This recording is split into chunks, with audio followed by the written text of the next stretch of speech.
This episode is brought to you in part by Progressive Insurance. Whether you love true crime or comedy, celebrity interviews or news, you call the shots on what's in your podcast queue. And guess what? Now you can call them on your auto insurance too with the Name Your Price tool from Progressive.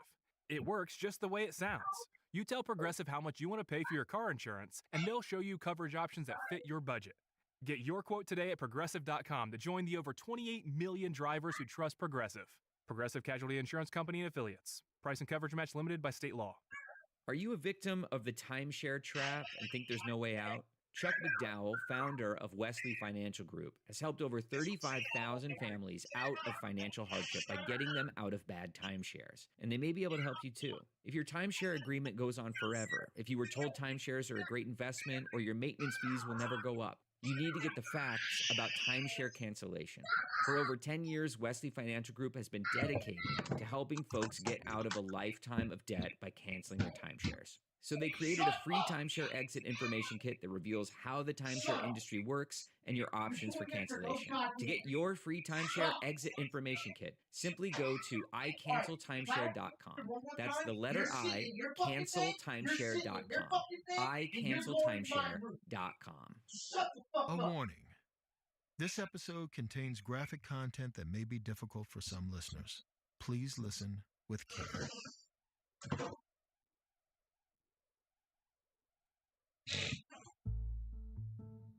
Not so long ago, I found myself sitting on a stage in northern Maine talking about monsters.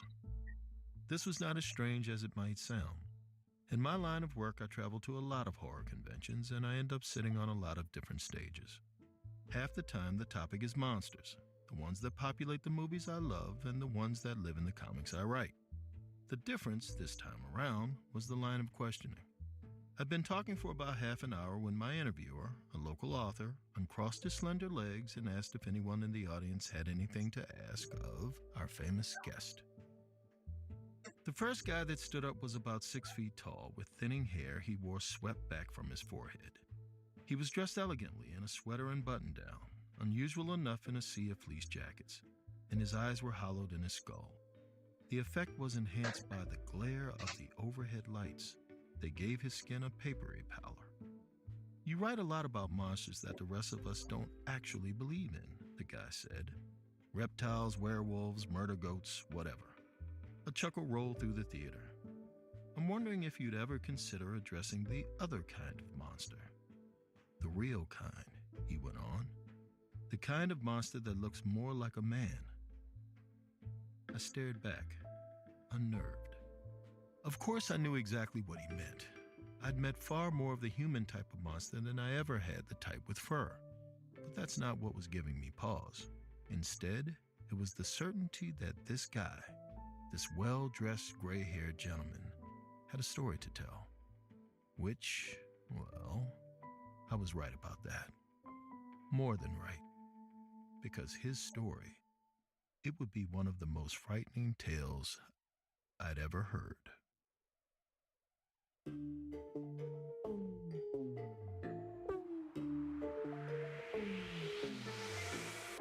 You're listening to Run Fool. I'm Rodney Barnes, and this is episode 16, The Vampire of Mercy Notch, Part 1.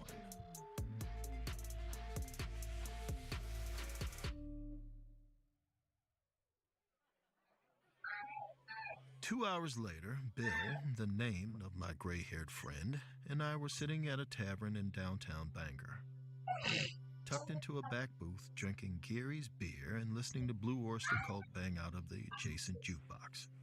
Outside, the snow fell in big buttery flakes. Bill explained that he was a retired cop, and I guessed right away that he'd been a damn good one. He could do the active listening thing, and he could turn on a sympathetic tell-me-anything look as fast as he could show anger. Above all, he had a Sherlockian eye for detail. A flash of the sweatshirt under my coat was enough to tell him where I'd grown up and what college I'd attended. From my gait, he'd guessed that I played football in high school, but not later than that, and that I'd gotten my ACL hammered, thus ending my short and not particularly glorious career. I could discern less about him. He might have been 65, or he could have been 78. He drank cautiously, as if he was afraid of what was in his beer glass. We'd gotten through some of the small talk, and I was starting to think about my long flight back to LA, which was scheduled for the next morning, when he finally said it.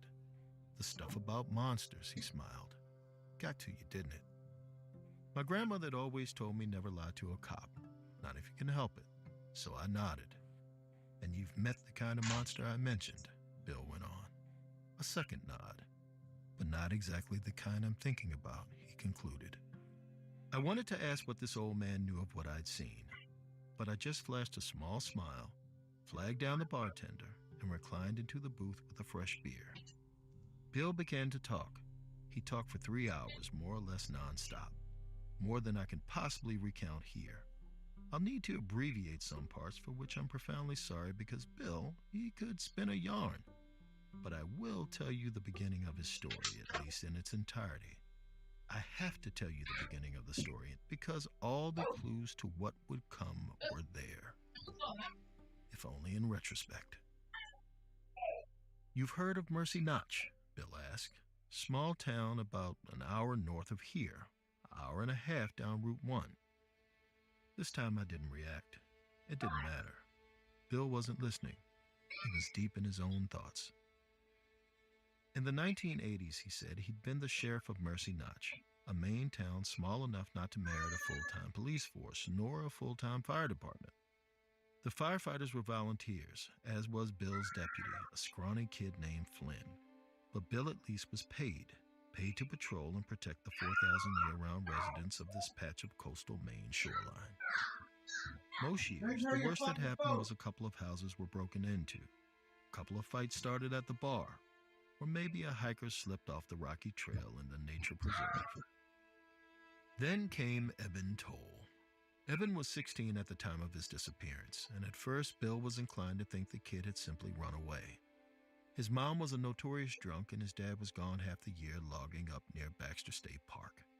When Dad was home, he was a notorious drunk too. As a result, Eben had the demeanor of a war veteran and plenty of scars, which Bill would learn when he finally did track down Eben, although that comes later. Anyway, point is, no one would have blamed the young man if he had decided to just, escape. But Bill was absolutely positive from his initial visit to the Toll home that Eben had not run away.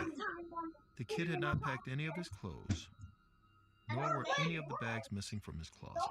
It was the middle of November, 30 degrees during the day, 15 at night, and somehow he hadn't taken his coat either.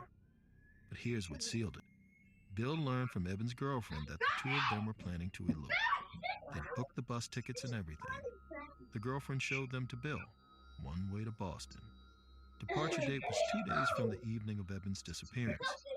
Unless he was planning on ditching the girl, it didn't make much sense. And other friends made a point of telling Bill how stupidly smitten Eben was.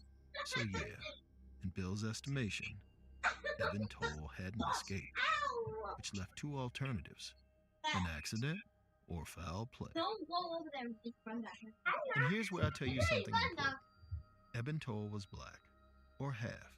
His dad was black, his mom white. And this was exceptionally rare in Mercy Notch, where nearly everyone was either a white oyster farmer, a white lobsterman, a white tradesman, or a rich white person with a nice summer home. It occurred to Bill that this might matter, which it did, although not nearly in the way he initially suspected. The timeline of Eben Toll's disappearance was straightforward. On November 14th, the boy had said goodnight to his mother and headed upstairs to finish his homework. The next morning, his mom, who managed to get herself out of bed around 9:30 with a vicious hangover, entered his room and found it entirely empty. That'd be okay on, say, a Monday, but it was a Saturday. No school. Where was Eben? She rang a few friends and her son's girlfriend, but no one was any wiser. And so finally, she called the sheriff. Bill showed up, cased Eben's room, noticed the presence of all the bags in the jacket, and also a line of footprints in the snow, prints leading away from the house. Bill had asked Eben's mom if the footprints belonged to her, but she just laughed. She hadn't left the house in 3 days. Being a booze hound did that to you. The footprints must have been Eben's, but where was he going? There wasn't much behind the house, save the forest and a dirt road that spun and twisted through the woods for about 3 miles, past 3 properties before reaching the Atlantic shore. Bill called up his deputy, Flynn, and together they followed the footprints out to the dirt road, at which point they vanished. Or not vanished, I guess. The dirt road was in semi-regular use, and it was iced over and hard as a skating rink. Footprints wouldn't have shown up there. Treading gingerly, Flynn and Bill followed the road for about a mile, at which point it split in thirds, like the tines of a fork. Flynn got out a county assessor's map and read aloud from the details. The far left fork led to a summer house owned by a family called the Petersons. The place was unlikely to be occupied at this time of the year. The middle one, Flynn said. Mem Proctor, Bill interrupted, belongs to Mem. Flynn looked astounded, but Mercy Notch was a small place. Everyone knew each other. A lot of the time, they were even related. Mem's my cousin, Bill explained, and not a cousin he particularly liked either, although he left that part out. What about the third house? Flynn paused, eyebrows raised. Wesley Mercer. He would not have needed to say more to anyone in the town of Mercy Notch, and certainly not to its sheriff, since Bill was the one who had arrested Wesley Mercer 5 years earlier for what appeared to be molestation. I say appeared to be because Mercer had almost certainly been messing with a couple of the kids he coached on the high school wrestling team. Bill had collected all the necessary proof, but then Mercer had managed to hire a good attorney, courtesy of a wealthy family member, and one of the kids had decided to recant. The other was ripped apart on the stand. Mercer lost his job and his reputation, but kept his freedom. And for the past 4 years and 3/4, he'd been as good as a hermit. Sometimes people saw him skulking through the grocery store, but that's all they saw. Let's go west to east, Bill suggested. Save the best for last. He and Flynn tramped up about a half a mile, breathing hard in the raw cold. The house owned by the Petersons, the summer people, was ugly and red. And in the picture window, facing the road, stood a teenage boy, his eyes staring forward, and also nowhere at all. As Bill and Flynn watched, the boy opened his mouth and began to scream.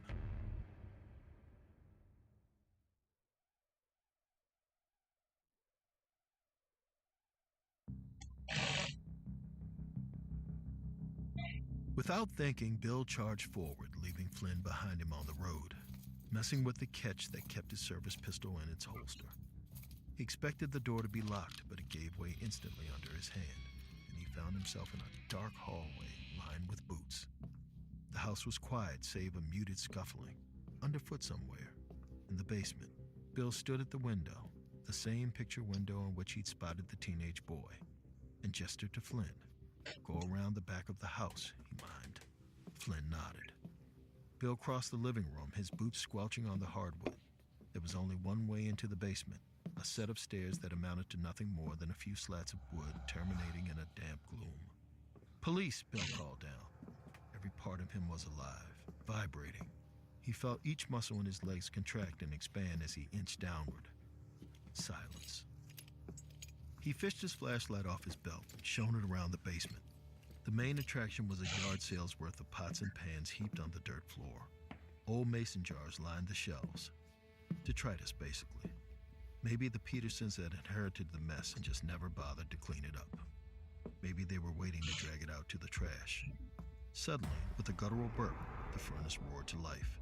Bill backpedaled, tripped over the pots and pans, and landed on his ass. As he struggled to get back to his feet, a shape soared around him, the boy. But he was not on 2 feet. He was on all fours, scurrying like a rabbit that had been flushed from a burrow. Bill grabbed at him and missed. The kid was now at the twin doors that opened, Bill assumed, to the exterior. Flynn, Bill bellowed. The kid, who was making a husky breathy sound, pushed both doors open and was gone. There was a slam, a squeal, and the crack of gunfire. By the time Bill had made it outside, the boy was lying on the ground with half his face missing, and Flynn was standing over him, the stench of cordite blooming from the barrel of his pistol. Bill gasped. Flynn protested. He was coming at me, the young deputy said. His eyes were fixed to the puddle of blood that had stained the snow the shade of strawberry shaved ice. Bill got on his knees and felt for the pulse he already knew would be missing. Radio it in, he said. Don't bother with an ambulance. Flynn's face was all scrunched up. Is that? It's the Toll kid, right? For the first time, Bill examined the dead boy's face. It was entirely unfamiliar, and he'd seen plenty of pictures of Evan Toll. This kid had dark skin, yes, but straight hair worn long, where Evan's was curly and short. His eyes were green. Actually, only one remained, gazing up at Bill as if in astonishment. I don't know who this is, Bill said, but it's not Evan Toll.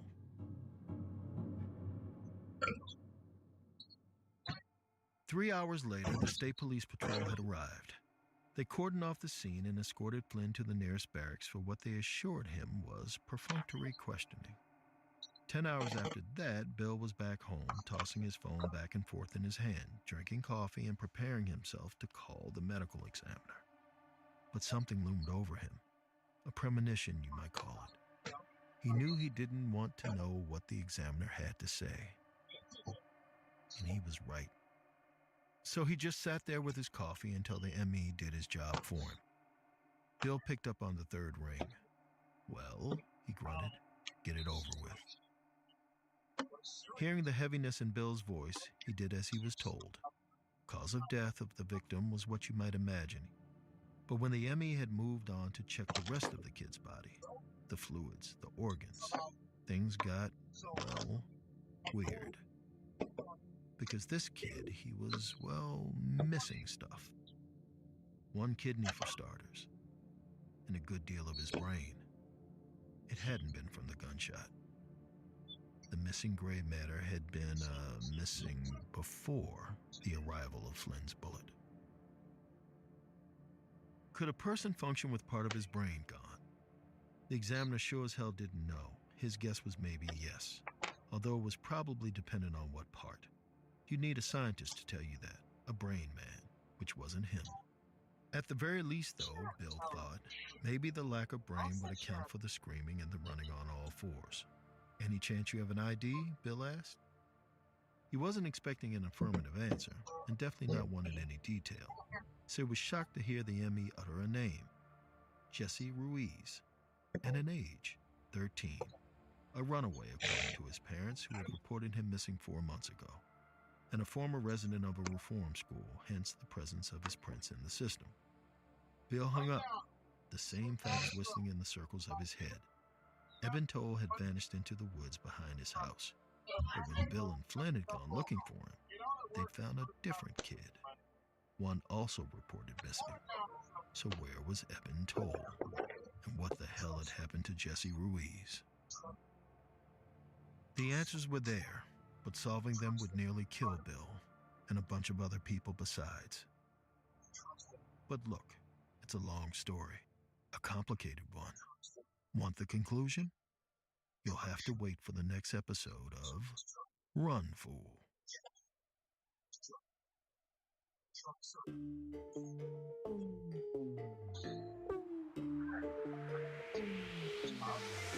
Hello? Run, Fool is a production of Ballin Studios, Campside Media, and Atwell Media.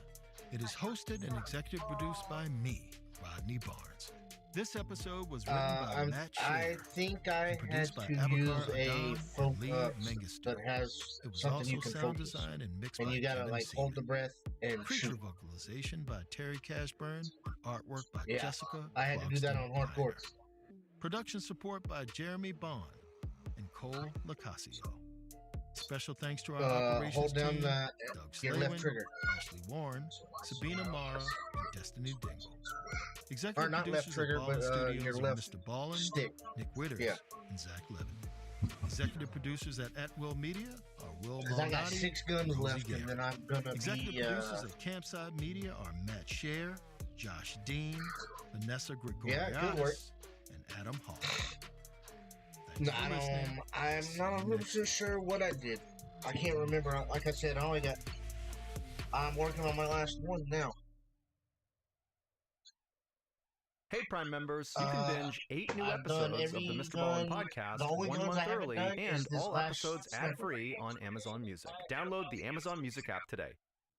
In February of 2000, a police officer in a small Missouri town stepped into an apartment where a man had just taken his own life.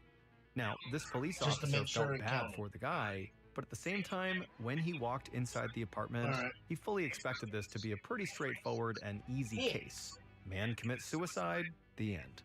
However, after walking over to the body, the officer spotted something odd laying on the ground near the dead man's head. It was a book, and it was open to a page with writing on it. So the officer knelt down and read what was on the page, and it sent shivers down his spine. Clearly, this writing was meant to be found. But before the officer could flag this to anyone at the scene, another discovery was made. A videotape was found. This episode is brought to you in part by Progressive. Most of you aren't just listening right now. You're driving, cleaning, and even exercising. But what if you could be saving money by switching to Progressive? Drivers who save by switching save nearly $750 on average, and auto customers qualify for an average of 7 discounts. Multitask right now. Quote today at Progressive.com. Progressive Casualty Insurance Company and Affiliates. National average 12-month savings of $744 by new customers surveyed who save with Progressive between June 2022 and May 2023. Potential savings will vary. Discounts not available in all states and situations. Are you a victim of the timeshare trap and think there's no way out? Chuck McDowell, founder of Wesley Financial Group, has helped over 35,000 families out of financial hardship by getting them out of bad timeshares. And they may be able to help you too. If your timeshare agreement goes on forever, if you were told timeshares are a great investment or your maintenance fees will never go up, you need to get the facts about timeshare cancellation. For over 10 years, Wesley Financial Group has been dedicated to helping folks get out of a lifetime of debt by canceling their timeshares. So they created a free timeshare exit information kit that reveals how the timeshare industry works and your options for cancellation. To get your free timeshare exit information kit, simply go to icanceltimeshare.com. That's the letter I, canceltimeshare.com. icanceltimeshare.com. When thou comest to the high mountains, if thou seest any of the dark watching men, go not near to them, nor try to speak to them. And forget not thy prayers. That was no bizarre Bible passage. It's an excerpt from American literary giant John Steinbeck. You know, author of Grapes of Wrath, of Mice and Men, high school English class reading. And in that excerpt, he's describing one of the eeriest pieces of American folklore I've ever had the misfortune to come across. The Dark Watchers. These entities are elusive. In fact, no one really knows what they are. But I can tell you this. They inhabit the wilderness near California's St. Lucia Mountains, and they only come out at dawn and dusk, that liminal space at the bleeding edge of day and night. But if you do catch a glimpse, as Steinbeck warns, keep your distance, and for the love of God, do not speak to them. But we'll get to why that is later. I first heard about Dark Watchers on a trip to Big Sur. I'd come there to finish a graphic novel, or as my grandfather used to call them, funny books, that'd been living in my head for far too long. You see, my kids were young then, and life was hectic. Everything felt like a distraction that took me away from writing. So I rented out a cabin. No cell reception, no Wi-Fi. There was barely electricity. By day 2, I was still struggling to start when a tear in the wallpaper caught my eye. I swore there was some kind of handwriting behind it, so I peeled it back to find a sentence that made my blood run cold. Watch the dark, and they will watch back. Sure, any strange phrase scrawled in a cabin in the woods is unsettling, but the thing I couldn't stop thinking about was one word: they. Why was this stranger personifying darkness? And why was there more than one? With my own writing now thoroughly derailed, I decided to find out. And well, I don't think I need to tell you that I got more than what I bargained for.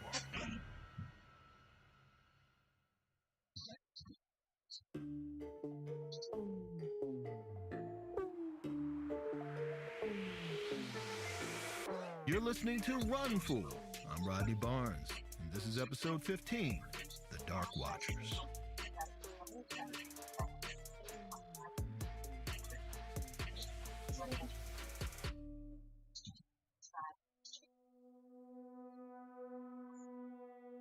The first person I asked about the ominous phrase on the wall was the cabin's caretaker, Steve. We met up at a dive bar in town, the only place that let him bring his dog.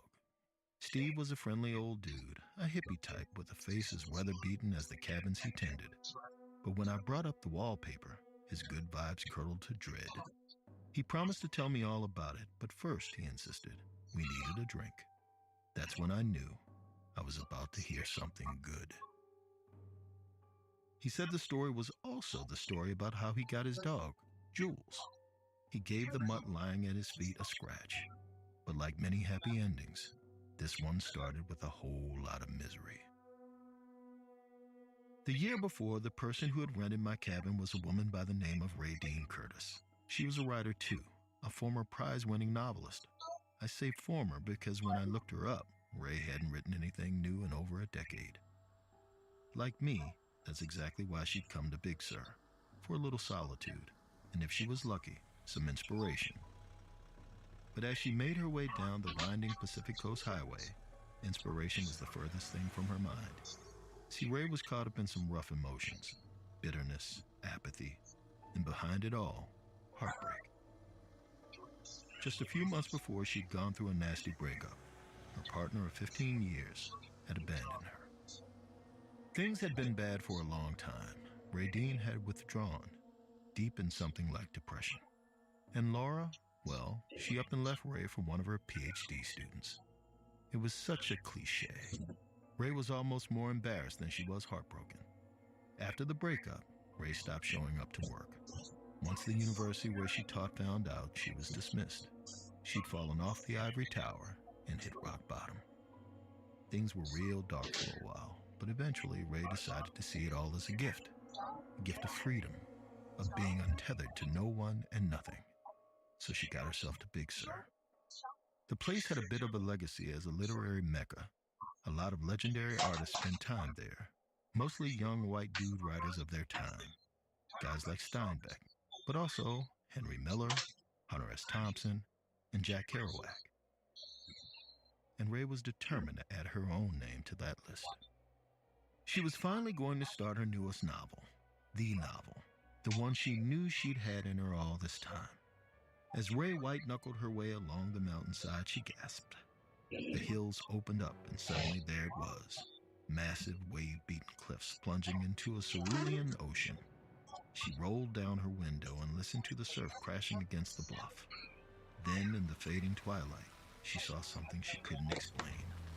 Peeking over the cliffs was a figure, the dark silhouette of a person, but bigger. Considering the distance, they must have been massive. Ray couldn't get over how strange it was almost mesmerizing. She leaned over her steering wheel to get a better look when a horn blared behind her. Ray snapped to, just as she saw her front left tire hover off the cliffside. Her stomach dropped and she jerked the car back onto the road. When she pulled over, she couldn't stop shaking. Had it not been for that other driver, she would have been dead, dashed on the rocks in a heap of twisted metal. And for what? Ray peered out her windshield, but the weird figure was gone. She shook her head. This place was as treacherous as it was majestic. She needed to remember that. As she drove, Ray kept thinking about the thing on the cliffs. It got her mind abuzz in a way she hadn't felt in a long time. An idea was forming in her head, but before she could write it down, she needed to get situated. Ray pulled up to the cabin, her humble home for the next few weeks, and got out to survey the place. It sat in the shadow of the St. Lucia Mountains, surrounded by so many redwoods. It looked like it'd been swallowed by nature. She felt hidden there, like the only soul for miles. It was perfect. Her moment of peace was ruined by a man with a lantern. He had a wild beard and, in Ray's opinion, too many bracelets. You already know who. That's right, our friend Steve. He greeted her with a hearty hello and showed her to her lodgings. It wasn't much, but it had charm. A wood stove, floral curtains, and in a nook by the window was an old desk. Ray thanked him and not so subtly led him to the door. But Steve lingered. He said he knew she was going to be there for a while. And well, he'd be doing a disservice if he didn't warn her that it could get lonely. So if she needed anything, even just a chat, she should give him a holler. Ray wasn't charmed by Steve like I was. She'd come to Big Sur to be alone, not to make small talk with an old hippie. But before she could push him out, she realized there was something he could help her with. So she told him about the strange silhouette she'd seen on the bluff. Steve raised an eyebrow. He said she was describing an old piece of Big Sur lore, something the locals, the real old-timers, used to talk about. Shadow-like wraiths that haunted the land. They were called the Dark Watchers. Ray felt that buzz in her head again, the same one she felt after she saw the shadows. She wanted to know everything about them. What were they? Steve didn't have a good answer. He'd only seen them once himself, but he did know that if you saw them, the old-timer said the same thing. Look away and keep moving. Ray leaned in, and if you don't, Steve paused, then looked her dead in the eye. Then they start watching you. And believe me, you don't want that. What Steve had told her sounded ominous, sure, but Ray didn't put much stock into folklore. All she knew was that talking about the Dark Watchers put that buzz back in her head, and she needed to get it onto paper while she could. So she sat down at her desk, and for the first time in years, Ray began to write. The words came to her in one stream, something that never happened, even when she was at her best. It felt good, exhilarating, like some kind of rapture. Then, after an hour or two, it left her. So Ray cut her losses and got some sleep. Suddenly, Ray was standing in a grove of redwoods. It was peaceful there, but eerie, and its strange beauty only stoked her panic. She was lost. That's when a terrifying thought occurred to her. Could you be lost if no one was looking for you? It began to downpour, and Ray ducked into a hollow of a mammoth tree. She watched as the woods became dense around her. Everything was growing and dying and growing again. But it wasn't until she looked down that she saw the lichen spreading across her skin. And as she opened her mouth, her screams were choked with moss. Ray woke up gasping for air. But once she calmed down, she remembered something. Her writing. She rushed to the desk and flipped through her journal. She'd written 6 pages, and they were good. Not groundbreaking, but they had something, an energy. She tried picking up where she left off, but she couldn't tap back into it. It was too far out of reach. And now that it was gone, she felt depleted, like a husk. The longer Ray stared at the blank page, the more she felt like she would drown in it. So she dropped her pen and marched out the door. And when she was greeted by the sight of wild, gorgeous wilderness, she laughed. She was such an idiot. Did she really believe she would traipse over to Big Sur and what? The ghosts of beat poets past would help her write a novel? Jesus, why hadn't it occurred to her until now how dumb that was? No, she dried up years ago. She didn't have another book in her. She never would. Ray sat down on a stump and closed her eyes. She had to snap out of it. Besides, she didn't do self-pity. She was going to get up, go inside, and write the damn book. Ray took a breath and opened her eyes when her mouth dropped. Staring at her with wild intensity was a dog. Then, as if sensing her trepidation, the pup sat down. It was some kind of mutt, the size and shape of a shepherd but the wrong color, and no collar. The dog looked up at her with expectant eyes, tail wagging. Ray sighed. Like I said, Ray didn't do self-pity, and that meant she didn't pity anyone else either, including that poor mutt. But she wasn't cruel, and as far as she knew, she was the only person for miles that would feed the thing. So she begrudgingly got to her feet and fetched the pup a can of tuna. As Ray watched it chow down, she decided she'd go on a hike. She'd shake off the blank page dread and come back fresh. And hopefully by then the dog would be gone. She started towards the woods when it trotted after her. Ray told it to get lost. But when she tried shooing it away, the canine just cocked its head and kept on following. Ray decided they could coexist, but that was that, which meant she wouldn't name the dog. So it, or she as Ray eventually realized, would simply be called Dog. No point in getting attached, she told herself. She was there for solitude, not companionship, regardless of the species. All afternoon, Dog and Ray made their way up the trail towards the bluffs. By the time she saw the ocean through the trees, it was already twilight. As the forest grew darker, Ray felt her anxiety build. The trees loomed larger around her, almost like they were pressing in. She put a hand on Dog, steadying herself, when the hair stood up on the back of Ray's neck. She was being watched. Dog must have felt it too, because she perked her ears and turned to stare intently at the tree line. Ray followed her gaze and froze. Up ahead, silhouetted by the dying sun, were people, about 5 of them. Ray was about to ask for directions when the words died on her tongue.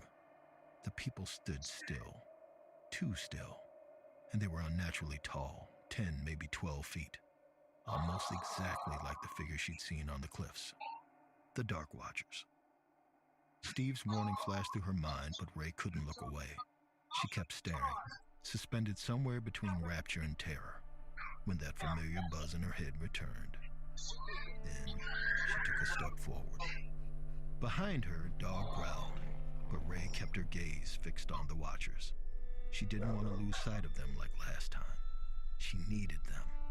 She took another step and held out her hand. "Don't be scared," she crooned. "We won't hurt you." The shadow stirred. Then all 5 began to turn. There was doubt that they were facing her now. She could feel it. The sounds of the forest dropped out, falling to a low thrum. Ray could barely hear Dog growling anymore. All she felt was a delectable cold feeling. It rushed around her like she was caught in a current.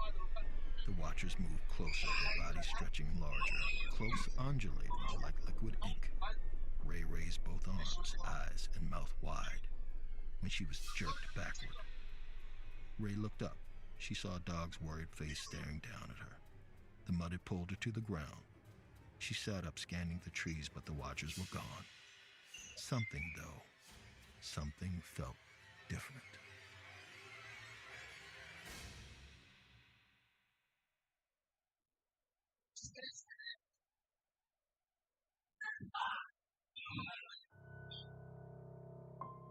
Ray had never had a muse, but she figured this must have been what it felt like, because after her encounter with the Watchers, she felt electric. She wrote the entire night, filling page after page. Her mind moved so quickly her hands could barely keep up. By the time the sun peeked through the blinds, the pages of her journal were black with ink. Exhausted but happy, Ray stumbled to bed. This was joy, she told herself. She realized she'd never known it until now. Ray dreamed vividly that night. She was standing in the same grove of redwoods from her nightmare, but it was daytime. Dappled sunlight filtered to the forest floor. Ray closed her eyes and breathed deep, and when she opened them, she saw a familiar figure half hidden behind a tree. Her chest heaved. Laura? Laura turned quickly till all Ray could see was her dark hair. When she spoke, her voice was sweeter than Ray remembered.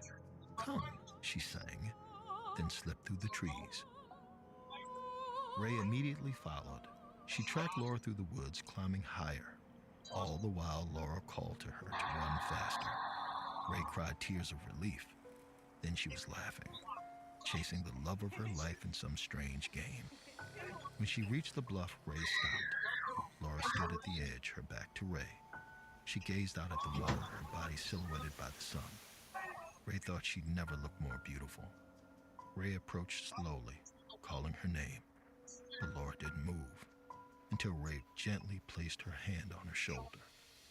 Laura turned her head, and in that excruciating moment, Ray realized she wasn't looking at her Laura, but into a bottomless hollow where a face should have been. She screamed. Ray woke up, but she wasn't in bed. It was night, yes, but it was cold, windy. Then she looked down and was floored with terror. She was standing, actually standing on the precipice of that cliff. Her bare foot hung half off the edge, pebbles cascading down the cliffside into the crashing ocean. Ray jolted backwards and fell to the ground, trembling. At the cabin, as she tended to her dirty, cut-up feet, Ray was faced with the reality of what happened. Her dream wasn't a dream. And unless the whole thing was all part of some greater Kafkaesque nightmare, she needed to come to grips with a few facts. She'd sleptwalked to that cliff and almost stepped off it to her death. But also, she was lured there. She'd followed Laura, or rather, the Laura-shaped abyss. A chill of recognition rushed through her. The dream, that thing, was the Dark Watchers. She understood Steve's warning now. She'd looked too long, gotten too close, and now that they'd seen Ray, they'd singled her out. They were watching her. That's when Ray remembered. In her dream that wasn't a dream, she touched the Laura-shaped abyss. She touched the Watchers.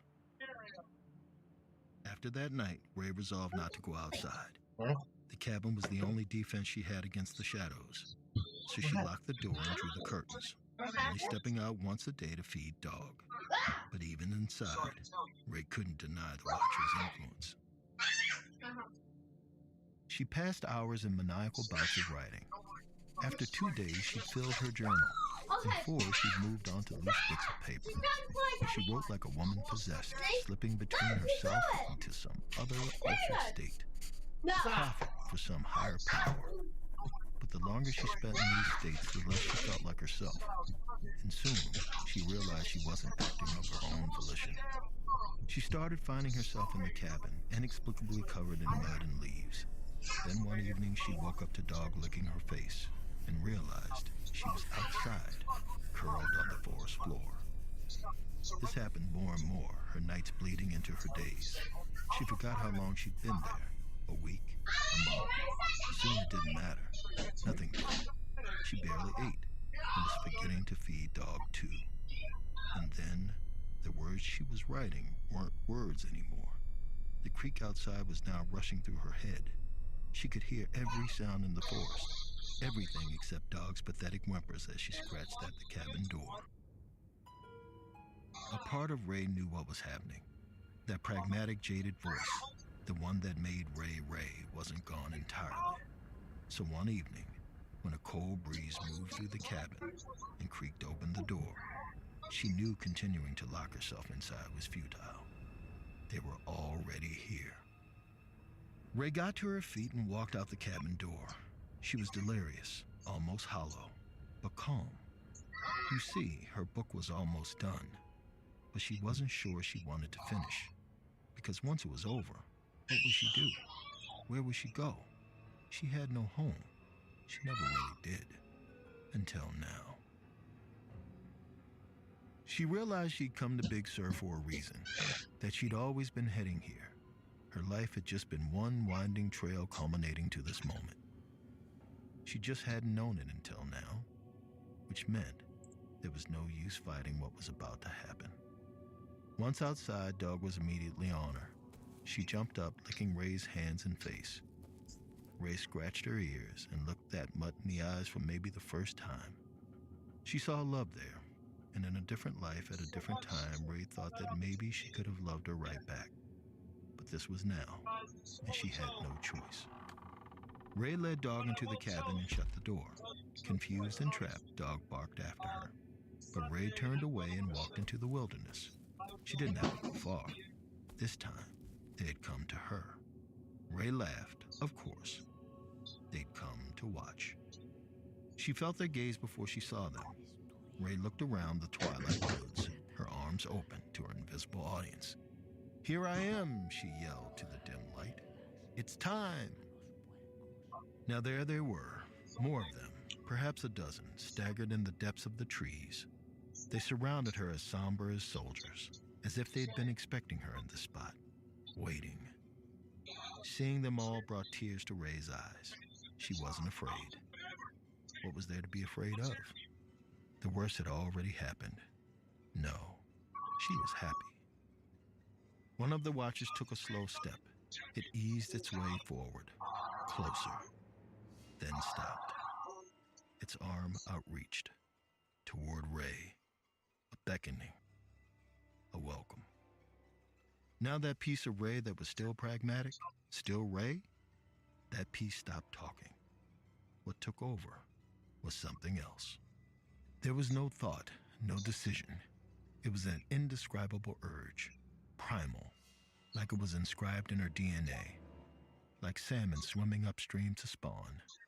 She was going home, the home she had never been to, but she always knew she came from. A dark cradle. She'd been looking for it all her life and now was calling to her, welcoming her in the form of this monster's shadowy embrace. So she walked toward the dark. She was so close. When what was left of Ray came in screaming from some deep buried place. In that moment, the last moment, it told her she was heading towards something wrong, something vile and poisonous. But it came too late.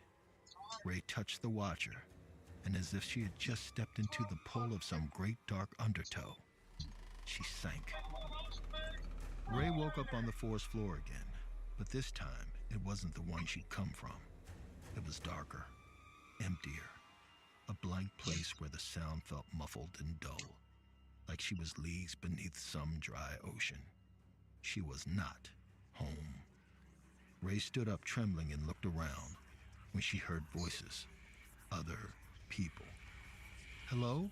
she called out desperately, but there was no reply, just cries echoing somewhere in the abyss. She followed the voices into the darkness, and as she got closer, they got louder, crisper. They were wails of agony, anguish, loneliness. Ray recognized them. They were her voice. She was alone, trapped here with the echoes of her own misery. And soon another joined the chorus, a scream. Ray was screaming.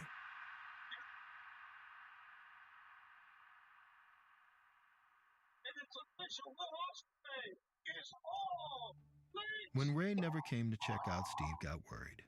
He went to the cabin, bracing himself for what he'd find. But instead of opening the door to some rotting corpse, a dog shot out and ran straight into the woods. Steve followed it till it led him right to Ray. She was curled up in the hollow of a rotting tree, emaciated and delirious, but alive. Steve tried to wake her out of whatever nightmare she was trapped in, but he couldn't. She didn't know help was there, shaking her shoulders. Eventually, he flagged down help and the paramedics came and took her. He'd only learned later that they brought Ray to an asylum. She hasn't woken up since.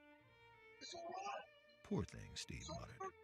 He knew in his gut it had something to do with the Watchers.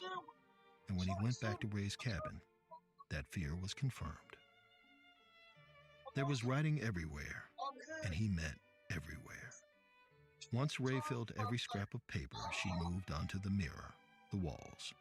And apparently, that book she was writing, it wasn't a book at all. It was just one phrase covering the whole place. The same one I'd found under the wallpaper. Watch the dark, and they will watch back. Anyway, he said that's how he found his dog, Jules. He gave her a name and a home, and she clung to him like a shadow ever since. I was dreading going back to my cabin after that, but I didn't want to get lost in the dark. So I thanked Steve for the drink and stepped out into the trees. As I walked, I started missing my family something fierce.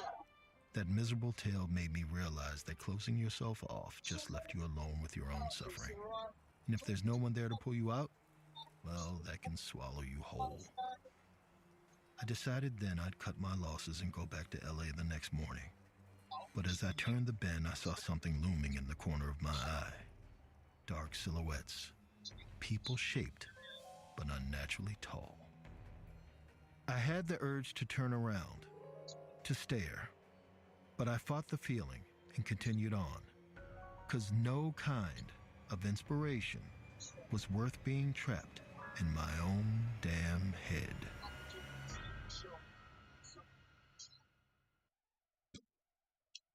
Shopify's already taken the cash register online, helping millions sell billions around the world.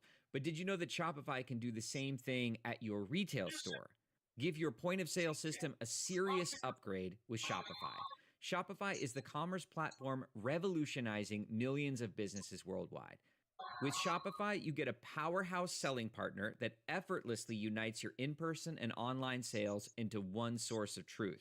Track every sale across your business in one place and know exactly what's in stock. Do retail right with Shopify. Sign up for a $1 per month trial period at shopify.com/Wondery, all lowercase. Go to shopify.com/Wondery to take your retail business to the next level today. Shopify.com/Wondery. This episode is brought to you in part by Progressive. Most of you aren't just listening right now. You're driving, cleaning, and even exercising. But what if you could be saving money by switching to Progressive? Drivers who save by switching save nearly $750 on average, and auto customers qualify for an average of 7 discounts. Multitask right now. Quote today at Progressive.com. Progressive Casualty Insurance Company and Affiliates. National average 12-month savings of $744 by new customers surveyed who save with Progressive between June 2022 and May 2023. Potential savings will vary. Discounts not available in all states and situations. Connection. It's what we crave. We know how good it feels to have it, how bad it feels to lose it, how we do anything to get it back, even something crazy. A few years ago, I went through a bad breakup. It drove me out of my mind and into my car. Before I knew it, I was road tripping across the Southwest, trying to outrun my feelings. I'd never been to Santa Fe, but I'd hoped to find peace in New Mexico. Let the desert sun beat the bad vibes out of my brain. Well, love led me astray. I didn't realize that Santa Fe was actually a mountain town high in the Rockies. It was midnight when I drove up a steep, curvy highway headed to an Airbnb in the hills. I wasn't sure I'd find it since a mist was rolling in. Different than any I'd ever seen. A purple-black cloud that I could smell through my window. It was sweet, but sickly, like rotting flowers. Even after flicking on my brights, I couldn't see more than 5 feet ahead. So I slowed down. And thank God I did, because the light came at me fast. I skidded to a stop. The light came from a down motorbike on the road. Next to it was a youngish guy hunched in pain, cuts crisscrossing his flesh. He faced a woman, half in shadow. All I saw was a glimpse of her dark hair shining in the moonlight. The man dashed to my car, begging for help. I unlocked the door. He scrambled in, and I told him he needed a doctor. He said I could take him anywhere but here. I shifted into gear, then remembered the woman he was with. I looked to the road, but she was gone. I asked, where was she? Who was she? My terrified passenger whispered, the date from hell.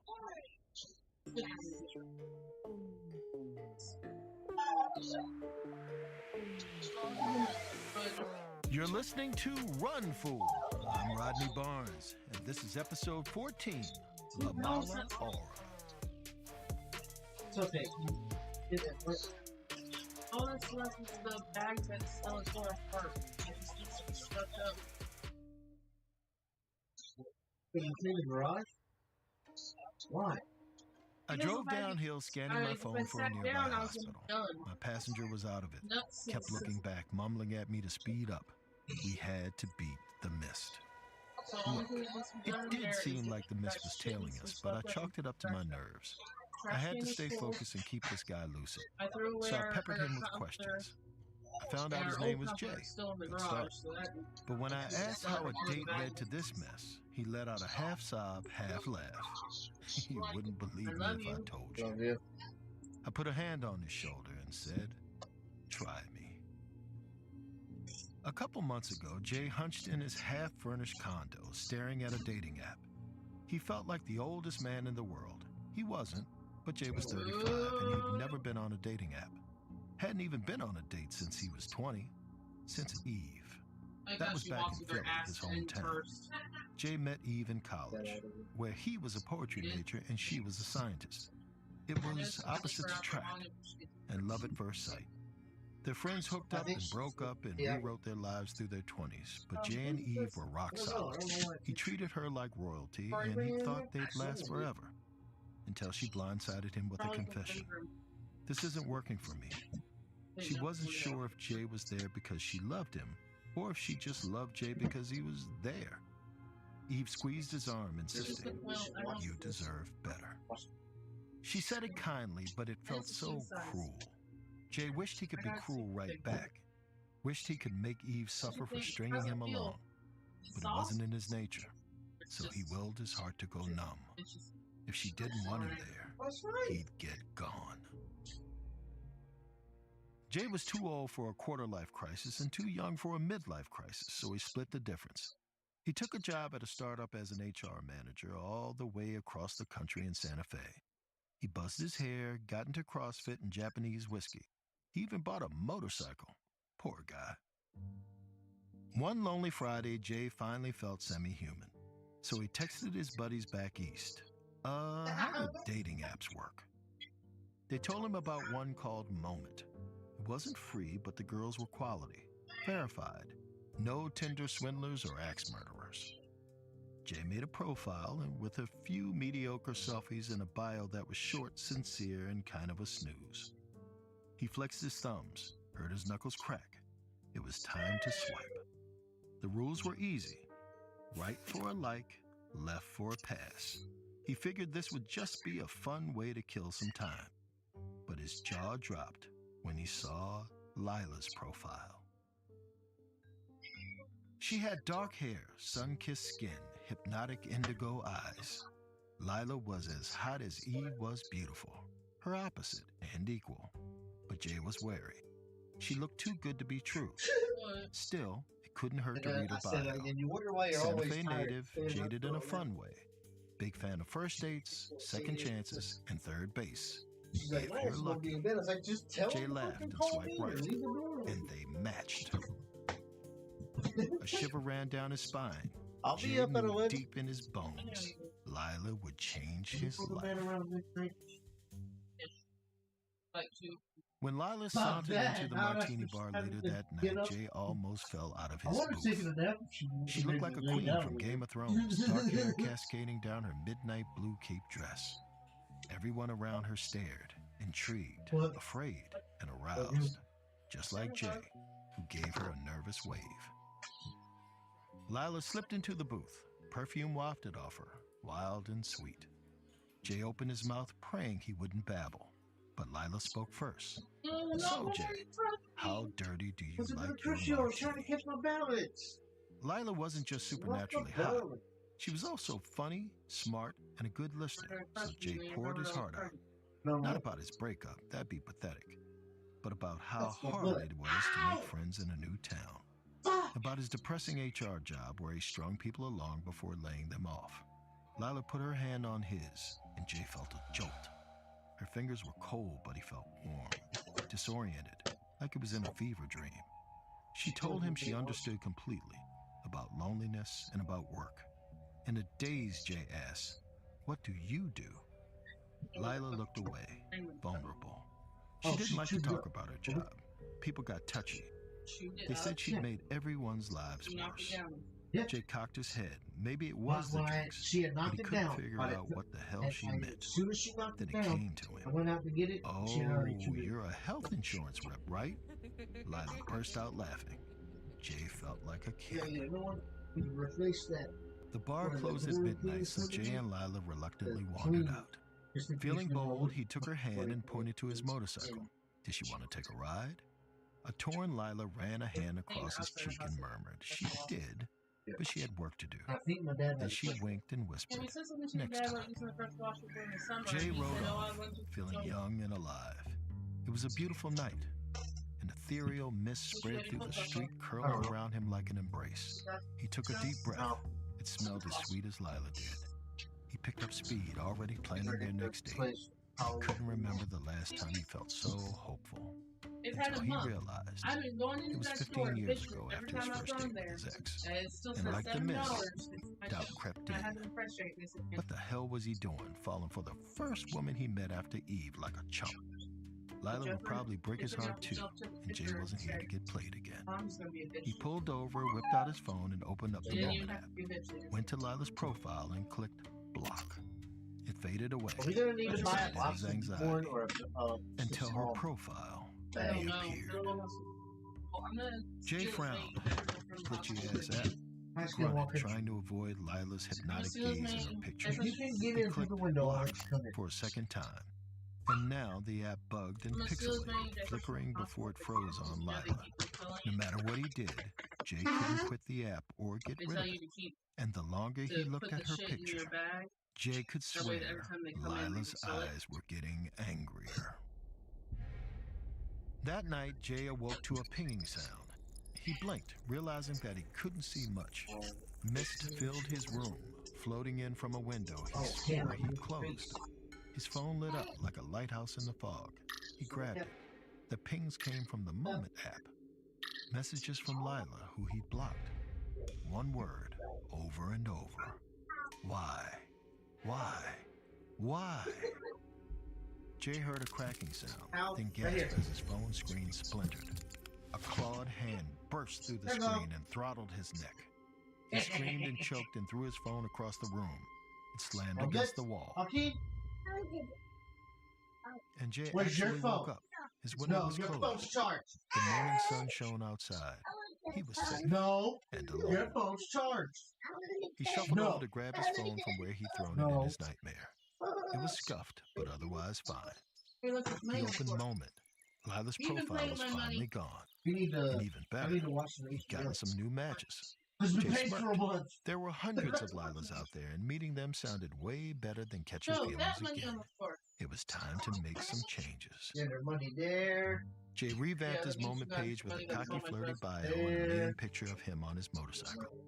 He stood in front of the headlight while nighttime mists wafted around him, looking ready to star in the next Fast and Furious. He studied the best selfie angles and even uploaded a shirtless one that he photoshopped a bit. Everyone uses filters, right? Most importantly, Jay swiped like a hand all day. Left, right. At first it made his hands ache, but now he was a pro. His thumbs practically had abs.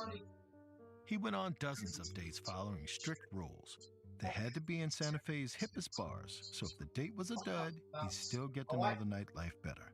They could last an hour max, and he could only have one drink, so he wouldn't get sloppy or sentimental. If the date ended in sex, great, but even then, he wouldn't let anyone spend the night. Cuddles complicated things. Jay had fun dating, but he really got off on swiping, on feeling wanted as matches came in. Sometimes he ghosted before the dates even happened. It was all a game anyway, and people didn't seem real on the app or in person. He didn't feel bad about using the same openers in every chat and the same jokes on every date, because the ladies' responses all felt canned too. The old Jay would have been upset by the fact that everyone on these apps seemed like zombies. But new Jay, who didn't catch feelings, he figured this was how modern dating went. You swiped, you met up, you sipped some pricey cocktails, you kept one eye on your date while the other eye searched the room, hoping for something better out there. And your date did the same thing. Jay could live with that. Jay sat in a plush leather booth on his 30th date, maybe. He couldn't keep track. He nursed a bourbon while this girl, Marcy, yapped about the new age crystal store she owned. She was a local, nice enough, cute enough, a B+ in human form. Marcy cleared her throat. It was Jay's cue to respond, which was tough since he hadn't really listened. He went with the old standard. Wow, that's wild. Marcy let out a half-hearted giggle and said she had to use the restroom. She tottered off in her stilettos, and Jay looked around at all the other zombie-like couples. He wondered if any of them would last. Probably not. Someone caught his eye at the far side of the room. A woman leaned at the bar. The light was dim, the air almost hazy, and her back was turned. But from the dark hair, the cape dress, and the martini in her hand, Jay was pretty sure it was Lila. In fact, he could even smell her perfume. Of course. Like she sensed him, Lila slowly turned to look right at Jay. Her gaze burned with rage and hunger. Jay felt his vision blur and his ears ring, so he ducked into the booth breathless. They'd only been on one date. Why'd he feel so guilty and scared? Jay clenched his jaw, angry at his loss of control. He wouldn't let a pissed-off cast-off ruin his night. He leaned forward to peer at the bar. Now, Lila was gone. A couple sat in their place. He started to wonder if she'd ever been there at all, or if he was losing his mind, when someone grabbed his arm.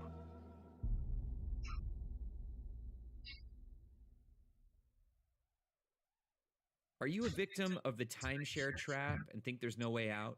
Chuck McDowell, founder of Wesley Financial Group, has helped over 35,000 families out of financial hardship by getting them out of bad timeshares. And they may be able to help you too. If your timeshare agreement goes on forever, if you were told timeshares are a great investment or your maintenance fees will never go up, you need to get the facts about timeshare cancellation.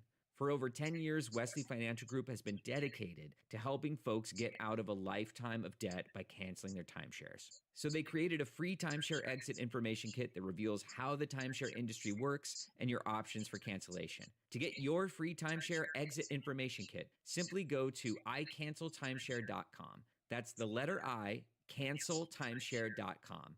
icanceltimeshare.com.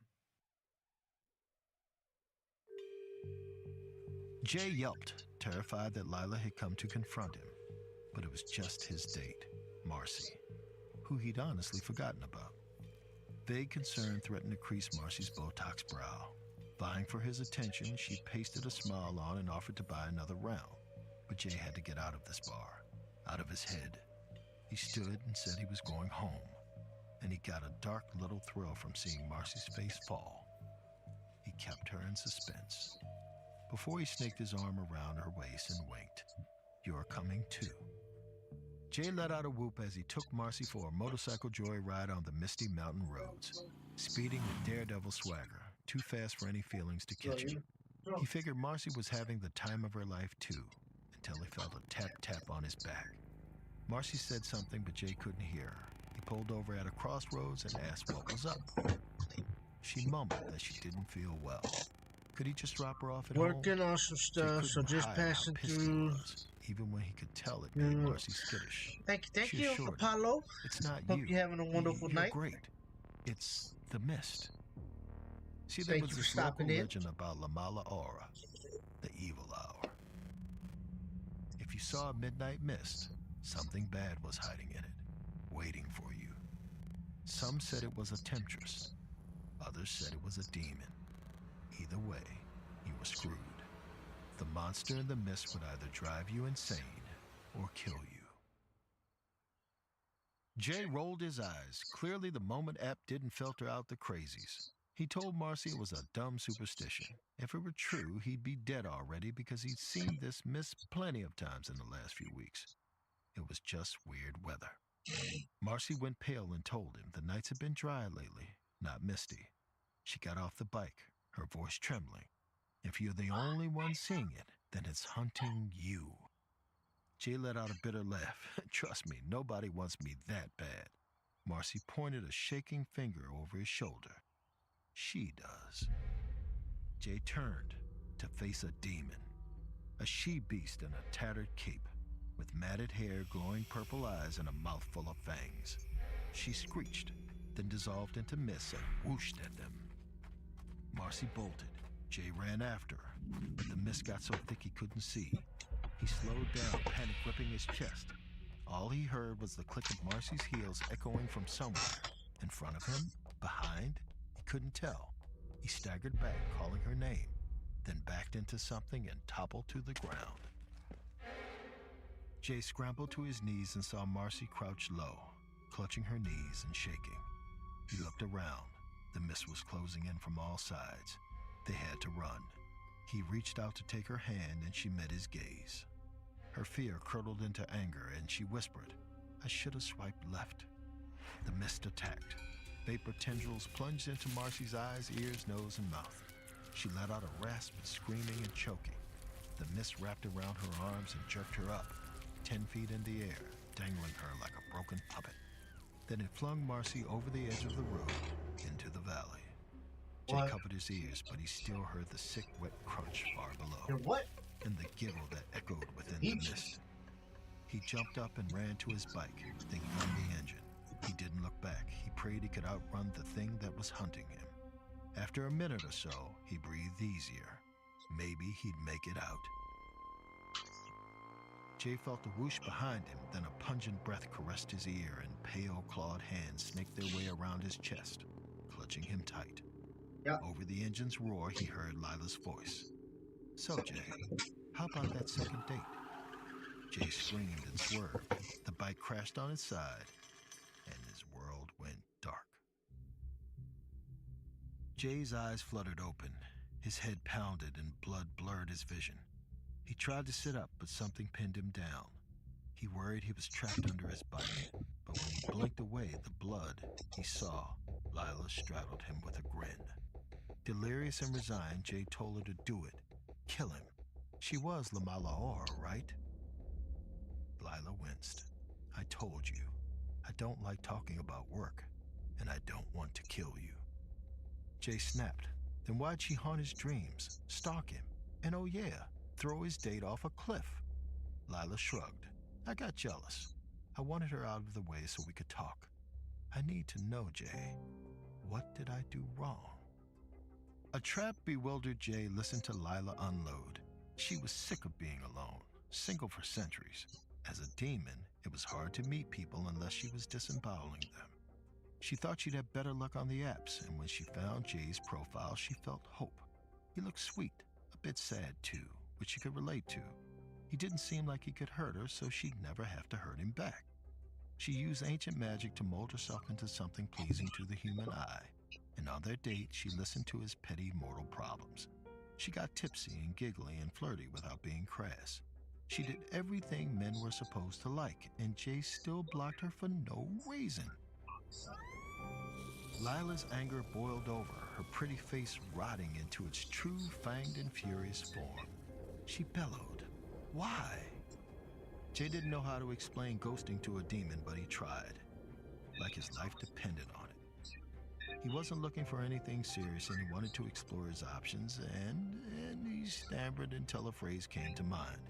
He squeezed her arm, trying to sound kind. You deserve better. Lila's eyes narrowed. None of that makes sense. What are you hiding? Before Jay could stop her, Lila's arms dissolved into tendrils of mist and plunged into his eyes. He felt searing pain as Lila burrowed in, poking and prodding at his mind. With every jab, Jay saw a flash of his ex, Eve, breaking up with him. The mist cleared and Jay gasped. Lila had changed forms. Now she looked like Eve. This woman, she said that to you. You deserve better. You weren't sure she meant it. It hurt, and you weren't brave enough to hurt her back. So you hurt me instead. Lila's lip curled in disgust. Jay wasn't on the apps for love or even for sex. He was there to take back control, to harden his heart and pass the pain along. Did every mortal do that? Bottle up their trauma from one lover and unleash it onto the next? Was that what passed for connection in this sorry new age? She shook her head and looked away. And people said, I'm a monster. Jay felt a sting of shame until he remembered he was the victim. With an angry grunt, he reared up to slam the demon to the ground. Before she hit the asphalt, she screeched and exploded into a cloud of mist. Jay scrambled to his feet. With his limp and his injuries, he didn't get more than 5 steps away before Lila rematerialized in front of him. She pressed her hands on his chest like she could push her way into his heart. Hell, she probably could. With a manic edge, Lila admitted they'd both done bad things, and he could get as mad as he wanted if it helped him out of the dark. If they worked through this, and if he apologized, they could be good together. Her voice cracked. Everyone deserves a second chance, right? Jay knew how Lila felt, but he couldn't let himself feel sorry. He didn't want to feel anything, so he summoned every bit of steel he had. I'd rather die. Lila's eyes glowed with cold purple fire. Then that's what you deserve. She raised her claws, ready to rip out his heart. And look, if demons exist, angels might too, because that's when I swerved onto the road and almost rammed Jay with my car.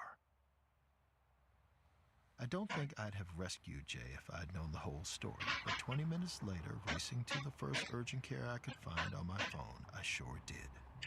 Now I was looking in the rear view, watching the mist gain on us.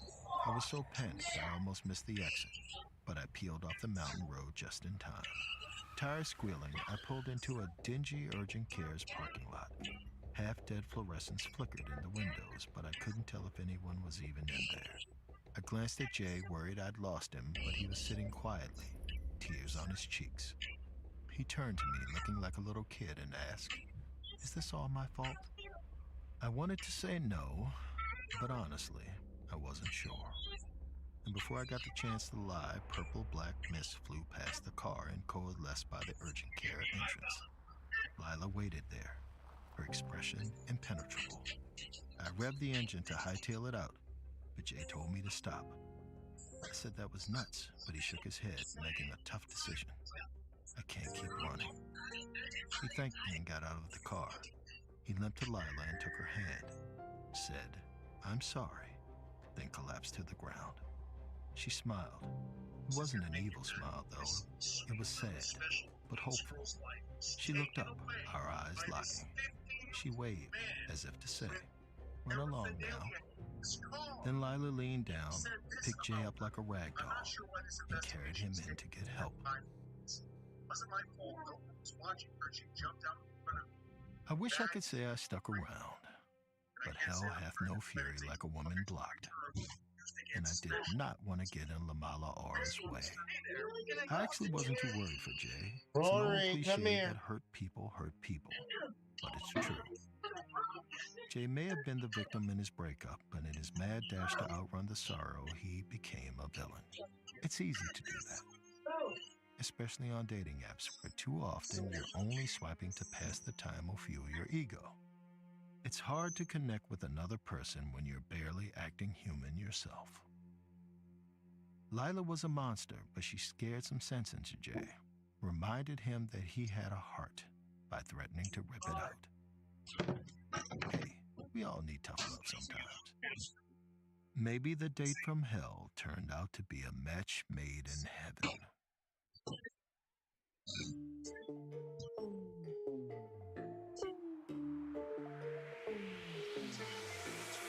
Run Fool is a production of Ballin Studios, Campside Media, and At Will Media. It is hosted and executive produced by me, Rodney Barnes. This episode was written by Amin Osman and produced by Abakar Adan and Lead Mengistu. Editing by Matt Scher. It was also sound designed and mixed by Kevin Seaman. Creature vocalization by Terry Cashburn and Colette Anderson. And artwork by Jessica Clogston-Kiner. Production support by Jeremy Bond and Cole Lacasio. Special thanks to our operations team, Doug Slaywin, Ashley Warren, Sabina Mara, and Destiny Dingle.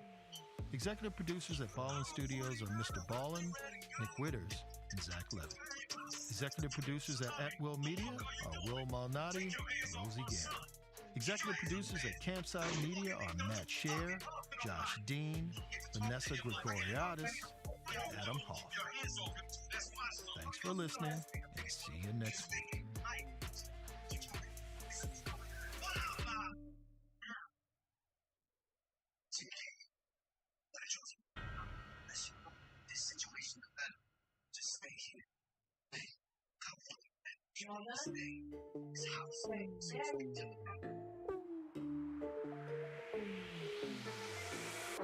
Run Fool is a production of Ballin Studios, Campside Media, and At Will Media. It is hosted and executive produced by me, Rodney Barnes. This episode was written by Alex Garland and produced by Abakar Adan and Lead Mengistu. It was also sound designed and mixed by Kevin Seaman. Creature vocalization by Terry Cashburn and Colette Anderson. And artwork by Jessica Clogston-Kiner. Production support by Jeremy Bond and Cole Lacasio. Special thanks to our operations team, Doug Slaywin, Ashley Warren, Sabina Mara, and Destiny Dingle. Executive producers at Ballin Studios are Mr. Ballin, Nick Witters, and Zach Levin. Executive producers at Will Media are Will Malnati and Rosie Gannon. Executive producers at Campside Media are Matt Scher, Josh Dean, Vanessa Gregoriadis, Go see what Mommy's doing. I don't know what she's doing. No. Thanks for listening, and see you next week. Getting over. Get it.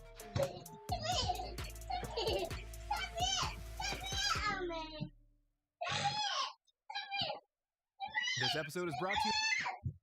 Shopify's already taken the cash register online, helping millions sell billions around the world.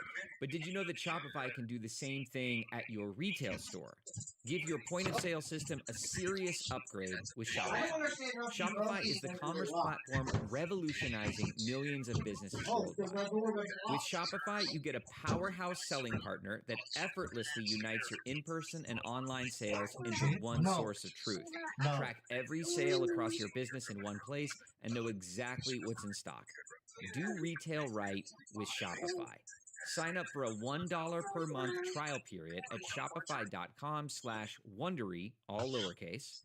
Go to shopify.com/Wondery to take your retail business to the next level today. Shopify.com/Wondery.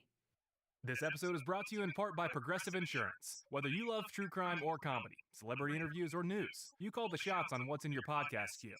And guess what? Now you can call them on your auto insurance too with the Name Your Price tool from Progressive. It works just the way it sounds. You tell Progressive how much you want to pay for your car insurance, and they'll show you coverage options that fit your budget. Get your quote today at Progressive.com to join the over 28 million drivers who trust Progressive. Progressive Casualty Insurance Company and Affiliates. Price and coverage match limited by state law.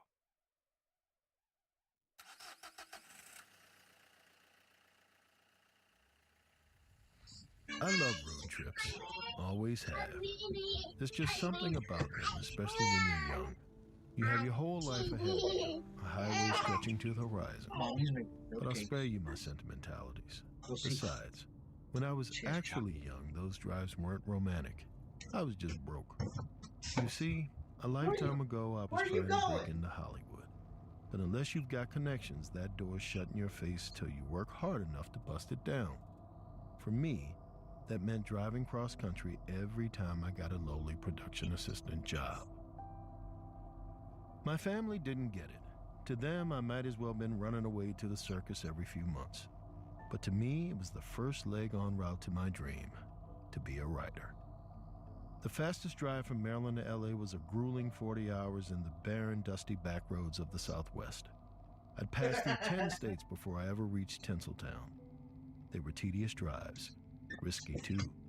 But I'm not talking about blown out tires. There are scarier things out there on the road. Things with no clear fix and no logical explanation. Some folks come back with terrifying stories. That is, if they manage to survive them. Lucky for you, I live to tell mine.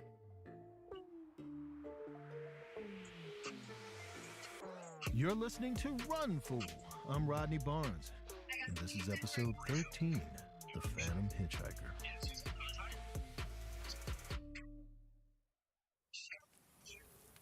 Our tale begins somewhere near Gallup, New Mexico. It's a small sun-baked town off historic Route 66, littered with roadside motels sitting in the shadows of sandstone cliffs. I was 10 hours from LA and hell-bent to finish the drive in one go. There was just one problem. It was already nighttime. So I stopped at a payphone and called my grandmother.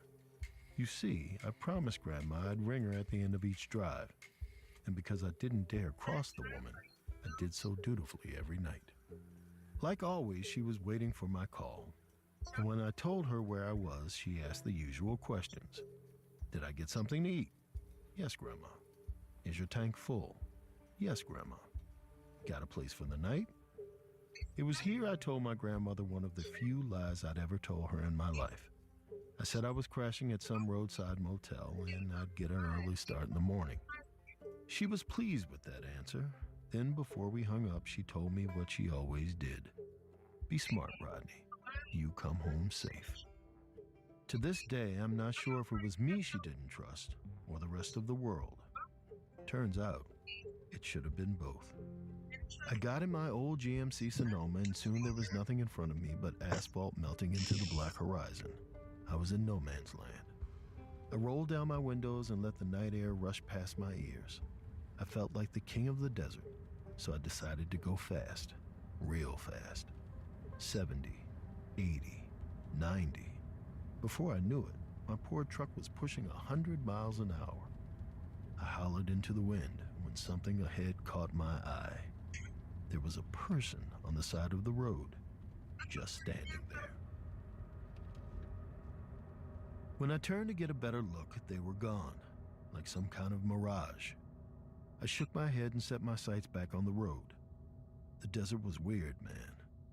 Just then, something gray darted into my path. I slammed the brakes and my tires squealed as the car spun out. An eternity passed as my short life flashed before my eyes. When finally, the vehicle skidded to a stop. There, lit up in my headlights, like a spotlight on some strange ethereal stage, was a coyote. The creature stood still, just feet from my car as I caught my breath. It wasn't fazed at all. It just gave me a withering look, then sauntered off into the inky night. My hands were shaking as I steered back onto the road. I decided I needed a distraction, something to keep my mind off what could have been. So I turned on the stereo.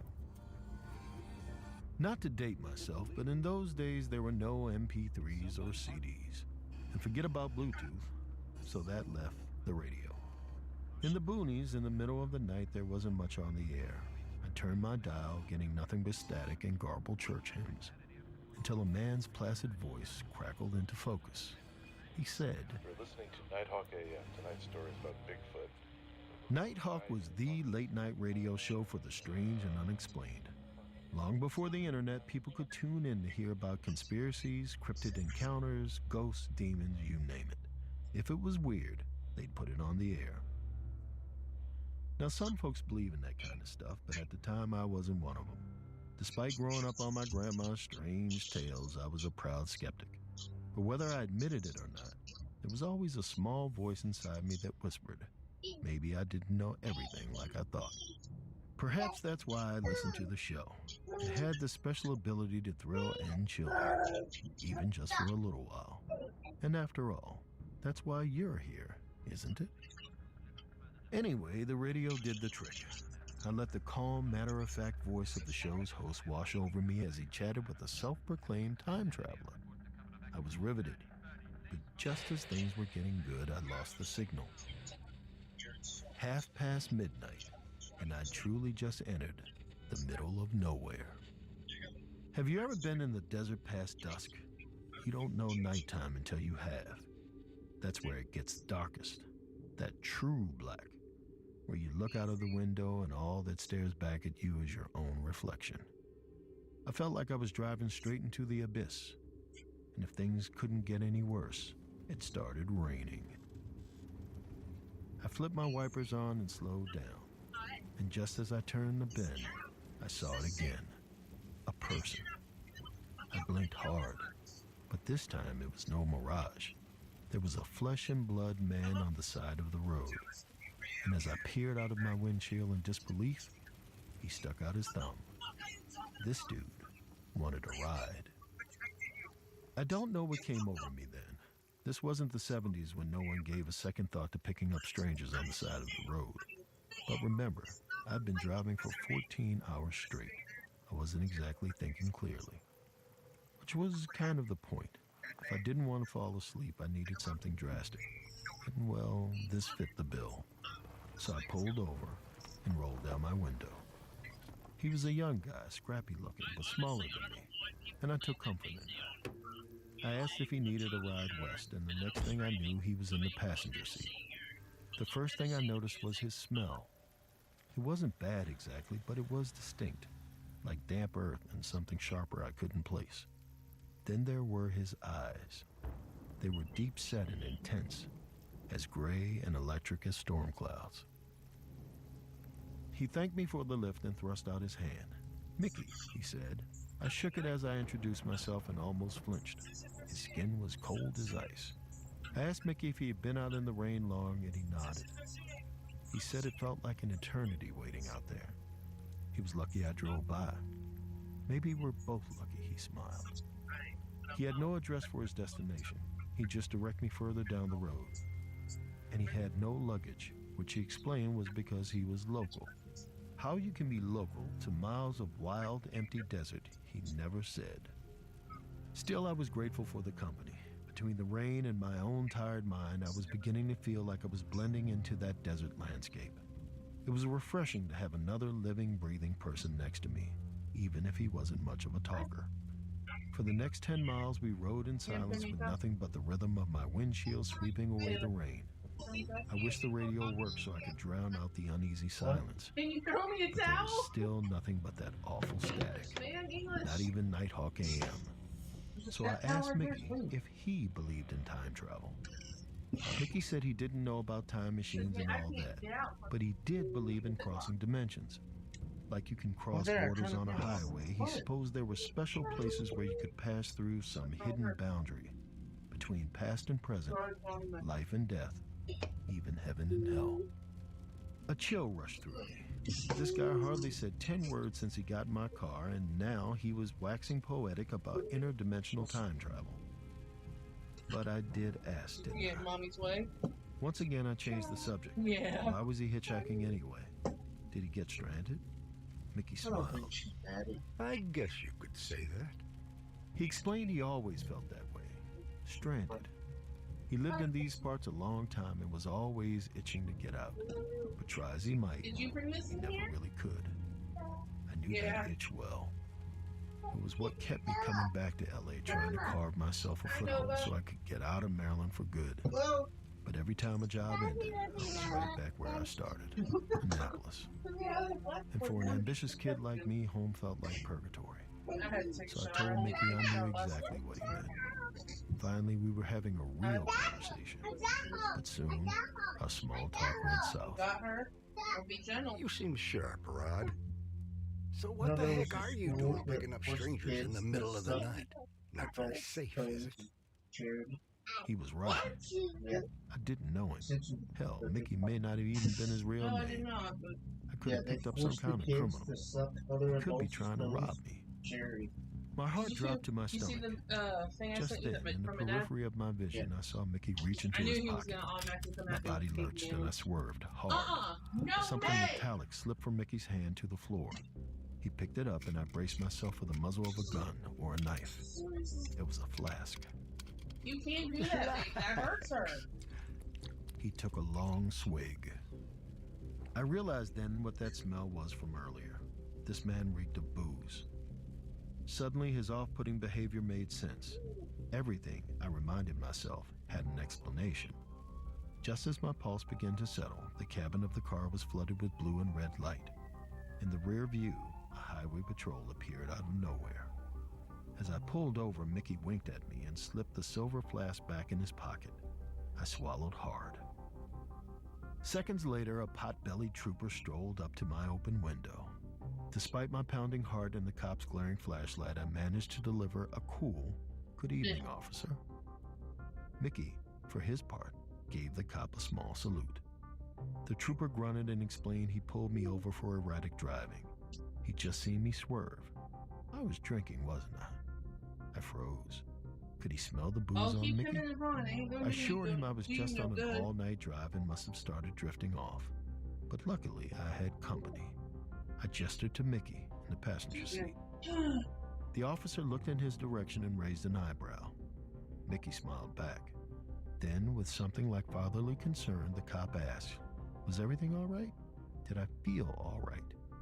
My mind started racing. Should I tell this guy about Mickey? Sure, something was off about the dude, but what would I even say? "Hey officer, this hitchhiker I picked up might be a wanted criminal, but he's probably just drunk. And that open flask in my car? Never seen it in my life." Nah, it was better not to say anything at all. The cop sighed. "You know," he said, "driving tired was just as dangerous as driving drunk. It was easy to fall asleep at the wheel in these parts, especially," he said, "when you were driving by yourself." I figured he was talking about his own late-night drive, but I thanked him regardless. He nodded and disappeared whence he came. Finally, I could breathe. My relief only lasted so long. Once back on the road, I remembered my real problem was sitting beside me in the passenger seat. Mickey gave me a grin that made my skin crawl. then took another pull of his flask. It was then I made a promise to myself. I'd give this drunken weirdo one more chance. But if things got any stranger, I'd ditch his ass the next chance I got.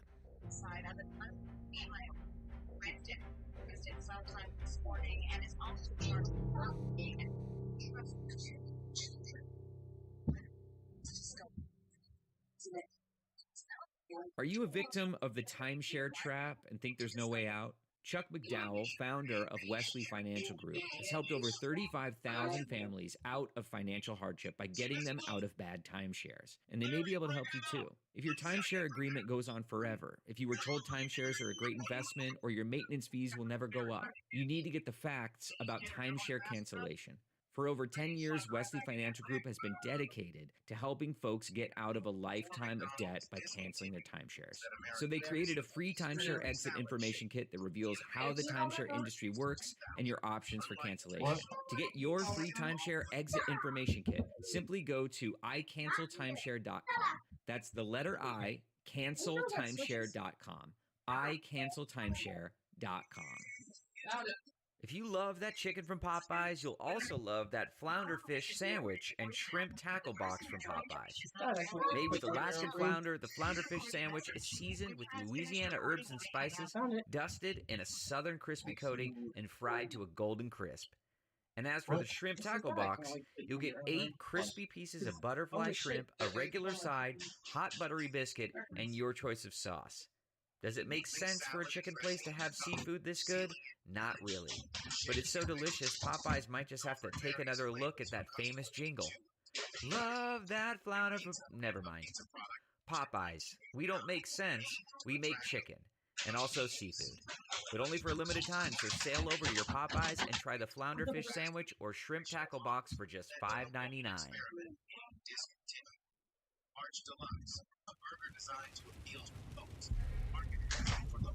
We sat in silence for miles with nothing but the sound of the rain pelting the windshield. But as my eyelids began to droop, Mickey started talking, or ramble more like it. I noticed his words were running into each other. The alcohol was affecting him. He explained he'd made some bad choices. You don't want to be like me, Rodney. Stranded, catching a ride every night. You're young, with your whole life ahead of you. You then crash. You're on the side of the road, grass growing through your bones. That was the last straw. I'd given this dude the benefit of the doubt, but he kept getting weirder. That logical voice in my head was running out of nice, clean explanations, and my gut was telling me a very different story. Drunk or not, something was wrong with this guy. So at the next clearing, I pulled over and told Mickey I had to take a leak. Really, I just needed some excuse to get out, because stashed in my trunk was a baseball bat. I'm not a violent guy, but back then, LA was rougher than it is today. And some nights I had no option but to sleep in my car. So if someone messed around, they were going to find out. And right now, I wanted to make sure that bat was in arm's reach if I needed it. I grabbed my wallet and keys, just in case Mickey got some funny ideas, and wandered off to a far patch of scraggly trees, where the hair stood up on the back of my neck. I was being watched. I spun around when something moved in the corner of my vision. I looked to my car to find the passenger door was wide open. I crept toward the truck till I could hear the steady chime of the open door. Mickey was gone, but I had the distinct feeling he was still around. I grabbed the baseball bat from my trunk and gripped it tight. My chest was growing with dread, but I called for Mickey anyway. Just then, something scuttled in and out of the brush. I couldn't tell what it was, but that was enough. It was time to leave. Now. I hightailed it to the car and threw my keys in the ignition. But as the headlights kicked on, I froze. There, illuminated in my high beams, was a coyote. But not just any coyote. I swear on my grandmother it was the same damn coyote I'd nearly hit a couple of hours before. I don't know how it caught up to me. Its eyes glowed in that way animals do at night. Two soulless orbs gazing from the abyss. It snarled when the car door slammed. My heart nearly jumped out of my mouth. Mickey sat beside me, smiling and bleary-eyed like nothing happened. What are you staring at, Rodney? But when I went to point at the coyote, it was gone. I felt a bit better knowing the bat was just beside my seat. Mickey hummed a little country song as we drove on. We were close, he said. His stop was down the bend. I took comfort in the fact that he'd soon be out of my car, no confrontation needed, and this bizarre night would be over. He had me turn down an unmarked dirt road. It felt like no one had driven there in decades. The brush was thicker, encroaching on the narrow dirt lane. My truck felt like an unwelcome guest in this place, a disturbance. I drove slowly, even though every part of me wanted to get this over with as soon as possible. Mickey looked at me and frowned. Look, I know you wanted to hurry. You want to go all kinds of places fast. But there's a danger to that. And if you're not careful, you could end up just like me. One bad choice and stranded, going nowhere. He ended his speech with another sip of his flask. I looked out at the secluded road and realized something. Mickey had said all that with perfect clarity. His slur was gone. He wasn't drunk. Maybe he never was. And he wasn't going to rob me either. He was going to kill me. I started breathing fast and thinking faster. Then I slipped my left hand discreetly beside my seat and gripped the bat. With all the control I could muster, I turned to Mickey and said, "I don't want any trouble." His thin lips twisted into a smile. Trouble was all around us. I couldn't control it. It was about how I navigated it, like the weather. As soon as he uttered the word, a crack of thunder boomed from the heavens, and the rain became a downpour. I stared at him, frozen. It was then I considered that other voice buried deep in my mind. Not the logical one, but the one I'd been shushing for a long, long time. It told me that maybe Mickey wasn't a drunk, or a criminal, or even a killer. Maybe Mickey wasn't human. I white-knuckled the steering wheel, my heart matching the frantic rhythm of my wipers. Are you afraid, Rodney? Do exactly as I say, or else. What do you want? I asked, the fear seeping into my words. He said this wasn't about him. This was about what I wanted. And I wanted to live a good life, right? I had big, shiny dreams, and I wanted to get there fast. His icy fingers curled around my shoulder, and his gaze bore into my skull. He instructed me to do exactly as he said.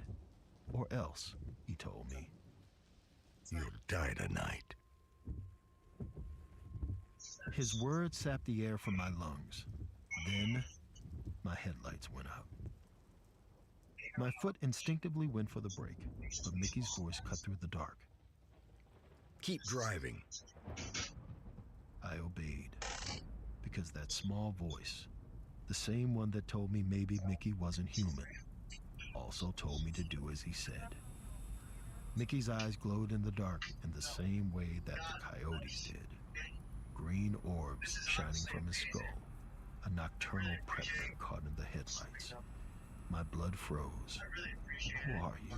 I whispered. You don't know me, Rodney Barnes, but I know you, and I have a message to give you. Be smart, Rodney. You come home safe. I screamed, and Mickey laughed my grandmother's laugh as we raced through the dark. He turned, his predator eyes searing into my soul, and uttered one word: brake. Just as I saw a glint of metal, I smashed the brakes. My tires screamed some awful chorus into the desert darkness. I'll never forget that sound. It's all I remember before everything plunged to night.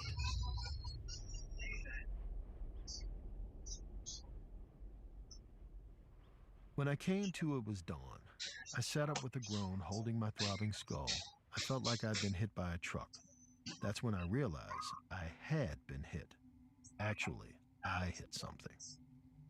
I looked around to find that I was alone. Thank God. But that didn't mean Mickey wasn't out there waiting. I grabbed my trusty bat and stumbled out of the truck. In the dim morning light, I could see miles of scrub brush and cacti, but not a soul in sight. Relieved, I lowered my bat and went to assess the damage. I'd slammed straight into a steel guardrail. My bumper was busted, but the rest of my old truck was miraculously intact. I was lucky. It wasn't until I looked around that I realized that was an understatement. Just over the guardrail, the road plummeted into a deep gully. If it wasn't for that small stretch of metal, I would have met my end on the boulders below. I don't know if it was relief or the jarring realization of my own fragile mortality, but I laughed until I saw something in the corner of my eye. A coyote. The coyote was at the end of the guardrail, just sitting there, so close I could see its storm gray eyes. I don't know what came over me, but I walked toward that wild creature like a man in a trance. It stared me down as I approached, less afraid of me than I was of it. I got so close I could touch it, and then it calmly stood and trotted off into the brush.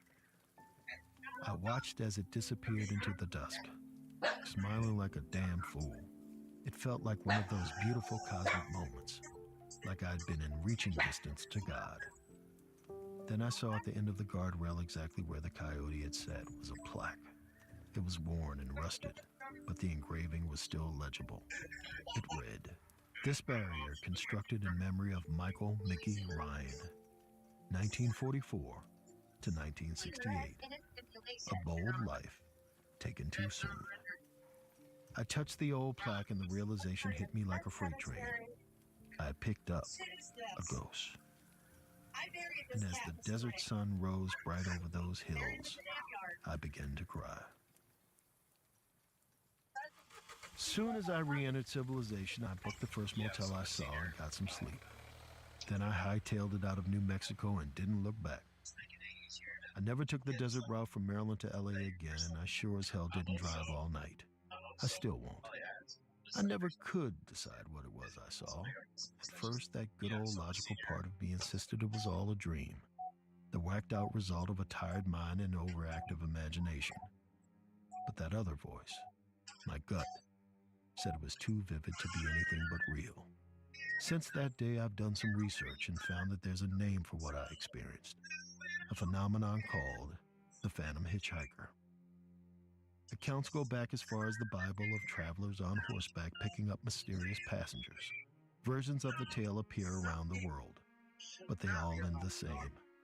Once the stranger disappears, the traveler realizes they were dead all along. Regardless, I'm damn lucky to be alive. I was reckless and cocky, and ghost or not, one thing I know is true. If it wasn't for Mickey, I'd be dead in a ditch, just like him. That night changed me. I listened to my grandma after that. I listened to her advice and to her stories. I learned the stranger the tale, the more important the lesson. And though we may be afraid these terrifying encounters will end our life, sometimes, if we pay attention, they might just save us instead. Okay.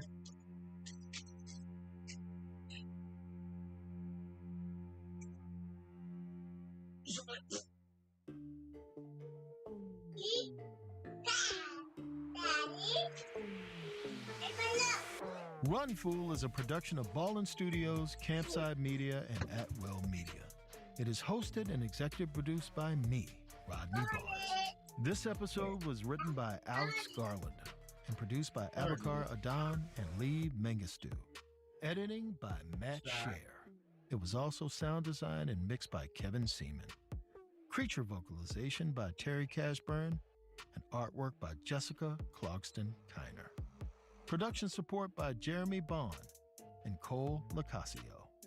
Special thanks to our operations team, Doug Slaywin, Ashley Warren, Sabina Mara, and Destiny Dingle.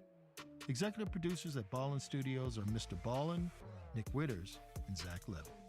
Executive producers at Will Media are Will Malnati and Rosie Guerin.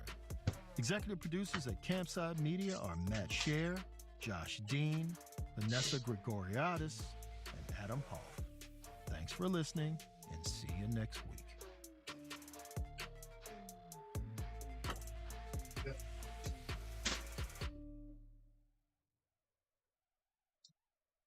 Shopify's already taken the cash register online, helping millions sell billions around the world. But did you know that Shopify can do the same thing at your retail store? Give your point of sale system a serious upgrade with Shopify. Shopify is the commerce platform revolutionizing millions of businesses worldwide. With Shopify, you get a powerhouse selling partner that effortlessly unites your in-person and online sales into one source of truth. Track every sale across your business in one place and know exactly what's in stock. Do retail right with Shopify. Sign up for a $1 per month trial period at shopify.com/Wondery, all lowercase. Go to shopify.com/Wondery to take your retail business to the next level today. Shopify.com/Wondery. This episode is brought to you in part by Progressive. Most of you aren't just listening right now. You're driving, cleaning. Shopify's already taken the cash register online, helping millions sell billions around the world. But did you know that Shopify can do the same thing at your retail store? Give your point of sale system a serious upgrade with Shopify. Shopify is the commerce platform revolutionizing millions of businesses worldwide. With Shopify, you get a powerhouse selling partner that effortlessly unites your in-person and online sales into one source of truth. Track every sale across your business in one place and know exactly what's in stock. Do retail right with Shopify. Sign up for a $1 per month trial period at shopify.com/Wondery, all lowercase. Go to shopify.com/Wondery to take your retail business to the next level today. Shopify.com/Wondery. Are you a victim of the timeshare trap and think there's no way out? Chuck McDowell, founder of Wesley Financial Group, has helped over 35,000 families out of financial hardship by getting them out of bad timeshares. And they may be able to help you too. If your timeshare agreement goes on forever, if you were told timeshares are a great investment or your maintenance fees will never go up, you need to get the facts about timeshare cancellation.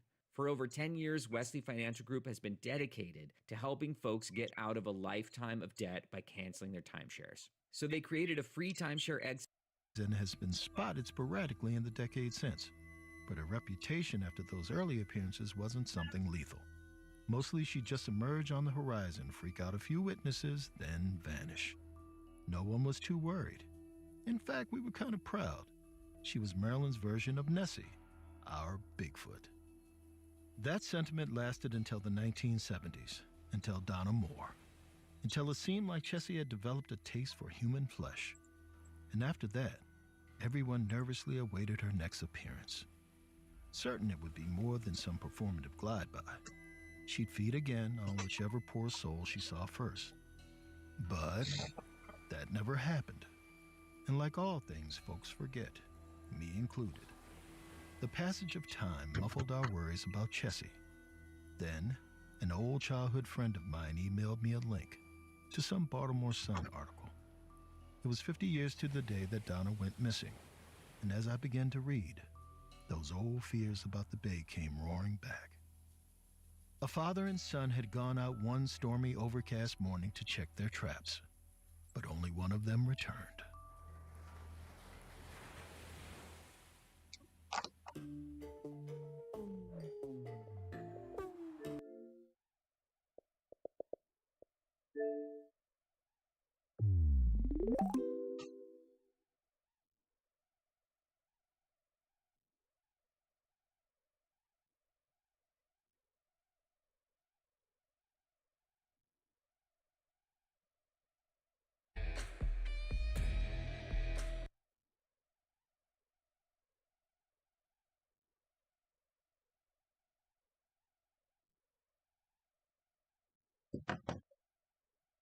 This matchup, I think these are two dark horse teams going at it right now. Both of them have the makeup to be a great team moving forward the rest of the year. They have fantastic rosters and talent, specifically though on the Boston Breach side, simply because they have P-Dog, world champion, Slasher, world champion. They have brought in a team, which since doing so, they have looked unreal. And then of course, the possible, we're still counting him as as a rookie, but Snoopy as well has been playing very, very consistent for them. So for this series, when it comes to Monster Energy pre-games, I think it's just to clean up some of these search and destroy situations. They're really, really good in hardpoint right now, second overall in the league during this qualifier, and they have an extremely deep map pool. And if they're good at respawn, there's opportunity still to control. So just work on your search and destroys. Yeah, I agree with that. The search and destroy, I mean, it's got to be better, and it's been a little bit better. I mean, we saw a 6-1 versus Minnesota.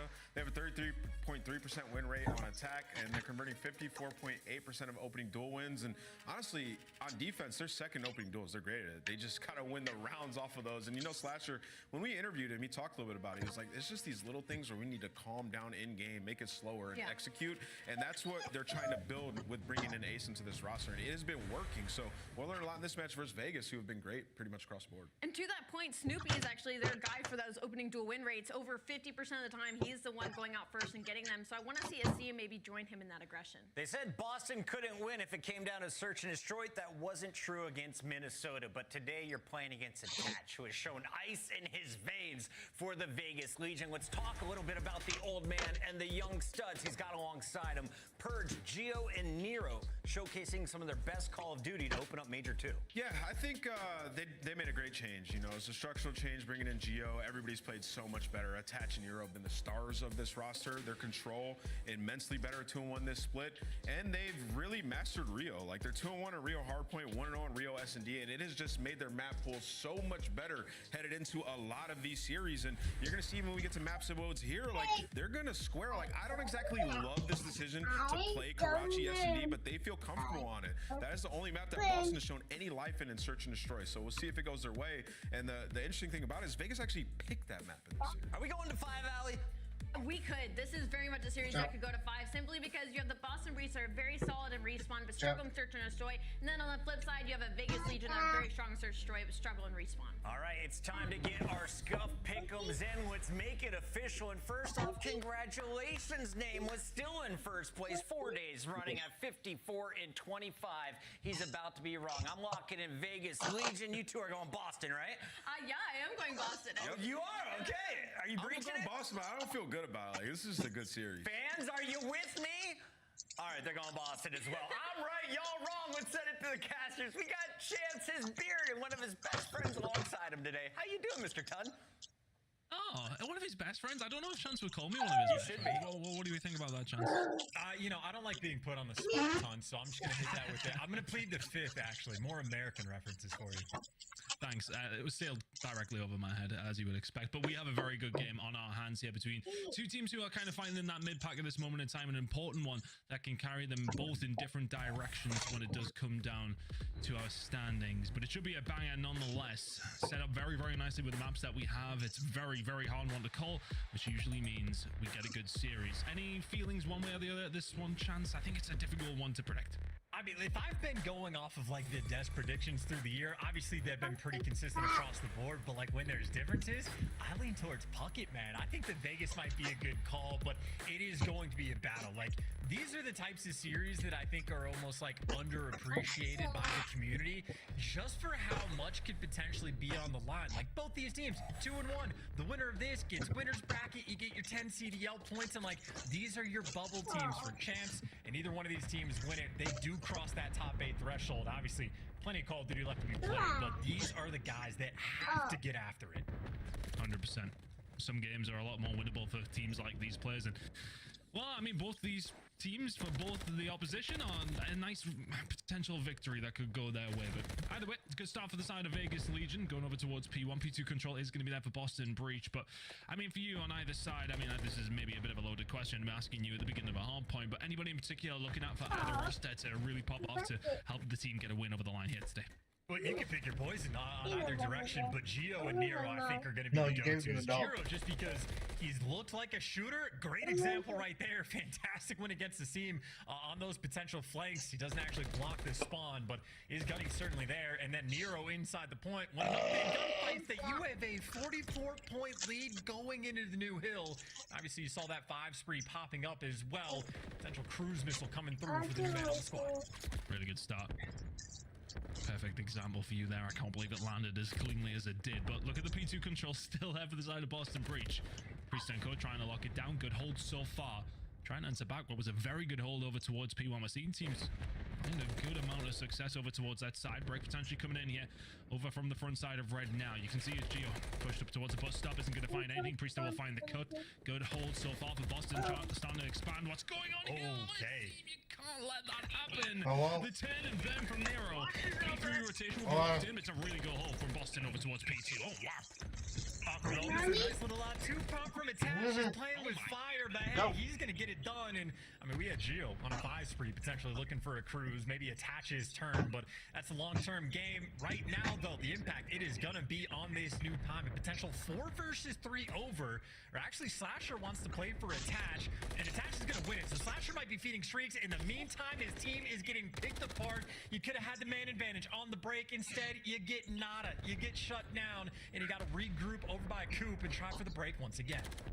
Very good job from the side of Vegas Legion, especially on that scrap time, and now to set yourselves up over towards the new hill. Just here to watch the cross. Boston need to find something here, because not that the lead is insurmountable by any stretch, but it's getting quite large quite early. Priester has seen combining well. Geo's there to answer the question. Nero just chilling as long as he possibly can, but Geo with the crispies again. Eventually the break will come through. 23 seconds is what's going to be on offer for the side of Boston Breach, looking like they're going to lock it down. A really good job over the last 3 health points, to be honest with you, for Vegas Legion. Yeah, okay, they didn't get the majority of the time over towards P2, but you take a good chunk of it away from Boston Breach. You find yourself with a rotation over towards the next hill. You take those all day long. Fight over towards the bridge side now. Geo really lighting it up so far, singing 9 and 4. Priester at 10 and 4 himself, though, so having a good game on the side of Boston Breach, who are now trying to set themselves up for the scrappiest of scrappy hills. Over towards P4 we go. And just looking at the minimap, it is a bit of a crazy hill, right? Both teams rather on every corner of the minimap, just about, at least like surrounding the hill, but Nero was playing off the time, so picks up a big 2-piece, can't quite get the third. The read was absolutely there, and I mean, look, we got a cruise missile already in the hands of Attach. Asim gonna be looking for one of his own, and Asim, cruise missile or not, as he's gonna be hunting it down, he's doing enough of a job just like distracting and keeping these players away. You can already see he is very focused on this rotation. Meanwhile, at the scrap time, still a bit of a battle. It looks like Vegas might come out on top to keep that lead maintained. Boston, very important on this rotation to try to keep track of these players. Nero behind enemy lines. This is that count to 4 moment. And based on Asim's play, he's aware that someone might be behind him. Nero really is going to be the catalyst for any potential break that could come through. You got Slasher over towards top 3, trying to hold it down from there. Asim already curious that the push could have come through. Now Nero snaps into action. Asim, is he going to get the timing? Not quite. Nero will find the kill. Now you have to think about Attach maybe working on something over towards the Diner side. Spawn still coming in over towards that side, but it's looking like Boston Breach holding on for quite some time here, but Attach is going to shut this down pretty quickly. Cruise missile in, Priester dead. Break potentially on the cards now for Vegas Legion. Spawning over towards Diner. Nero finds another really good job from Nero, locking down this side of the map. Should be some good time for the side of Vegas Legion. It is quite literally just his presence keeping these players at bay. Boston had to send an extra few players around the flank just to go and pick him up. And, I mean, credit to Boston. Still wipe him off the map. Asim responds. He loses that 1v1 fight against Nero. It puts him on the back foot. Immediately comes back and slams and gets his team the scrap time. So Boston right back in the game. The spree continuing, catching spawners before they're ready to shoot. And again, that cruise missile battle, streaky players. He's already got one, so yeah, make the investment, call him this one. Get these guys at least away from P1, call this out to your team, and then win one gunfight after. And Asim out here making plays. Unfortunately, he dies in the meantime. So an ineffective cruise, an unfortunate moment, but his team still collecting that time. We love the thought, but Boston Breach do a really good job over towards the final hill of the first rotation. Find themselves in a lead after Vegas Legion had a cracking start, and well, they will get themselves back in towards P1, where they managed to soak up around 40 points last time around. Now it's about for Boston. Can you find a break? Can you stop these points being soaked again?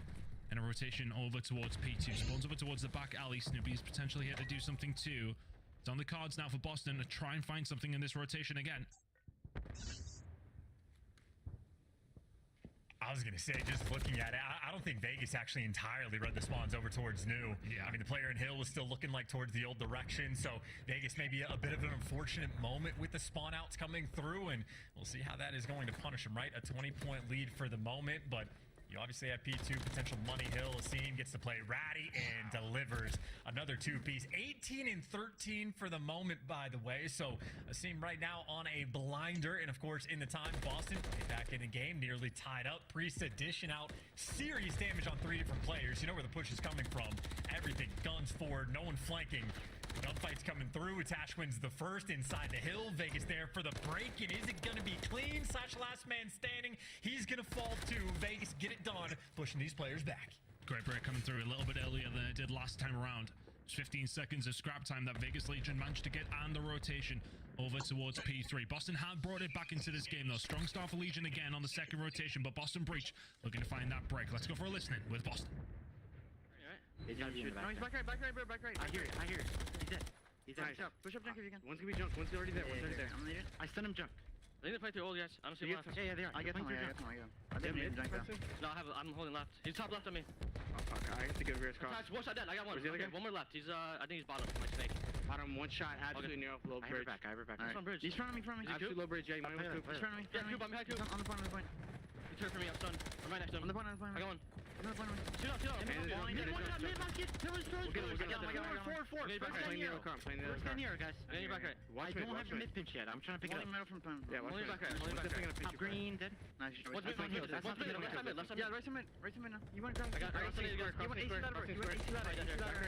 One shot. Cross the square and he's back square. One shot. And the team mid. One shot. Give me your back. AC ladder. Still AC ladder. Top fire. No, AC ladder hit all. Don't run. Back there. Nice on bridge too. One is on bridge to square. Back there. He's back there. Nice. Back there. One team back there. One shot. Challenge. Ran out. You ran off. He's half health in the air. He went square. The top green already. Square this. Top green. One might hit you, Eric. One might hit you. I needed it. Don't store. I got one. I'm getting up there. Yo, middle. Geo mid. Nice. 2. One stop. He jumped. One shot. Absolutely dead. I'm missing Nero. Here. Yo, hard position. I have a strip for me. I did it. And as advertised, a very, very tight game between these two, kicking it off with map number 1. Hasim, very close and personal up against Perch. Will find another kill. He is very much leading the lobby. Snoopy will eventually get taken down. Some good time being soaked here for the side of Boston Breach, and a great break towards P3. Has actually found them in the lead. It's going to be great time actually to get that break as well. That's with 26 seconds left on old time. And a couple different spawns coming through for Boston. So Priest is going to fight for the old time and actually get it. In the meantime, though, Boston's going to be 2 bodies down on the rotation. Snoopy, though, comes up clutch. Slasher, the exact same thing. So they might have been down on the man count, but they're up on the kills front. And on the rotation for Boston, what an important moment for them to stay ahead of the game. Granted, the Hill's just popping a 4-point lead. It's a money hill. We'll see if they can run it up. Asim just causing havoc in the back lines of Vegas Legion, who are trying to make their way over towards the hard point, but they've got to deal with Asim. For all that, he's absolutely nowhere near the point. They know they have to shut him down because he's going to flank at some stage, and during this time, Boston Breach is just soaking up. 3 seconds. Nero will find 2, though. Snoopy just trying to play his life over towards the backside. If he can find this kill on Nero and get them off the point, that would be big, but isn't able to help out. It's a nice break from Vegas Legion. 30 seconds to go here. Over towards the junk hill. Shots are good, but it's going to be a very one-dimensional push. Going to have to come through from Boston. They have to make something count here. Boston will be finding themselves around 20 points behind. Snoopy, he might have found the angle, though. If he can find this kill on the Purge, then the rest of the team may start to make a move. They haven't been able to. Only Snoopy here for now. 13 seconds remaining. Very even game as we go into a 3rd rotation of Hills. That's kind of unreal, too. I mean, he's over there, like, trying to square up with the Renetti in those moments against Detach. But maybe dropping the ball a little bit there is Boston. But, of course, they still do have that cruise missile in the back pocket. Could be great for the rotation or even on this P1 time if they need it. But for the moment, you got top 3rd control. You got guys in time, so everything is singing sweet. You just got to keep track of these players. And Priesta, hyper aware right now, attaches in the background trying to flank. You see the kill feed, Priesta catches them. Now it's just all guns forward. Boston, easy reads right now on the minimap, keeping things secure. Vegas Legion have had so much success over towards P1, but it's going to be very difficult to get that when you've got Slasher frying like this. Asim will find a kill into Geo, and all of a sudden, Vegas Legion are locked out. Boston Breach can very much win it here. 20 seconds away. Push from Vegas Legion needs to be clean. Priesta will find 1 and 2 attached. Need to find a way through. 15 seconds. It's ticking down now for Boston. Absolutely. I mean, one flank coming through. Purge trying to make the play. Geo in the back line. Couple trades are going to be there. Purge gets the double kill as well. 13 and 24, but he gets a big one. But look at those spawns. 2 in the back alley, 2 over by Red. Nero, though. Johnny on the spot. He's ahead of the game. And that's going to be Snoopy inside of the cruise in potentially the final moments. How good is the intel going to be? You still got the spawn up on a pinch. 2 players inside. Can't get it done, but you get him trapped indoors. Vegas gonna have to fight them all off, and that is the kill feed to start it. There you go. You managed to find the kills you need to. The cruise missiles used to no success whatsoever. Purge gonna hold it down from the top red side. He was the one that really broke through over towards P1, and he might be the reason that Vegas Legion win this game. Snoopy can find one through the front door, needs some help. Asim is there, and he has no backup. Vegas Legion holding it down. It's a 6-point game. Big win from Snoopy. Can't get in time. Vegas Legion hold it down. It's a cracking map number 1 that Legion will take away, but not without its adversity. Big plays coming in from Purge over towards P1 to find the break. The rotation locks in. The fights fall their way. Vegas Legion take map number 1. And it was just that angle up top, man. I think it was Slasher from top AC looking down, but that like weird little bit of cover he had. I mean, look, make no mistake. Purge was getting fried. He was not having a good map. He was double negative the entire time, but quite literally finishes the game on a 4 or 5 spree, and they broke P1 at the final possible second of when they were allowed to actually get that done. So, I mean, credit to Purge. You had a small miss moment, but we get to check it again just to see exactly how the gunny was coming through. But yeah, Purge, he found the right moment to snap, and there it is. Little bit of cover, gunny on the hill, and it was actually a seam up top that just could not finish that kill. And even with the spawns coming through, Vegas actually read it very quickly. So that is very heads up from Nero. Great gunny there out of Purge. Big moment in the very end. Yeah, huge moment. It felt like Vegas Legion were fighting off the back foot after the first rotation, to be honest with you. Boston Breach seemed to be leading the dance. Really good map number 1, though, and it sets us up very, very nicely for the rest of this series. Boston Breach, it felt like over towards this last hole, Vegas Legion, you've got to give them all the credit, but I felt a little 1-by-1 from Boston. But in that kind of scenario, it's so tough, right? You got to get towards the hill as quickly as you possibly can. You've got to find a break. You can have those panicky moments. It's always a tough ask, especially over towards P2. It's a heartbreak at the best of times. Never mind when you have to do it very, very quickly, and you have to do it very, very efficiently. And it's also one of those types of games, too, that when you're going back over it in VOD review, you're going to be able to pick apart so many different moments, right? Boston even had the full setup on like the junkyard hill and simply could not execute. But I mean, there you see the stat line. Again, Purge, maybe not quite double negative because of the spree he goes on towards the end, but wasn't really keeping up in the damage, wasn't getting a crazy number of assists. So he was certainly underperforming on the map. Doesn't matter. Got the dub. The Vegas Legion special in that moment. Absolutely stealing one away. And I mean, again, that is a massive map and a very big game. These two teams looking for that middle of the pack separation.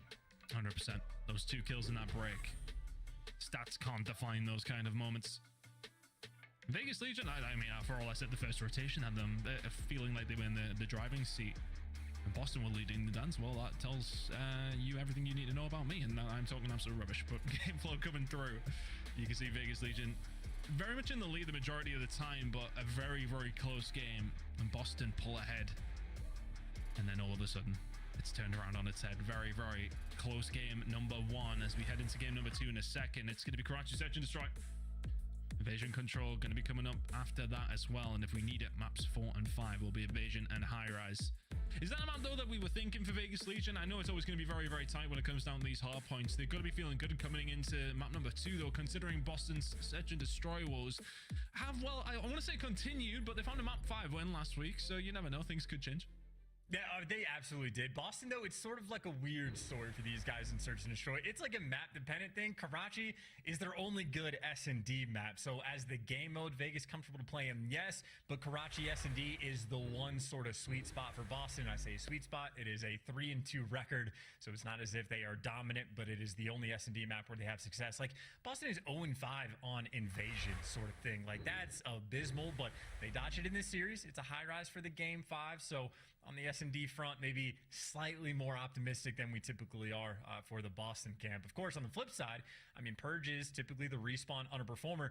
In Search and Destroy, he has been solid for the squad. He is an S&D kid. He's a very strong playmaker, has fantastic comms as well, so maybe a bit more of his opportunity to shine.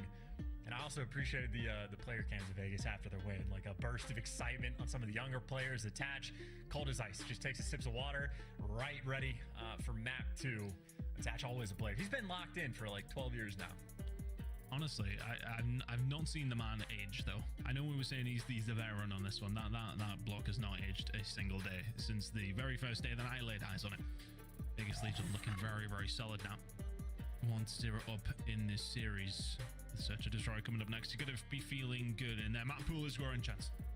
Yeah, absolutely. I mean, we talked about how Karachi is sort of the one good point for Boston. Similar story on the flip side for Vegas Legion. A decent map for these guys as well.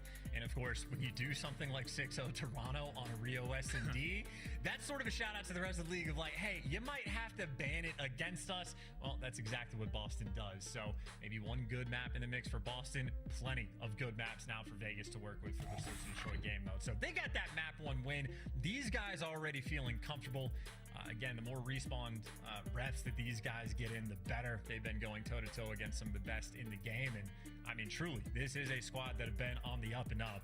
I mean, I know, Gio's gotten a little bit of love as he's made his way towards the team, but it truly has been Attach and Nero lights out the entire year. 100%. Looking over towards it, though, we talked about Boston's woes, and, well, that will tell you exactly how things have went down over these major 2 qualifiers. That 1 win coming in at map number 5 last week against Rocker, so an asterisk against it because Rocker always lose map number 5s, but irrelevant of that, S&D has not been great. Well, in ton, it's the conversion too. Like the stats for round win percentage, it's not great for Boston, but it's reasonable. Opening duel close to 50-50. You want it above that sort of like mid-range point, but 47% isn't terrible. But if you cannot convert the rounds where you're getting the first bloods, that is a massive problem. So without question, between these two teams, that has been the difference, the biggest difference maker. And more of the top teams in the game will hover in that like 80 to 95% range on conversion. That's sort of like league average. If you're above 90, absolutely phenomenal. Being just above 50 is terrible. And again, I mean, the devs talked about it, Slashers talked about it in interviews. Like the first blood's not the issue. It's the small mistakes they are making after the fact where, I mean, what the mistakes might be, tough to say. Overcommitments, sloppy comms, guys just sprinting when they shouldn't be, not holding the setups, bad comms. It could be any number of different things. They've been working on in practice. That has been the primary focus point for Boston. And of course, in the respawn, they have been solid. It might be a tough map 1, but overall, if they can clean up the Search and Destroy, they will jump right back to contending with some of the top teams in the game. So it will absolutely be an interesting map too, where we get to test again their resolve, their ice, see how far, if they can take this series the distance. What was Legion who iced up in map number 1? Do Boston Breach have anything for them here in the Search and Destroy? We stay on Karachi. We change up the game mode. Overall in the season, yeah, okay, it's looking decent. Signed to Boston Breach. Defensive win percentage, they've got that on lock. That's something to keep an eye out as these rounds do go on. See if it does influence which way this map will go, but keep an eye on those first bloods. We mentioned it time and time again. The more you speak of it, 55% is it's a huge issue. It's a coin. You get the first blood, and it's still a coin flip on whether or not you win the round. That is not ideal. Right? Yeah. You get it at 70 or something. You're like, okay, well, it's poor, but 55. Eesh. Here we go. Anyway, over towards it. For the side of Vegas Legion to kick things off. Snoopy will be on his own, if only momentarily. A little bit of control pretty much immediately for Vegas Legion, and they're just going to get this baby down immediately. Priest can do very little about this. No angles. Nice setup here from Vegas Legion. Boston gonna have to try and find a retake. Yeah, get the smoke as well, just to make sure you get out of dodge. Priesthood does have the angles, so he knows nobody cross. So everybody on Boston knows nothing's over by P2. Everybody's trapped in red. You got Slasher working the flank, so you do have these 4 players trapped around red. The question is, can you actually execute and take them down? You still got Tax to work with. Boston, we'll see what they can do. Time's running out. 20 seconds to get things going. Is Attach going to get traded? Yes, he is. The team will find Gio as well. Nero and Purge now having to survive. So Nova not going to find anything by the looks of things, and Nero will read that one, no problem. 10 seconds, the second gunfight from Nero. Wow. Big gunfight comes through, finds it. I don't think the time was maybe on the side there for the side of Boston Breach, but irrelevant of that, Nero absolutely piecing. Hey, I mean, look, that's also around. I don't think Boston actually got the first blood, but that was very quick that they had a 3 versus 2. So they got the man advantage. And then the coin flip after the fact, they did everything right until the part where they just get gunned by Nero. So that is unfortunate. He plays a day 1 spot that we have seen a ton of in the past 2 weeks. And I mean, Slasher was still sliding in. He got a bullet off, but not enough to set up Priesthood for the kill. And that is a painful first round to have fall. Boston, again, number 1 team on defense on this map. That's immediately what they lose. They've struggled more on the attacking rounds, but there's a first blood, so they do have the advantage. A bit of a light push is what's going to catch Nero out. And now all of a sudden, do they know that B is completely wide open? Well, it is, but Purge is well going to be right on the flank. Really good play coming in from Snoopy, nice and patient. Now all of a sudden, if you're Vegas Legion, you need to start to kick into gear. Oh, he's got a free fight onto the bomb site if he wants it. Is he going to be able to find a kill here? Geo will find one. Slash out. Oh, he can't find a second as well. Attach will find another. No way it's collapsed like this. Snoopy now. Makes it a 1 versus 1. Geo. Not going for the defuse yet. Plenty of time. Snoopy lingering around. Geo spots him and goes to chase the kill down. Come down to the 1 versus 1. Snoopy clutches up the 1 versus 2. Big ground for Boston Breach that they nearly threw out of the window. But eventually they will find it. That's that got scary. Yeah, shout out to the kid, by the way. I mean, we're talking about small mistakes in search on the side of Boston. Slasher's not the guy I'm expecting to be the ones to make mistakes, but him and Priesta just get obliterated through the smoke. So, an awkward moment. They got dished out what could have been a devastating round. Snoopy bails him out. That is a massive clutch, a massive moment. Maybe when Geo looks back on and wish he hopped the bomb, but he doesn't have the intel we do. So Snoopy right now, the lifeline, the savior for the squad. But on defense, action's not coming to him straight through the middle of the map. Vegas Legion, Asim's here to meet him. First blood for Boston again. They've been consistent with the man advantages. It has been spicy after the fact, though. Let's see if we can have another spicy round. First 2 have been thoroughly entertaining. Give me a 3rd, please. Slasher locking this one down. Waiting for any sort of push to come through for Vegas Legion. Mid-map pressure was coming in from Purge. He will back down. It's looking like a B hit going to come through. Dot your eyes, cross your T's. Try and find the gunfight.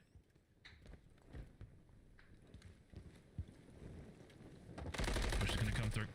Are they going to read it? Oh, Slasher again.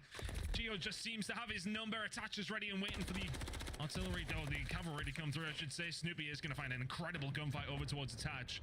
Eventually make this a 2 versus 2. First blood was there for Boston. And now once again, a disadvantageous position. Purge locking this down. Is the push going to come through from the street side?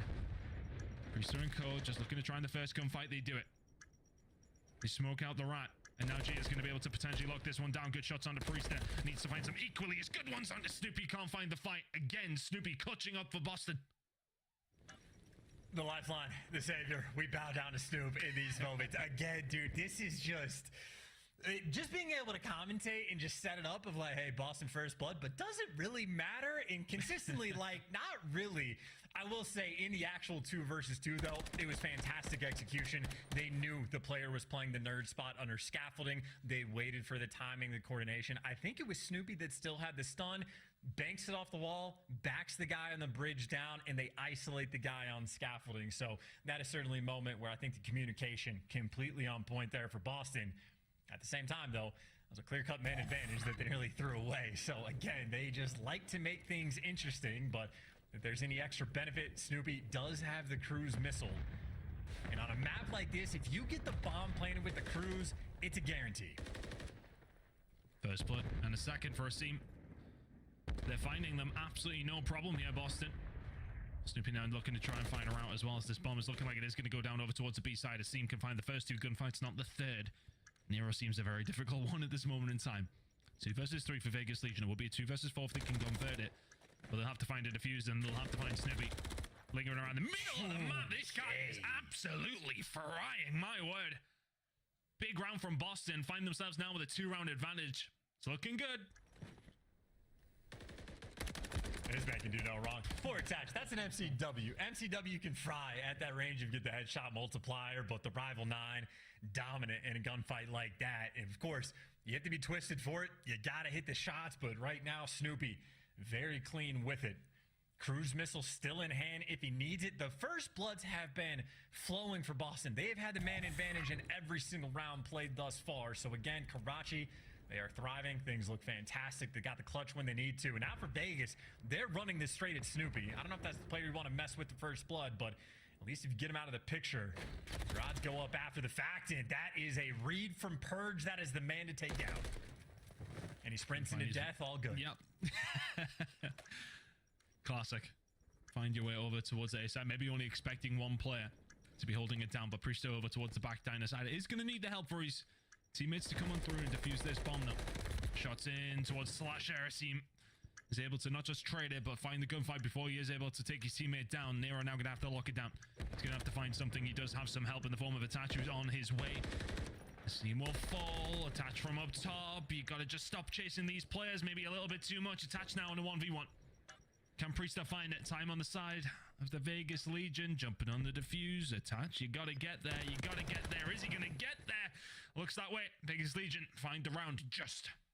It's Attach in a 1v1. You know he's got it. Was the timing close? Yes, but that's because Attach gets it perfect. He hasn't aged a day because he doesn't feel stress in these moments. It honestly is ungodly how consistent he is for 1v1s. Like, over the course of Call of Duty history. I remember, like, in Advanced Warfare, before I started casting, I think it was Mr. X mentioned how good Attach was in 1v1s. It has been true ever since, and that's a big one there. Shout out to Purge, by the way. Gets the first blood on Snoopy. Snoopy, the right man to kill. Throws his life away after the fact, but again, all good. Vegas on the board. Get a defensive round, looking to clutch up. It was an important round that for Vegas. You feel as if things would maybe get away from them just a little bit at 4-1, but 3-2. Make things interesting. Purge once again. Looking for something, and we'll find more than something. He may well find two here if he can get the jump onto a seam. Eventually we'll find the kill, and we'll just dip. No problem whatsoever. Nero with a gunfight over towards the other side. Snoopy is dealt with again. Hasn't been able to do much for Boston Breach in the last of these two rounds. So it's looking like the second one's going to fall, and that's not going to help at all either. Priesta taking down Slasher. Priesta now left in an impossible situation of a 1v4. Not going to happen. I don't even know what was possible on the mini-map for Priesta just to gun him like that. I think he had to have just gotten, like, scared by him. I don't think any players lined up. I don't know if Priesta was in a gunfight. Either way, unfortunate moment. Maybe it didn't matter too much because Purge had basically already guaranteed the round, but I think we're catching a look at how Purge likes to play S&D, right? He is just sprinting around, looking to catch those timings. I mean, he's tried to work those fast flanks before. He's gotten caught a few times, but when it's successful, it is just a guarantee for the round count. All tied up on the Karachi front, 3-3. Maybe a little momentum on Vegas' side. And once again, straight over towards A, dealing with Snoopy again. Yeah. I suppose if you're Purge, though, you're running through the middle of the map, you get taken down. It's just the first blood for Boston. Turns out it doesn't really matter that much anyway. True. We're vibing. Purge and Co looking to find a push over towards this A side. Bomb is here. A 2-2 split. And they're going to find a route through. Snoopy has found himself maybe in a little bit more of a passive position. That stun check's going to come through, though. He'll do well to kill him, but he will be found out. And we'll have to back on down. That bomb is now down 4 versus 4. Oh, he's just in, like, war right now, right? Couple nades landing at his feet. He's got 2 players directly underneath him. Different situation, though, by the way. Attach could be working the flank. So last time all the players for Vegas were isolated over towards red. They do get the first blood, but the flank's coming through. Purge says you got 1. Attach strikes on the flank. He gives you 2, and he buys you the time. Asim gonna have to try to run it down. Attach has already done so much playing with his food, and he's got the setup. Doesn't matter who gets the kill. Attach out here, winning them the round. Flawless again from Attach. And it really does feel like the momentum has swung after those first 4 rounds. Boston feeling confident, but things have changed very, very quickly. A couple of very solid rounds from Vegas Legion as well. It's not been anywhere near close in these last 2 at least. Which way is this one going to go? Huge map in the series, this. If Boston can bring it back, got a great series. But if they go 2-0 down, I don't know how I feel about their chances. Looks like it's going to be a big hit over towards the B side. Got to keep an eye out for those nades. They have landed, but Purge survives. And Purge finds a route through the middle of the map. It's a big hit through market, though, for Boston. Setting up inevitably to get some bridge control. But again, Purge is here. Are they right? They haven't seen him? There's no shot. They're playing off the cruise, and they've already lost the round, potentially. Snoopy's going to be stuck in it. Purge behind enemy lines. You can't find the kill. You got a 4 versus 3. Next to each other. You're worried about the purge in your spawn. Oh, they were next to each other. That is a disaster for Boston Breach, but is it yet? Priester will fall to purge, but they answer back pretty much immediately. A little bit of fortunate and unfortunate timing with the cruise missile. Smoke down.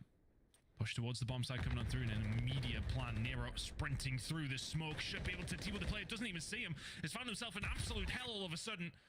But a great position to be in nonetheless. Nero trying to survive. Found himself now in a really awkward spot for not just himself, but for Boston as well. If he can continue to survive, how are Boston getting this bomb down? The answer is they're not, but Slasher will deal with him. Bomb now going down. They get it. Attach Ice Peel, though, at least catches them for the 2v2. So the main advantage nullified. A little bit of time right now for Vegas to work with. And he might have just found the timing. Attach is underneath. He's got the read on Slasher. And he's got the Gunny 2 and a cruise. Attach has everything he wants. Now he's got to get the round. And it's Geo that delivers it again. Boston cannot execute even when things are good. The clutch factor for Vegas, much too strong. I tell you, I was looking at attaching the player cam. His eyes were dialed, ready to go and make that move on the round. Again, we just saw how Boston uses the cruise missile. Absolutely horrible. Purge has been sprinting at you, and he's on defense every round. He finds the timing again. Nobody watching a thing. And I think Vegas might be a little bit better on the execution front. In attach, we trust. Just silly mistakes creeping out from Boston. They need ironed out pretty shortly because honestly, these search and destroys. I was about to say they're becoming a problem. They've been a problem for a while. 5-3 now. Vegas Legion got to be feeling good, and can they use their cruise missile to better effect? Well, you'd almost say absolutely. But when did they choose to invest it? See, has he found an angle, or has he just found an unfortunate moment? Geo will find them. They walk on through. The cruise missile will give the cover and a kill as well. Vegas Legion 4 versus 2. Bomb down. This should begin. Priester finds one on the purge though. And Soupy with some good shots on the Nero. But you need to find more than that. And that's a great nade, but there's also no follow-up, right? So a 2v3, you're working for some power positions, but you've to gun these players down. Nearly hopeless. Geo back down, but things right now easy for Vegas.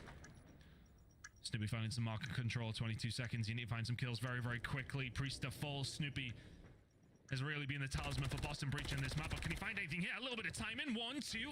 Attach is surely not going to give him this. Got to try and find something. You're looking for him, and he is nowhere to be seen. Attach up top kills the game. And that number 2 win for Vegas Legion. They are cruising in this series. So good from Attach and Co. Punishing Boston every single time they possibly could. Kill Snoopy, win the round, win the game.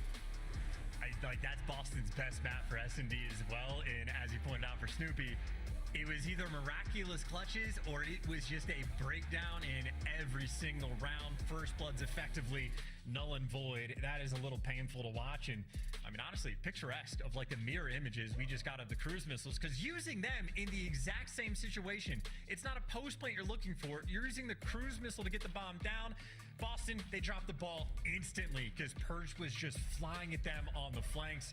Of course, on the side of Vegas, instead, the cruise missile delivers you not just a free first blood, but the free second kill as well, making the round that much easier. But yes, Attach clutch in the 1v1s, clutches in every clutch moment. Double-digit kills, 12-4 performance, as good as you could ask for. Attach, he has been on point all year. Fantastic work from the Betty. And it's found Vegas Legion 2 to the good. A close map number 1, a comfortable map number 2, and evasion control coming up next as well. Oh, you got to figure something out very, very quickly here, Boston. It's not looking great in this game, but if they can find the control, heading over towards an invasion hard point, that could be very, very close. But looking over towards those kills, I mean, look, Snoopy had a really good game for the side of Boston, but not quite enough to get the job done. And again, I think for Purge, you know, we pointed out time and time again, it's sprinting down the middle of the map. Doesn't care if he dies, because honestly, the first bloods didn't matter if Boston even found it. Really good map number 2 coming in from Vegas Legion. They are in a commanding position in this series. Map number 3 going to be coming up very, very shortly. We'll see after this.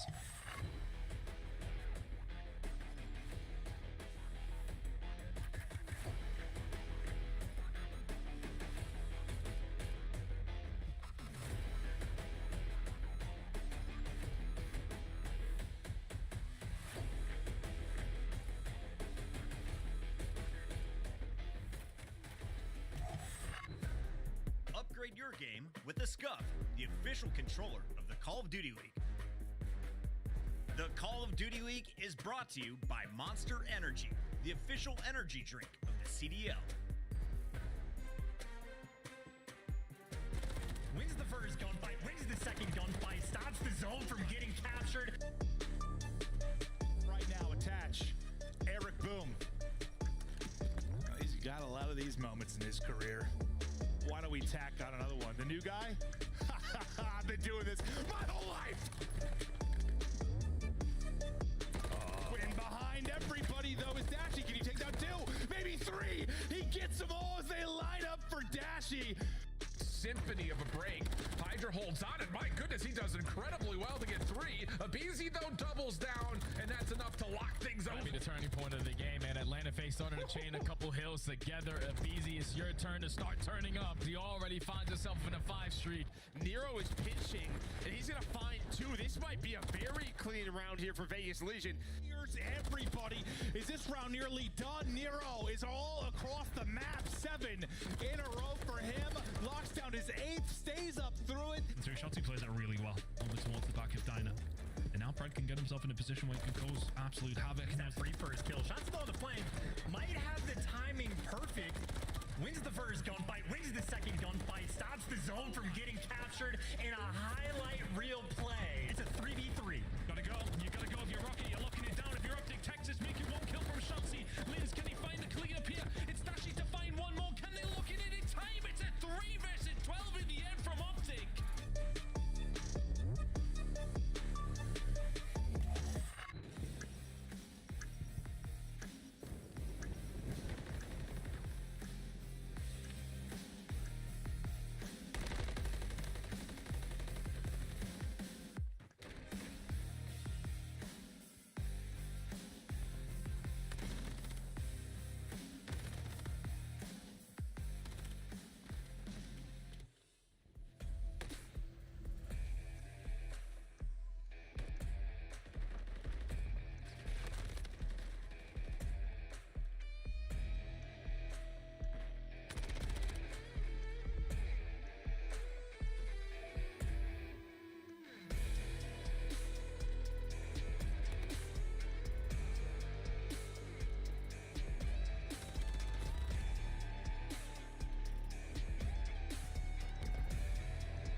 Things looking very good now for the side of Vegas Legion. 2 to the good up against Boston. Search and destroy.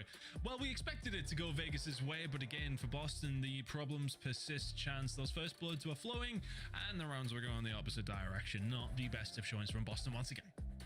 Yeah, and if you want to watch Boston choke potentially in person, we do have Major 2 tickets on sale. You got a QR code. You can scan it, get your tickets, get some sunlight. It's going to be down in Florida. You have high expectations for the vitamin D. And again, whether you want to watch your favorite team perform well, or if you want to watch them chokes on the main stage, you will have all the options available to you. Just make sure you get the tickets. Even the Challengers event, I believe, just got announced for Miami as well. So shout out to the Heretics, fantastic organization coming in, getting big things done. I'm very excited and just a few weeks away. Yep. Just keep running him, it. It's fine. Yeah, sorry, Ton. I was gonna throw it out there, but like, it's all good. Just continuously. We'll have like a Ton and Bryce totem that I'll bring with me. Honestly, I feel like if anybody needed the sun more, it's definitely Bryce. Anyway, irrelevant of that. Over towards Invasion we go. Control coming up. And is this the potential bounce back now for the side of Vegas Legion? It has to be. Out for Vegas Legion, for Boston Preacher. I'm here. I mean, look, Chance, the records don't necessarily fill me full of confidence for Boston, but they have had opportunities. Map number 1 was close enough. They had opportunities to turn rounds into something in the search and destroy. If they're given the opportunity here on map number 3, do you feel confident that they'll be able to take it? Well, I mean, you saw the stats, right? Fantastic on defense. It's a defensive-heavy map, so either team, honestly, if you get that defense for round 5, you're feeling fantastic. But it's a matter of getting there off the opening break. A little bit of action for Vegas. Maybe somewhat of like a split push effectively coming through. Purge is going to be annoying, living inside of Rugs, while maybe the main action heading over towards B. That's where Geo is going to be working with Attach. And, I mean, you just saw Attach's numbers, by the way. 1.45, simply ridiculous. Attach is on form, and Purge doing an annoying enough job that the B capture is going to be a guarantee. And you still have a little bit of pressure to push up the map, look for some extra kills, and, well, Geo, free kill number 1. I would assassinate that guy every single time, but that is reason number 37 while I'm not a pro. I'd love to hit another 36 reasons, maybe another day, but Geo will fall over towards the laundry side. But yeah, you're very right. That pressure can come in from Vegas Legion. Look at where they're setting up now. Boston Breach gonna have to hold tight here, Chance. They're doing a pretty good job just to stay alive again on these offensive rounds. As long as you have the pressure around A, the opportunities are going to be there. Every death, though, a bit of a dagger, and that is everybody falling one by one like dominoes. And Attach 0-1 so far in the round. Opportunity to do some damage, but at the very least, he is only going to be a nuisance. His team a little bit desperate to get out of the spawn. His team's going to fall, so the floodgates down that B street going to be open. Small window of opportunity, and I mean, Attach. In that moment, Snoopy just doesn't know where to look, and here you go. The A hit could come through. One player really can be the catalyst to break something open over towards A. Good shots coming in from a seam. Boston will hold tight again. They will find 3 kills again, but once more, there is one player lingering around, but for how much longer, I'm not too sure. Purge is taking plenty of bullets, should be dead to rights, and there you go. Boston clear it out. For Vegas Legion, now you're going to try and find a breakthrough. Next couple of kills, super important. If you're just looking at Snoopy's positioning, right, that is a picturesque example of why it's so difficult to work the flanks, because you are going to get spotted. It does not matter where you go. It is easy to watch the, again, 37 reasons why I'm not a pro and 36 cuts you can watch on this map. You're inside of DVDs, a little bit of damage done. And again, for Vegas players, if they're alive, things are feeling great. Priesta Snappy is going to get traded, but right now, just looking at the minimap, it is difficult for Vegas to sort of find that clear-cut opening over towards A. They're getting picked apart on every cross from every direction and every angle. Now the players coming off spawn, got to deal with Slasher, got to deal with the seam, and you're not dealing with those two. It's Snoopy hunting you down with the pistol. Vegas, pressure on the map, yes. Execution on A, no. They're struggling to get anything done. Yeah, it's been a real struggle. You're finding position well, and you may well find an opportunity again. Gotta find this gunfight. If you're Snoopy, he's found a lot so far. 10 and 3 from him. Next couple of gunfights, absolutely crucial. Nero inside the pot. Here Stops the time. Here we go. It can fall ever so quickly when it comes down to control. 17 seconds remaining. Gotta win some gunfights. Slasher falls. Rest of the team coming in off the respawn. Preset does well to find 1. The second easily falls his way. And once again, the attack, well, I was about to say, is crumbled. Geo will find 2. And you got to make the move now. Geo can find a 3rd as well, but he will need to find just a little bit more. The shots in are good, but if you are Boston, you hold it down. If you're Vegas Legion, you got to get the Nikes on and get on running. Not going to happen. Opportunity there for the side of Vegas Legion, but Boston Breach shut the door every time. Yeah, big plays from B-Dog as well. That 2-piece, make no mistake, might have saved him in the round. The wall bang on point, the follow-up kill. All things considered, though, that small mistake, that window of opening that Vegas actually found did give them an extra tick, an extra little segment, which could potentially go a long way. So not quite a standard round, a slightly better than average there on the side of Vegas. So it's not a lot to work with, but it is absolutely something. Boston gonna have to push just a little bit further. No A hits off the rip. Obviously, Trophy's gonna be out and about, so gonna keep it nice and standard over towards B. Double stack coming through. Everybody else playing towards mid. Play a little bit of TDM before we start really grinding on that objective. Vegas Legion coming to have a look, though. don't want to just give this one away. Snoopy's been really good here for Boston Breach. Had a really shaky start to map number 1. Was sitting at 1-7, turned it around. Obviously, they weren't able to get the dub. Same can be said over towards the second map. Was really the shining light for Boston in what has been a dark series so far, though. They are looking like they are going to get a hold of B now. Push going to come through from Purge. He is there to maybe slow this down. Rest of Vegas Legion also on their way. Keep an eye on Snoopy, though. He could be the one to maybe break coming on through to find a flank. Or does he just hightail it over towards the A side if these kills go his team way? Well, Slasher and Snoopy will find 2. Purge is there to answer back. B is looking like it is still going to go Boston's way, but not if Purge has something to say about it. Slasher behind enemy lines, but good clear up from Legion. Yeah, Vegas actually just did a fantastic job of basically ignoring Slasher. Don't deal with the treehouse push. Just go through like DVD, just sprint straight at him, make him ineffectual, and yeah, Slasher can't get anything done. And now you're dealing with the spawn trap. Purge lighting up the kill feed as well. He's got the cruise missile. And it was a slightly better than average offensive round there for Vegas. This is looking like a phenomenal round on defense. If you can shut down those zones, that might be, honestly, the game in a moment like this. Pressure on Boston to respond, and if you're in a situation where you're roaming towards A in a moment like this, not ideal. They are being suffocated in their spawn. The shots from Purge making me do my best Owl impressions over here over towards the B side. Fantastic work to break it open. It was him who found 3 kills and then put Boston into this blender. We can find a route through the middle of the map potentially. Attached now will be there to lock it down, but he is going to get taken down. You need to get a touch of your Boston within the next 3 seconds. Got to jump and you got to go now. They get it. But is the damage maybe already done?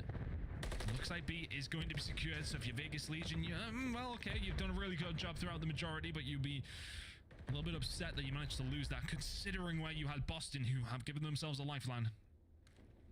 Yeah, and you just had Purge in a spot where he could have made the big play, but also sort of got neutralized up by the tractor, couldn't find a kill, and the timing does not go his way. Nice wall bangs there from Nero, but more or less back to square one. 44 seconds, though, not a ton of time to work with, and Nero getting damaged before he falls as well. And again, with only less than 40 seconds on the clock, time is of the essence. The more Vegas slow them down, the better. Pushed out over towards Bridge and attached, decent damage, but players alive inside a cafe. Boston, this is your one good chance. A bunch of players grouped up right next to the zone. The kills have to fall. Priesta gets the first. Here we go.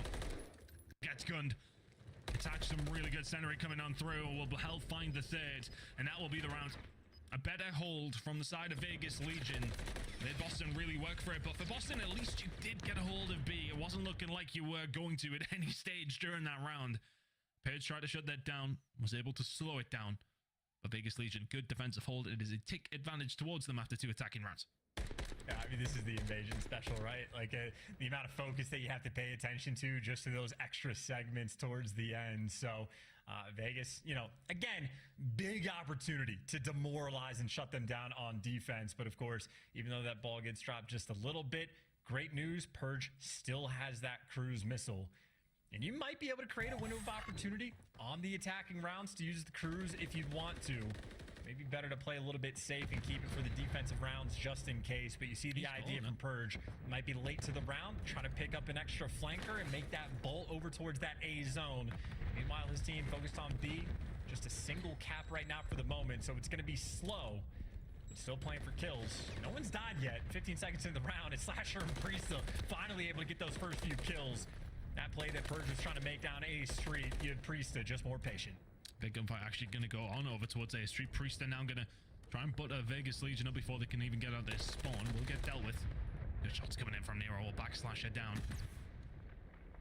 Capturing over towards this B side though.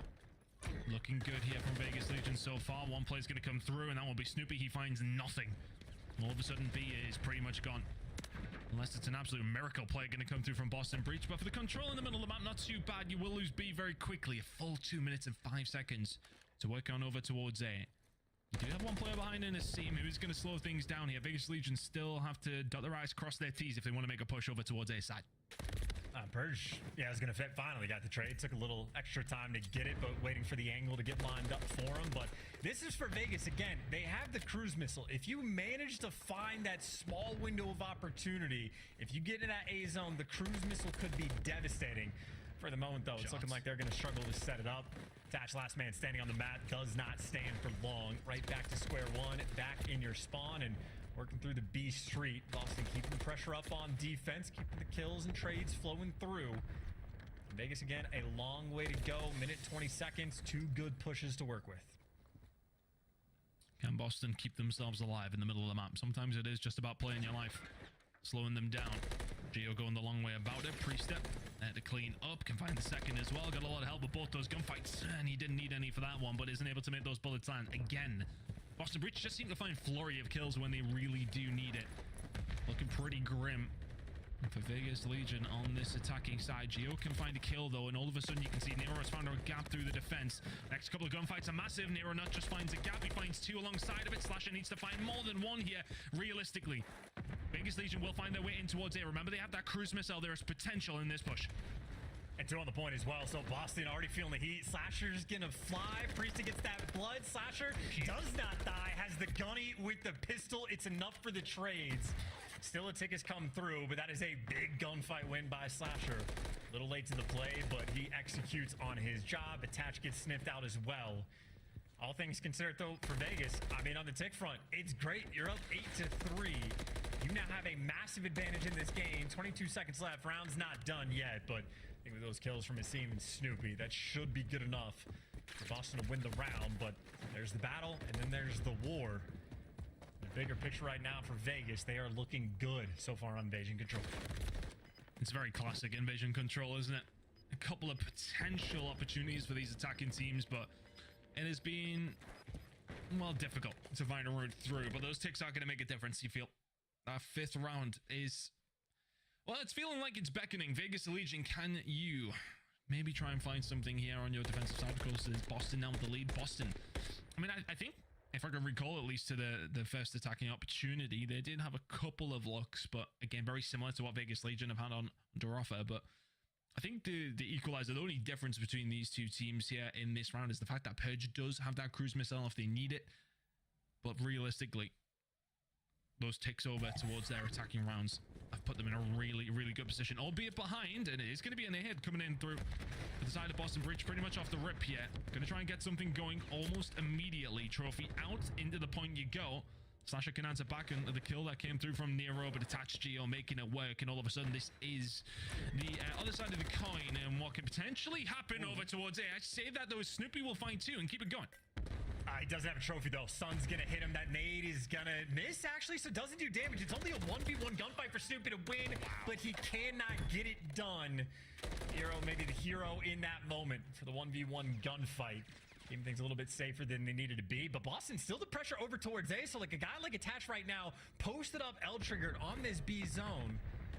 But maybe just a 1v2 gunfight. Number 8's having to turn because Priest is getting the kills, and number 3 and number 7, it's Slasher versus Nero in the kill feed, and Slasher's gonna lose it, and so does everybody else on Boston. Snoopy, the hero in the search and destroy, finds the timing again to get behind enemy lines. And what does he decide to do with this play? On the zone, he goes after he gets the kill. And so for Vegas, they are so far out of the picture. Snoopy, again, it's 1v1 gunfights that if he can pull these off, the opportunity is there. The timing's not going to go his way. There's the trade from Purge. So Vegas staying ahead of the game on defense, making sure no funny business is rolling through. Boston have to be careful here, though. For all they have made progress over towards this A side, a lot of time has been wasted. You don't really have a lot going on over towards B. The lives are not in your favor either. Can they find a potential route through here if you're Vegas Legion? Again, they are still hitting over towards this A side. Really good job from Boston. Managing to get more progress coming on through, but Vegas Legion, you need to hold this down, and they are still having success at B, but they are having no success over towards A. This is going to go. Priestess locked it down, and they've just chipped away at it if you're Boston. Vegas Legion, have they crumbled at the wrong time here? Well, still, you can defend the B zone as well, right? A is much more difficult, but you can still clutch up on defense. But Boston have done the hard work, right? They've done the more difficult thing. You're still pretty fresh on the life count as well. 14 is plenty to work with, and you get pressure up the map, and Snoopy's finding the kills. This is Operation Stay Alive right now. If you get a 3-man down, yes, you stack the point, and, well, that's not going to be quite the moment. 2 on it for the second. You got to watch these flanks. Crew's coming in. Will take down Slasher, and is that now the opportunity for Vegas Legion to pounce? 55 seconds remaining. Lives truly in the advantage for Vegas Legion. Now everything just comes to a stop, which is going to work out for the defensive team, you would like to think, in Vegas Legion. Shots come through from Purge are good onto Snoopy. Asim can't get out after that kill onto Geo as well.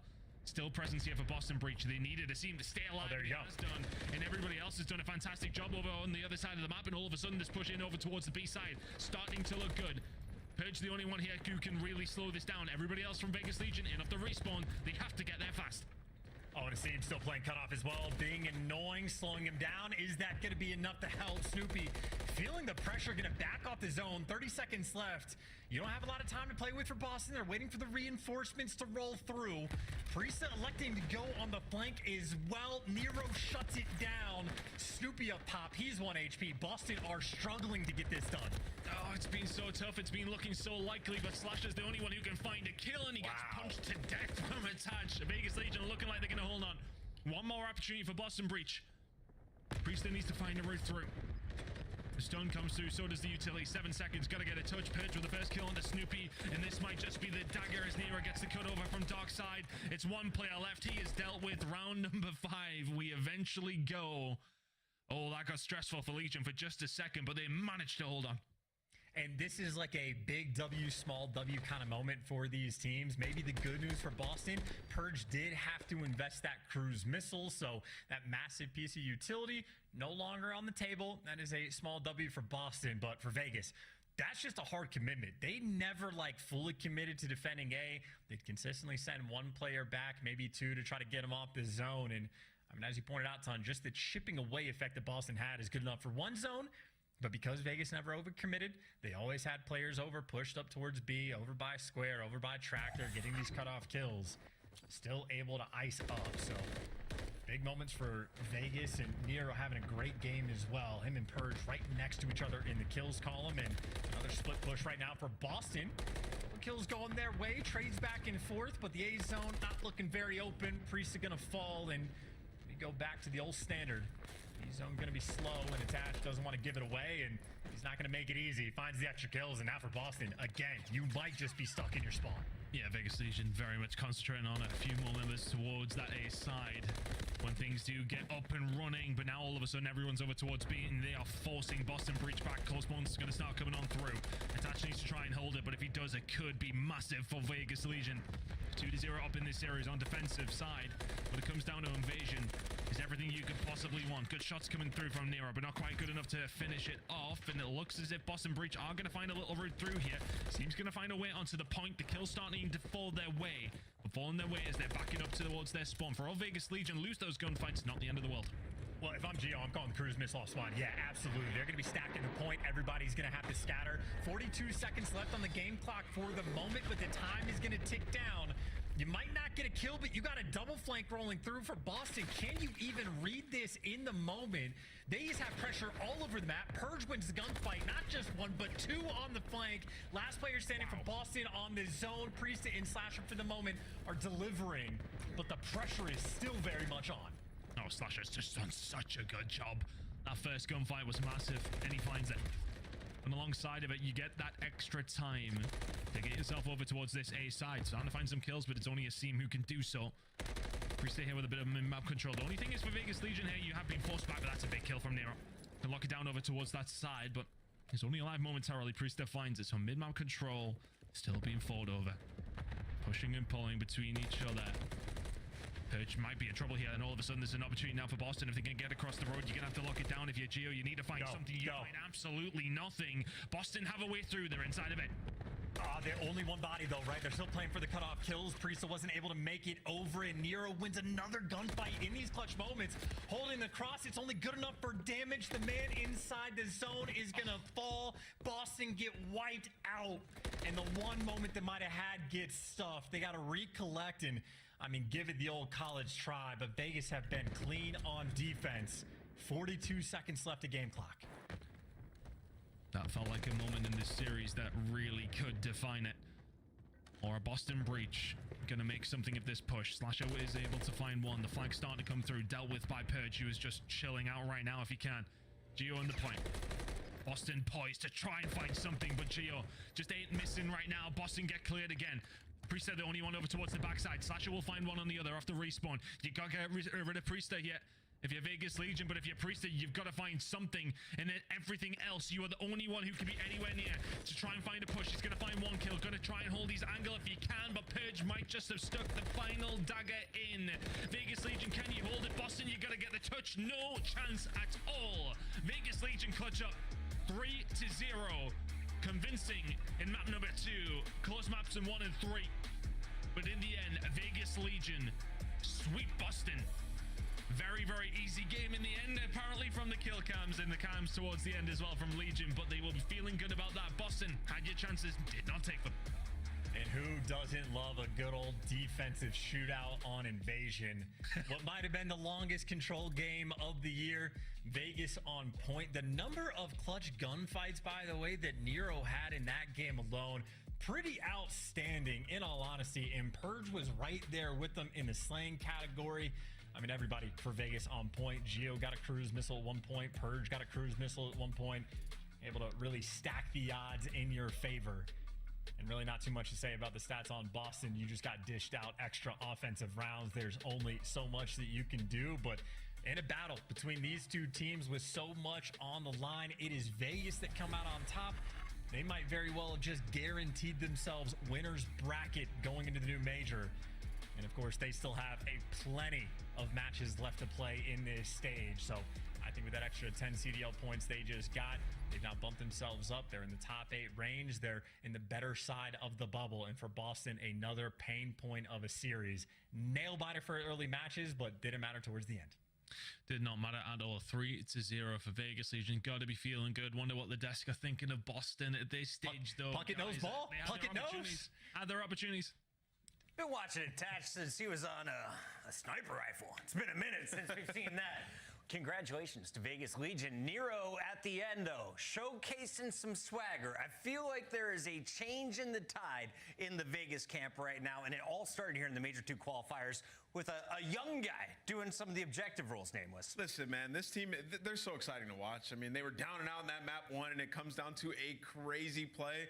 We got to show some love to Purge. He's having a tough one, but he calls game, goes crazy at the end of that first hard point. And can you pause that? Walk me through it live. I picked it out. It's our scuff play of the game. End of game number 1. It's the hard point. Nameless. Ali didn't think this was a big deal. Explain why it's so crucial. This was massive. So, this is the end of the game. They have full control, full hold of this prior to this moment. Purge comes up through mid-cut. He finds a kill on the hill, shimmies on the pillar, and absolutely guns a player up top AC. If he doesn't get those kills, this game is over with. There was nobody on Legion close to P1. He has to get that 2-piece. He does it, and then he stays alive. The rest of the entire game gets over with the transition towards red, stays alive, forcing them to all funnel through Cab Alley and back hop wall. They end up closing that game out, and with that momentum, they go into that search and destroy. Even though they go down, it's still Purge making huge plays in S&D as well. Do you think Boston is particularly, I guess, sensitive to situations like that? Are they emotional players? Would a loss like that get in their heads?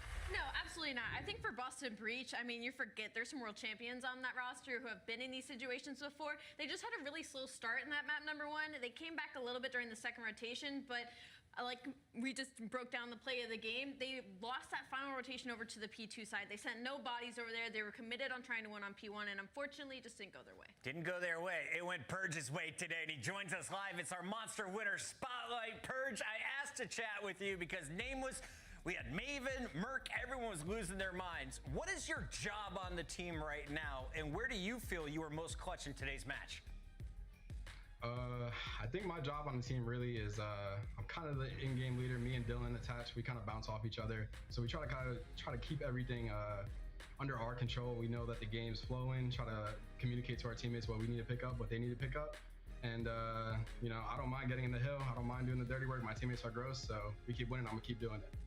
Purge, congratulations on the win. As we head into kind of the middle of Major 2 quals right now, where is Vegas Legion standing as, what are you guys most confident in, and what are you working on moving forward as we get closer to Major 2?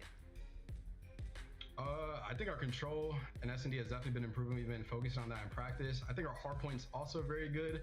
I think we just have some inconsistencies that we just got to work on, and we're probably going to focus on that going forward. Sure. What was the biggest difference in your guys' gameplay as a team when you switched over to a sub? Like, how's that transition been for you? Honestly, I never used a sub before this transition, so it was a little difficult at first, but honestly, I think it's paying off. I think I can make a lot of plays. I think I'm way more comfortable, way more fast on the sub. I think I was making a lot of not very good plays on the AR, so I think it's working out so far. Definitely in that game 3, you dropped 35 on him. Yeah, he was frying. I want to ask you the dynamic between you and Nero. Nero obviously plays at a really high pace. How does that work between you two? What are your guys' discussions like after series? I let DK, that's what we call him, Dylan, I let him do what he's got to do. He's insane. He's one of the best players in the league by far. I try to just call out for him, let him know what he needs to do. I just let him go kill stuff. I'll get in the hill for him. And also shout out Mama Nero, her birthday today. Shout out Mama Nero, happy birthday. Purge, final question for you. We've seen the Challengers Elite going down. We've watched matches happening that are going down on Wednesday and Thursday. Which teams, which players should we look out for? I know you used to beat up on these kids last year. There's a lot of good players. I'm gonna have to go with my boy Yeez just because we won Challenger champs last year. He's been grinding the Challengers, never got his shot. He's a good player, and I hope he gets his chance one day. I love that call. Thank you so much, and congrats on your 3rd win here in Stage 2. Thank you, guys. I appreciate it.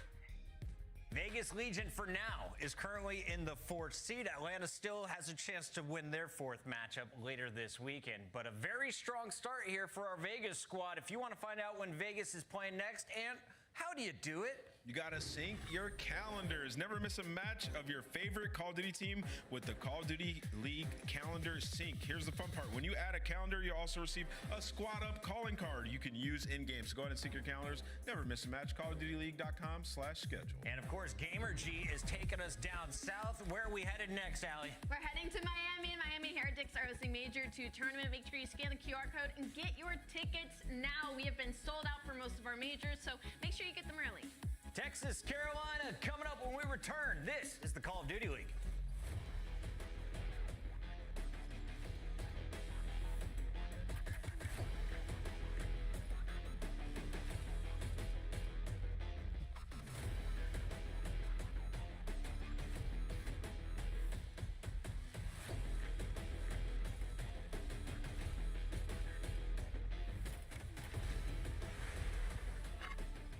Upgrade your game with the Scuff, the official controller of the Call of Duty League. Start the season strong with the Call of Duty League pack. Grab yourself the CDL operator, weapon blueprint, and so much more. Check out the Call of Duty store in-game now.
we sleep.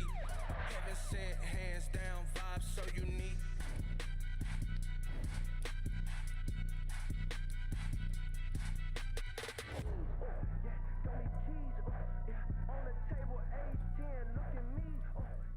The party's just getting started here in the CDL studio. Welcome back, everybody. Chris Puckett alongside Alley Cat and Nameless, and we're about to see a rivalry. Clayster against Optic. Carolina taking on the Green Wall. Let's start here with Optic, a squad that is 3-0, but their wins haven't been clean. They did get a 3 over LAT, a 3-1 over LAG, but that matchup against Rocker, they got exposed for the early part of that match. Yeah, they had a really, really slow start versus the Minnesota Rocker. I mean, it was over an 100-point loss in that map number 1. The search and destroy was a bit closer, but again, I think it's more impressive that they were able to take that round 5 in that Karachi. I mean, Shotzi had an insane map. It was came down to a 3v11. Dashy had 5,600 damage. So if anything, this smells good things for the Green Wall, that their team's mentality and they're able to not back down or give up the middle series even when they're down 0-2. Yeah, I think for Optic Texas from stage 1 to 2, we talked about in the pre-show, they had some clear objectives that they wanted to improve in this one. It was like fixing our man situations in search and destroy, which they have done.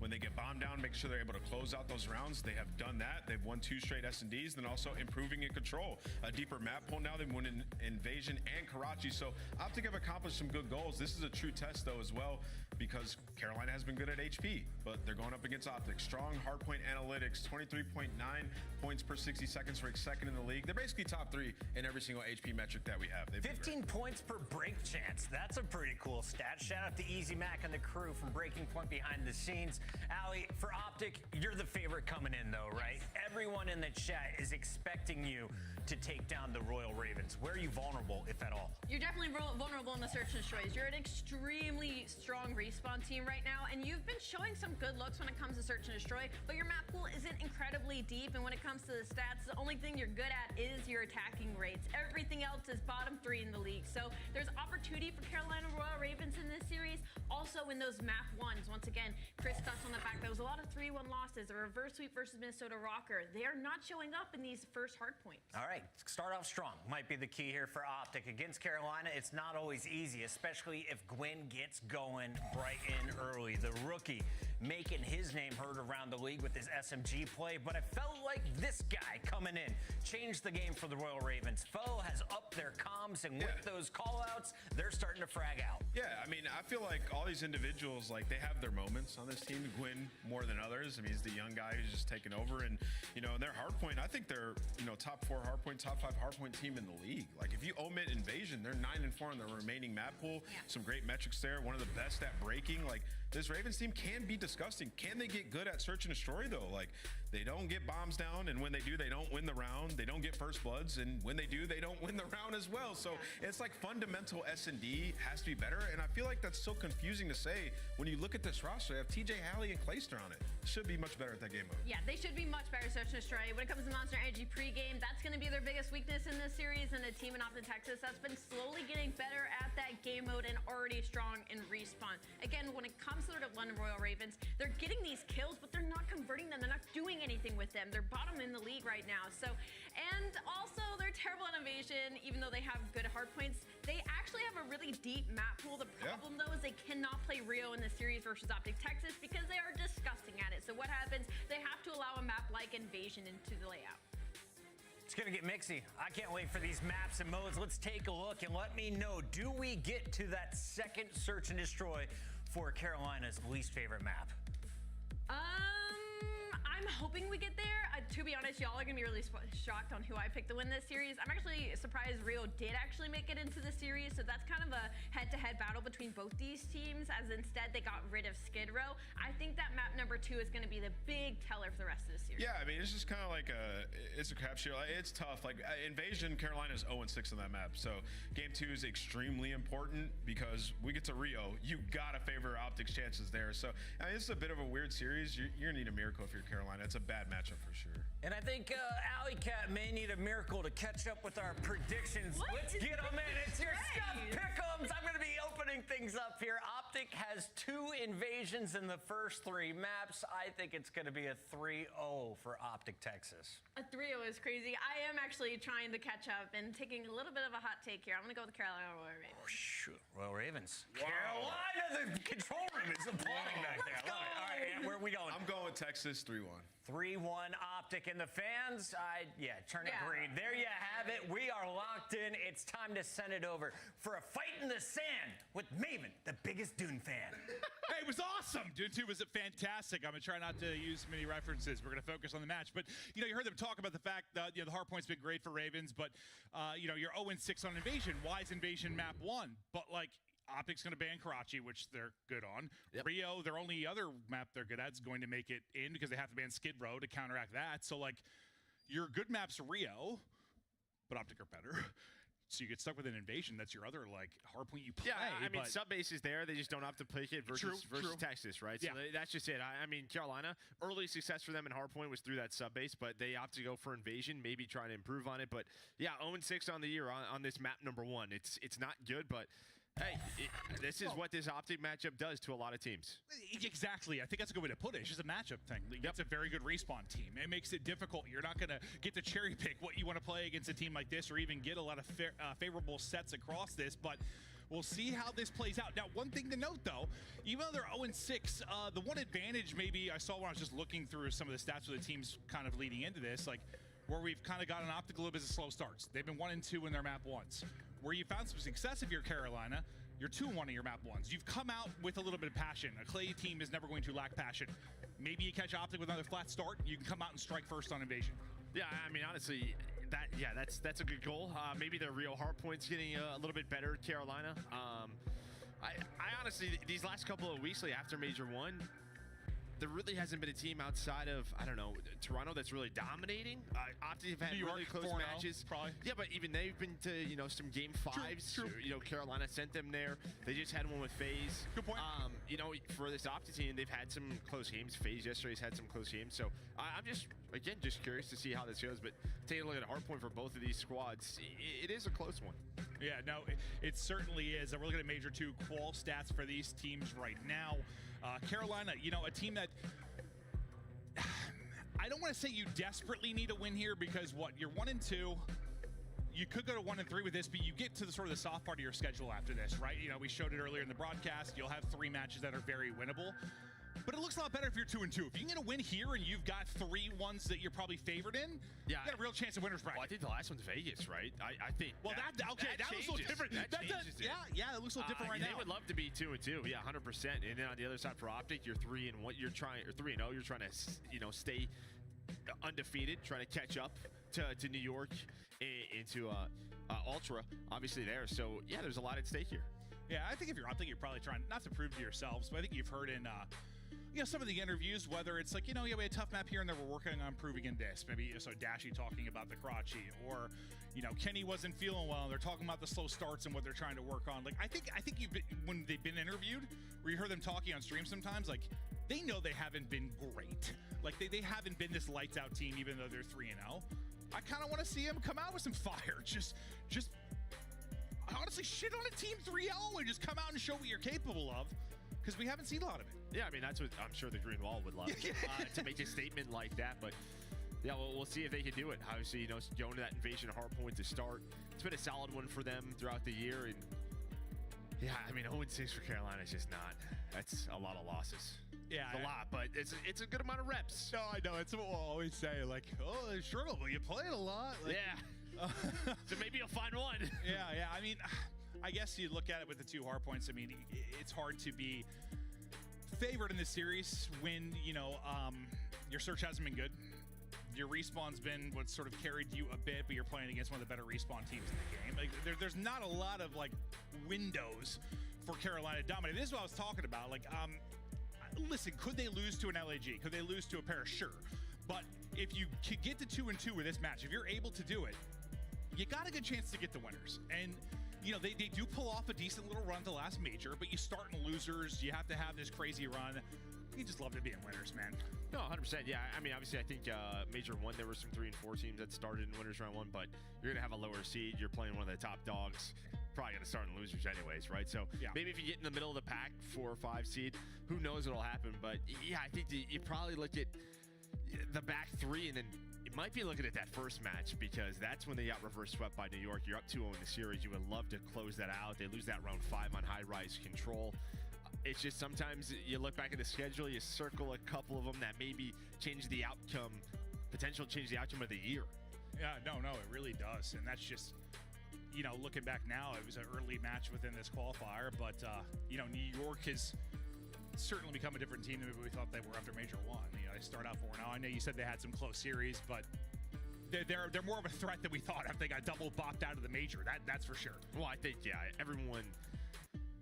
We assumed, right, very much that they were going to bounce back, right? Their search and destroy was fantastic. They just had to turn around the respawn, starting to do that now, and then even their S&Ds still, they just beat FaZe in 2 of them. So I think just looking at both these teams, the big thing is their search and destroy, and then for Carolina not to plateau out in the respawns. We talked about how good of and solid of a respawn team they have been. It's just like, when are other teams going to catch up? Will they plateau? We'll see if that happens, but just taking a look at our Major 2 standings so far. We're on week 3. Optic trying to get up to 4-0. Maybe a surprise there, Vegas Legion. They just won another match, sitting in our 4 seed right there in Carolina. That's what I'm just talking about. Yeah, you're going to be right. You know, if you're 3 and 4, you'll maybe be around that 7th or 8th seed. Well, thanks for hanging with Joe and I, and thank you for your patience at home watching. Yeah, sorry, John, wait for the... Yeah, no. Brief little technical issue. We should be started here in just a second, but as now we're just kind of chatting through things across the league, but it all is leading into this now. Major 2 tournament. You can get your tickets now. It is around the corner. We're headed to Miami. It's going to be a fantastic time. I mean, it's just tough. I wish, like, you know... with having, you know, the city-based stuff and having the home fans, how cool they've been, it's like, I wish Miami was under a better stretch now. I wish Boston had been in a better place going into their majors. You always love, like, the hometown heroes to maybe make a little bit of a run, but looking tough for Miami right now. Yeah, we'll see if they can turn things around, but yeah, make sure to scan that QR code. Come see Maven and I on the beach. Woo-hoo! I'm going to be sweaty. Play some spike ball. I've been working out a month, Joe. I'm down about 10 pounds. You're going to see me on. We're proud of you. You're locked in. You're locked in. I'm still skinny fat, but I've been working. We're going to get there. Yep. By this summer, dude, I'm going to be sexy. You're going to be an athlete. Absolute athlete. Unbelievable. 6'3", just glistening on the beach. Woo! Maybe the next Top Gun with Tom Cruise. Oh, dude, that'd be incredible. But, okay, unfortunately, our technical issue is still being worked on. We can't get the match started yet. We're getting into it as quickly as we can. But as we work through things, we're headed to a quick break. We'll be right back.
Hello and welcome back. We're getting ready to rock and roll here in just a moment. I think our problem has been solved. I think just waiting to get butts and seats now for the players is someone might have stepped away, but then we'll be ready to go. And this match, hopefully it'll end up being a thriller. I mean, talking about these teams, you know, they've both been susceptible to going long series, going to a game 4, game 5, maybe when you don't expect Having some crazy moments. Yes, no, 100%. We've casted a lot of Royal Ravens, and they've had some insane ones as of late, over this past month or two. But I don't know. Do you see him being able to beat this Optic team?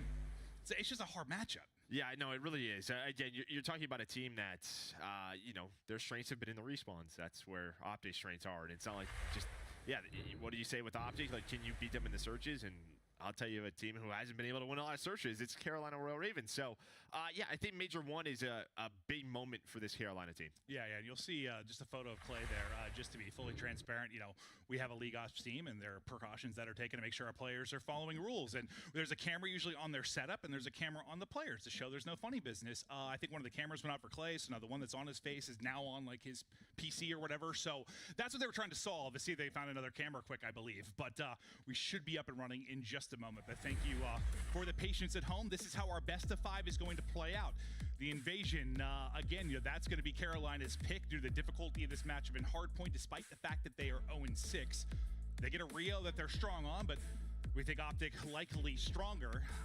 The search and destroys is just, I don't know. Neither team has been terrific, but Optic has been improving, and I don't know if we've seen anything out of Ravens yet to be like this search team started to develop. The invasion S&D is the only one that's interesting. They're 3-0. That's where this matchup. If you get to the game 5, this is where you could have some fun there. That's true. If you're a Carolina fan.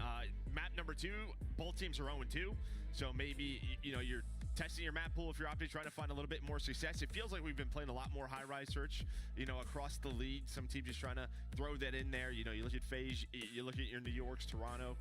So that's just going to be a map where maybe come major time, teams are trying to have as much practice as they can on that map. Yeah, I mean, you've talked about a lot in your experience as a player, or even since you've been commentating or on the desk you were for a while, like sort of watching the trends as they change, like maps in especially in like a control you mentioned over the years. Yeah. That'll like have a drastic shift at one major, right?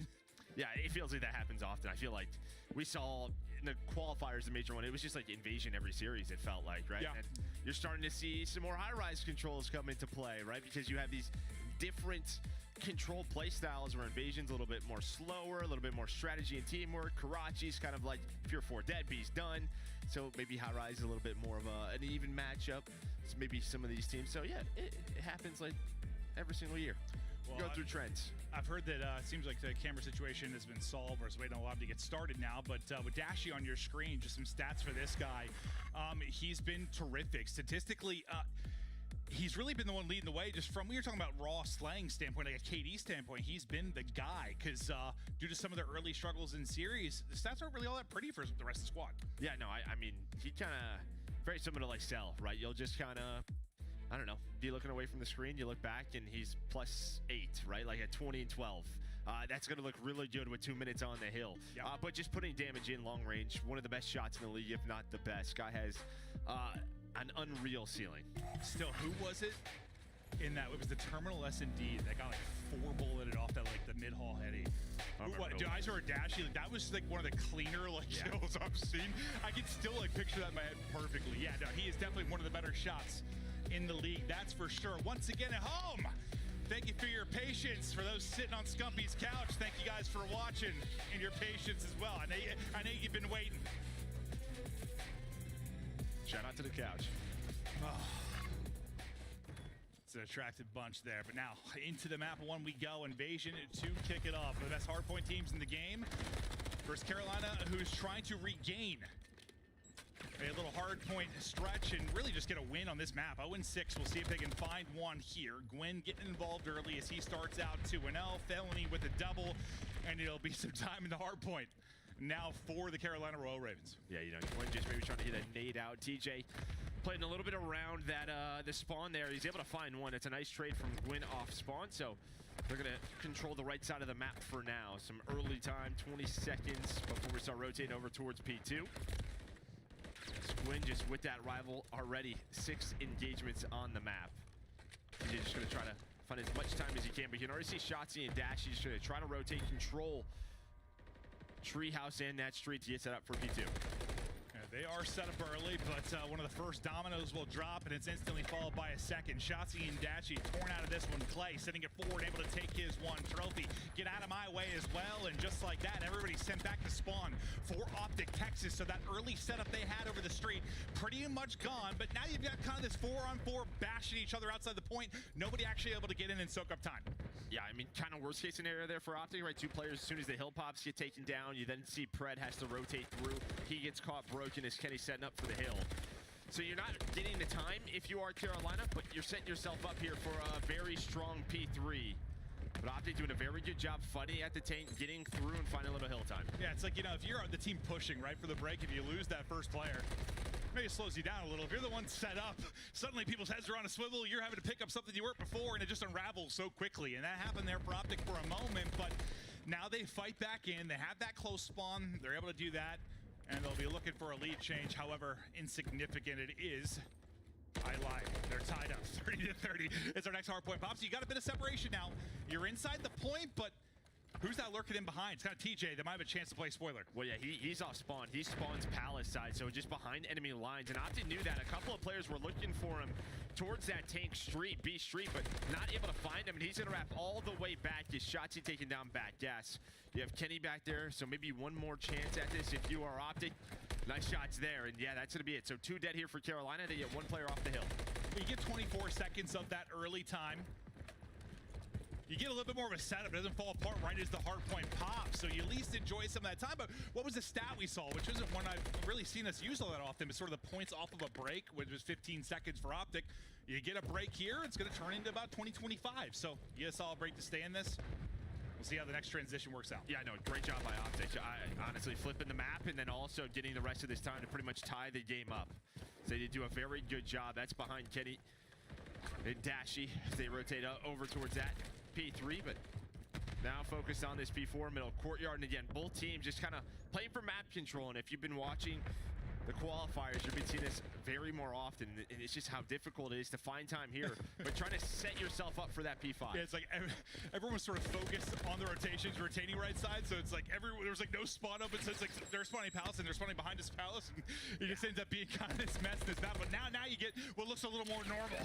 You have Optic kind of spread across that mid-map in the hard point, pinning Carolina Royal Ravens back at Palace, starting to enjoy some of this time. Is Kenny now on 5 in a row, looking to get one more and maybe a streak.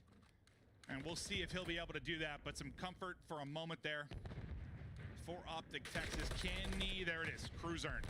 Yeah, able to earn it. They're just taking their time right now because they know they have P5 spawns, just trying to keep Carolina pinned behind that 50-yard line. Pred with a big one there on the fellow. He's just gonna back on up now, reposition. This is exactly what they want. A chance here for Optic Texas to get a big chunk of time. Yeah, and like you were talking about like P2, like that first gunfight is when they lose, and then things start to unravel. Now Pred, Shotzi getting going, winning these early gunfights right as the hard point pop, getting a bit of separation between them and the spawn for Royal Ravens, and enjoying some objective time and enjoying some beamers there. Shotzi rips Glenn off the box. He's now on 3 in a row. Pred finally drops, but I'll tell you what, he did his early damage, set up this hard point. No, he did it. And a great job by Dashi. You kind of see the comms with the arrows. He just backs all the way up to make sure that they do not get those back parking lot spawns. So Shotzi on 5 in a row is cut down, 15 and 8 for Shotzi. Carolina maybe finds some of this time to keep this game close. And, well, to be fair, the one thing, too, with Carolina Royal Ravens, which I didn't actually look at, was, you know, they're 0-6 on this. What is it since the spawn change? Which I'm not sure of. That's one thing I forgot to check. So maybe they're thinking a little more confidence here. Maybe the spawn change, they're able to get something done. They're still battling in this one, down 17. 16, I can't do math. Yeah, wins 16 and 11 with this rival on 4 in a row. So you still have that cruise on Kenny to work with. Now he's going to find 5, but Shotzi's going to take him down. So big kill out of Shotzi. Stops the Cruise from coming in. They are all just grouped up around. Yeah, they're trying to find this guy. Yeah, everyone just looking for him, and he's getting multiple. He's at 6. That's a Cruise from just being behind enemy lines. There's 3 players at P1. You just said he died off a 5 spree about 7 seconds ago. I mean, now the guy's on 7. He is erupting. 22 and 8 out of Shotzi. It keeps going. 8 back at getting down from 9. He was getting double challenged. He's wisely going to reposition for now. Streak in hand. Teammates enjoying the time. Felony finally able to kill him, but he got loose. They're just hoping behind that spree in that play, you can maybe set up here a little bit earlier towards P2, but not going to happen. Carolina do a good job recovering. They're going to have a nice push here, but Optic in control of P2. Let's go to a listen in with Optic Texas. Come to the guy pinching. I'd make a call up again. We're going to be cross on. Pinching, left and right. Last guy time, challenge. Last guy, right pillars. He's on me, I'm reloading. Big guy. Watch your big guy. I'll stun an 8. I'm stunned, dude. Don't time. Two runs at a time. I have an 8. On the tank, TJ, ran. Go in, weakest fuck, go in. On the tank, tank. Go in to TJ. Nice, get that time. I got a cruise. Hey, one more. Where is he? DVD arches, watch out, DVD. Watch out, DVD arches, one more push. Left that clay. Listen, play the left, I have a glide. I already went right. I have a glide too. I went right. You should go middle, look, you can. I have a cruise if you guys want to hit it. One guy's so broken. Alright, Glenn's on new. Glenn's with us up. We got left then. He's in the control. Hey, let's go left together. Still make it John Hill. Still play to the left. Still play to the left. Killer. Broken head, you guys. Heady? Yeah, that was him. That was Clay. I killed Clay. Yeah, probably chest. Okay, let's push up there. Alright, I'm gonna glide here. Go. You guys push the north. Every single one of you. Closely guide you guys is like back gas. 2 back gas to the go. Cross two. I went man. I'm trying to gas. I'm coming with you. District this one. Back gas. I'm living. In gas or something. Gas, dead. Let's get Tom. Streak. Oh, okay, that's fine. Hey, wait, one's white car. White car, look at the cross. White car, can't see him. White car, look at the cross. I'll come behind it, bro. Take one on you and time and then one on Marshy. Marshy, I'm saying a lot back gas, bro. Please spawn kill me, bro. Stay alive, gas, AJ. Stay alive, gas. He's spawn killing right street. Marsh street dead. Nice job, bro. Back gas waiting for you guys. Clay spawn behind us. We do push forward. You're really going to see the power of the streaks on full display there. A moment ago, you had 4. 3 on Optic available, 1 on Carolina Royal Ravens. You get 1 called in for Texas, instantly answered with the cruise in from Royal Ravens. They used theirs to secure some of this time, and suddenly a chance for a lead change, but Kenny says no, sir, as he gets out of that, Friday to death to the streak that he gets spawn killed. He was going through it for a moment. Yeah, but I mean, in the listening, P2 kind of goes the same way, where Carolina, they have street control, but Optic fight on through. They're able to earn some time, so it kind of all comes down to P3 for me, right? Last time, it was the final 20-25 seconds Optic were able to catch. That was the difference. This time, you get the full 40 to 50 points out of Carolina. Now they are in the lead, and you have 2 minutes on the play clock, so that might come into play as well. Another cruise coming in after Kenny's able to get 2. So you get them out of the time for now. Dashy's in. I believe you have 1 more cruise left for Optic Texas. But they were in a tough spot. You know, kind of pinned back pals. You've got all the map control for your Royal Ravens. It's a big sequence there. Kenny's able to get 2 as he spawns up. You get 1 with the missile. It gets you out. It gets you out of Palace. Now you're looking to make some plays in the backside of it. Shotzzy loose once again. Yeah, he's able to find, he wins another one-on-one, of course, as he has been. This is really the Gwyn versus Shotzzy show. Both of these players coming through, and as you said, yeah, spawns flip, but Fellow, the last player lurking, can he just find a kill, keep them off a spawn? Are you going to even check this spot? When is he going to go? Maybe wait for his team. You see all the arrows just kind of looking around for Fellow. Well, he is going to pop on through. There is the kill on the Pred, playing his life now. Great patience out of Fellow. He had to be. He was the one guy in a position. Oh, potato! Stays up, tosses it back, tries to chow, but Dashy is there and prone and will win it. Gwyn, though, trying to bring it back. 172 on the scoreboard. Texas, they are in for now. Great job flipping out from the Palace spawns and getting some time. And despite the waiting and lurking felony, they're turning this into time. 20 seconds left to go on the point. Only 90 seconds on the play clock. And we're going to go to a Carolina listen-in very quickly to see how they can deal with the end of this game. DVD right now, Fred. DVD, Fred. Top shots on me, Dad. Nice. That's a small hold. I'm getting a SMD right now. I'm getting a SMD. Old weak and stunned. He's hitting small. One shot, Fred. Absolutely. That old Dashy, one shot. I got him freezer. Mid tank, Shotzzy. Dashy old, push your mid. Dashy old in hill. Old in hill. He's left me, Dash. He's front DVD. They don't time. I'm just staying down in time. He's close right on me. He might stun on me. Blue tank, back blue tank on you weak. I have a trope. One with DB. Beat down. Let's do his blue tank. He's mid. Four. He's spawning gas, right? They should be. I might split them. Look for split. I'm looking at fire tank going. It's on fire tank. One split on us. I'm looking at you, SND. I'm only looking at him. Behind him, I can help you. Yeah, behind you. And he's behind me. Oh my god. Cafe challenging. Cafe dead. Cafe mid tank somewhere. Mid tank. Left side. One shot, Ken. Anytime. Let's set time. He's a trip down. One new on me. Brandon. I hear you on new. Brandon, we're gonna have to pinch around here, guys. Okay. Kenny was on the left side. Cafe, Pred. Pred in Cafe weak. Pred in Cafe weak. Kenny's laying down beat on. Kenny one shot. Nice. Pred behind them. I got one. Cafe. I think my favorite part about that is like you get the 4 down clean, right? And they're like, we should be spotting him gas. And Clay goes, I might split up as he pushed forward to the street. Well, you sure did. Yeah, I mean, that just happens, right? These players know all this, but again, it comes down to sort of this P2 setup. You heard there from Fellow, we're going to have to try to set up this pinch, but that is going to be a big 4 dead for Optic. You have Gwyn now up the street. He's going to be the first man for Carolina. 19 more seconds needed for Optic to close out this map. It has been a back-and-forth battle between these two. Shotzzy leading the way, 36 on the board for him. A monster performance on it. Kenny takes 2 before he drops. 6 points needed to close it out.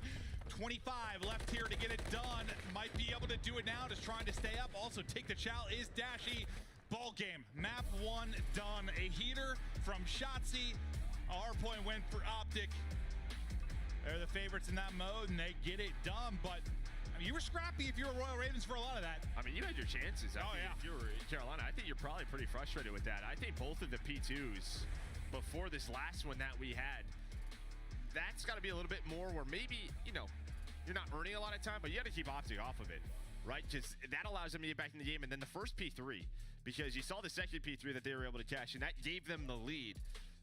You have this set up, you play through the first couple of hills to do it, and they just lose some key gunfights, and that, well, it could be part of the story. Wind goes off.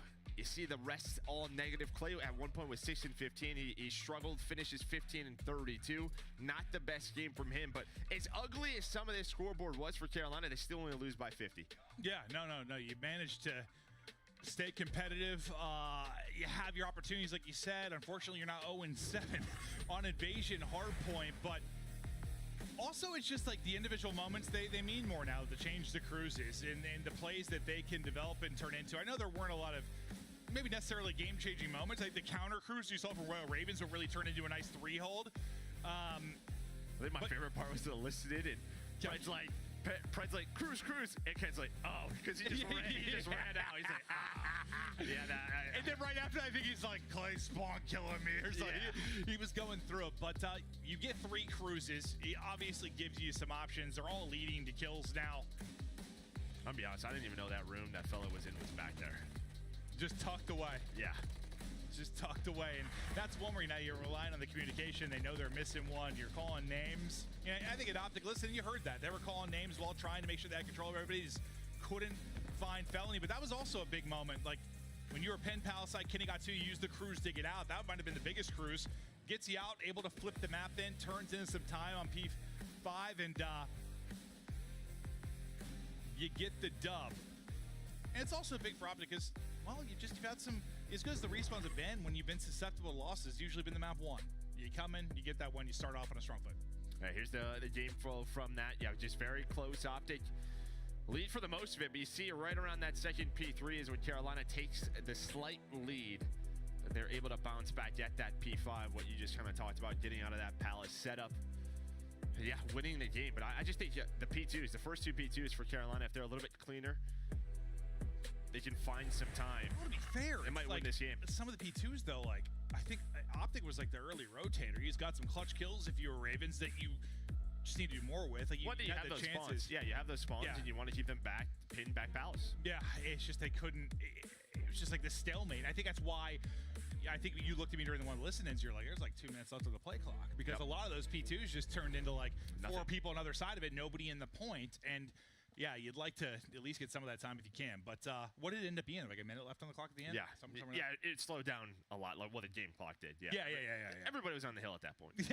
that helps. That helps. As we get through map 1, we get ready now for Search and Destroy. And this has been one we've had question marks around for probably Royal Ravens for this team. Just expecting improvements to come, waiting to see if they can do it. And Optic, who have, been solid. Not like a phenomenal search team, but I think if you're an Optic fan, this is where you want to see the most improvements. Yeah. You trust this foreign respawn.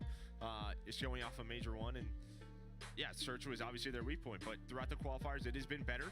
But you're going to one now to a high-rise search and destroy where both teams are 0-2. You can see the attack, the difference there for both of these squads. 12 and 6 there for Optic.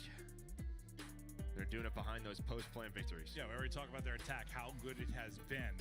We'll see if they can find the success there, capitalize off of those first bloods, and locking down that site after the plant. We'll see if they can continue to dominate there. And on Carolina, we're hoping some of these, past S&D kind of stars with Clay, Fellow, TJ, some of the historic moments they had, that you're able to find some of that. I just kind of figured this team, I saw like a Fellow come in, I'm like, all right, it's going to start. Well, that's why we were excited, right? Because they were like beating really good teams in Respawn. And we're like, they'll figure it out in Search. Hasn't happened yet. No, yeah, I keep thinking, every day they're gonna steadily improve. But High-Rise Search and Destroy, 0-2 for both teams. You mentioned kind of leading into this. It's always tough when you're Carolina going into the series and the first two maps you don't have a win on. That's a good point. It's not usually ideal, but that's the position you find yourself in. And this man just had a monstrous map number 1, Shotzzy. And this is a map where it's one of his favorite. He could get lost here. Oh, he's Spider-Man on this. Yeah. Yes, exactly. It could be his playground. First blood to Fellow is everything just exploded. Yeah, it's just a Michael Bay film at the start of High-Rise rounds. You sort of wait for the explosions to pass, and then we get into it. Well, and one of the explosions found Kenny, so yeah, Kenny's gonna be off this round as the frags hit. The barrels goes off for map number 1. Clay all the way in the back. He also explodes, Joe. Yeah. 50 seconds remaining of the round, and in the 3v4, Optic still looking to get this bomb planted. Can they find an opening? Shotzzy, the guy looking to do it. One to fight on the site, picks right, hoping for aim assist. He's able to get it there through the tower.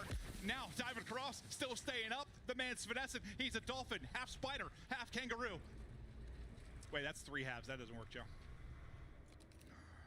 But he's alive, and he's using the dive, right? There's still a use for it, but well, Pred with the rival gonna melt Clay, and this is what we talked about. You have this first blood.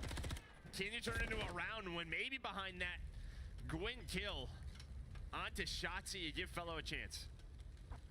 10 to go. You gotta plan if you're Optic. Fellow will catch him. Able to get away for now. 5 to go. Pred's chase, and those fights are fun. There's a fence. You can't lock on him, but he dances. He stays up, and every fence can make a professional player look like me. They're important, though, because that's how you get the challenges done on this map, okay? For your camos. Those count as wall bangs, all right? If you need a tip out there, there you go. But I will say, I mean, if Gwyn doesn't get that kill into Shotzzy, it's a 1v3 for Fellow. You saw the rivals kind of doing some nasty work there. It was Pred on the Clay, kind of just melted him, and then we saw it there from Gwyn's point of view on a Shotzzy. The difference between the pros and the average player is usually when that happens to me, I lose it, I just keep shooting. I never like stop to recenter or stop to reposition. I just keep shooting until I'm dead, and never goes well. But you find those spots on every map. And the explosions continue to not go well for Optic Texas. First it was Kenny, now it's Pred. They want to get active behind this. They put good damage into Fellow, and then Clay loses the one-on-one as Kenny just waltzes up the street, takes down 2. Gwyn's shooting dead bodies. That's one on accident. That's one way to turn the round around. On accident. Kenny's taking over. That's 3. He's working on an ace. Won't get the ace, but he gets 3, and that's a big 3v4. You lose Pred instantly, and Kenny just waltzes up, takes out 2, gives them numbers. And again, it's like the way these first bloods are coming in, it's not like there's quick trades. These are first bloods where 5 to 10 seconds passes, right? Like there's not a trade that's coming in because they're nade kills. Round 1, they almost lost behind the first blood. So this is some of the fundamentals we're talking about with Carolina. 3 in a row now for Kenny. He played in round 2, didn't really get a chance to get going in round 1, but can you manage to not explode in this round if you are the Texas side? Will you blow up to... this time, first blood. Okay, TJ does it with a gunny. Dashy's gone. 3 first blood now for Royal Ravens. You got to close this one out. Yeah, that's clean. Gwyn is in a very aggressive... Obviously, we're going to see it from the podcaster, but he just hits underground. Now Clay playing his life. He's got some pressure from Shotzzy and Pred. Gwyn looks left, wins it, looks right, can't get the last. Pred, 1 versus 4. And it's a round now to Carolina, and well, you've gotten 3 first bloods, you're up 2-1. I mean, if I'm Optic right now, I might sit my base for 10 seconds. Like, Seriously, like, I mean, first 10 seconds of the round have not gone well for them throughout all 3 rounds. I don't even know. Yeah, I'm not sure they've made it with 4 players up for like 3 or 5. It's real quick. Somebody's gone. Ugh. It's tough to do that on like defense, but especially on offense, I'm like, let's just hang out here in this office for a moment. All right, well, it's defense, though, you know, so maybe we got a trophy. It'd be tough to do. Does anyone explode?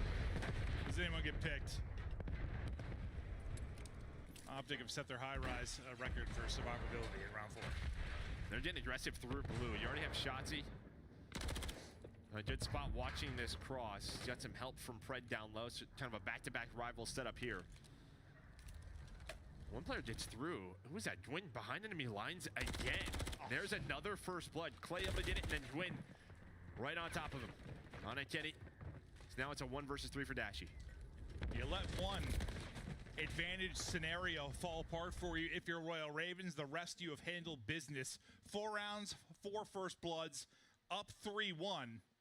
Yeah, I didn't see. I know there was a smoke beat on. I didn't see where Gwyn went through, where he hits behind everyone. And I'm thinking he's the guaranteed kill, but it's Clay that actually gets the first blood, technically. But you see the instant follow-up there from Gwyn's POV. I mean, you can't be expected to come back man down every round. You got to start to get some opening picks here for your Optic Texas. Is there any? What do you do? What do you change? I mean, it can be so tough, especially on a map like High Rise. Yeah, I mean, I think we've seen it from different players, different teams, POVs. This could be a map that just gets away from you. First blood for Optic Texas, courtesy of the fucking map. Usually it's Clay who's doing that. It's not. It's his teammate and Gwyn. So now it's a 4-on-2 for Clay and Fellow. Oh, that's one way to get numbers. Okay, all right. That's just green wall magic, I guess. Optic Texas now, 4 versus 2. Oh, Fellow. He didn't see him.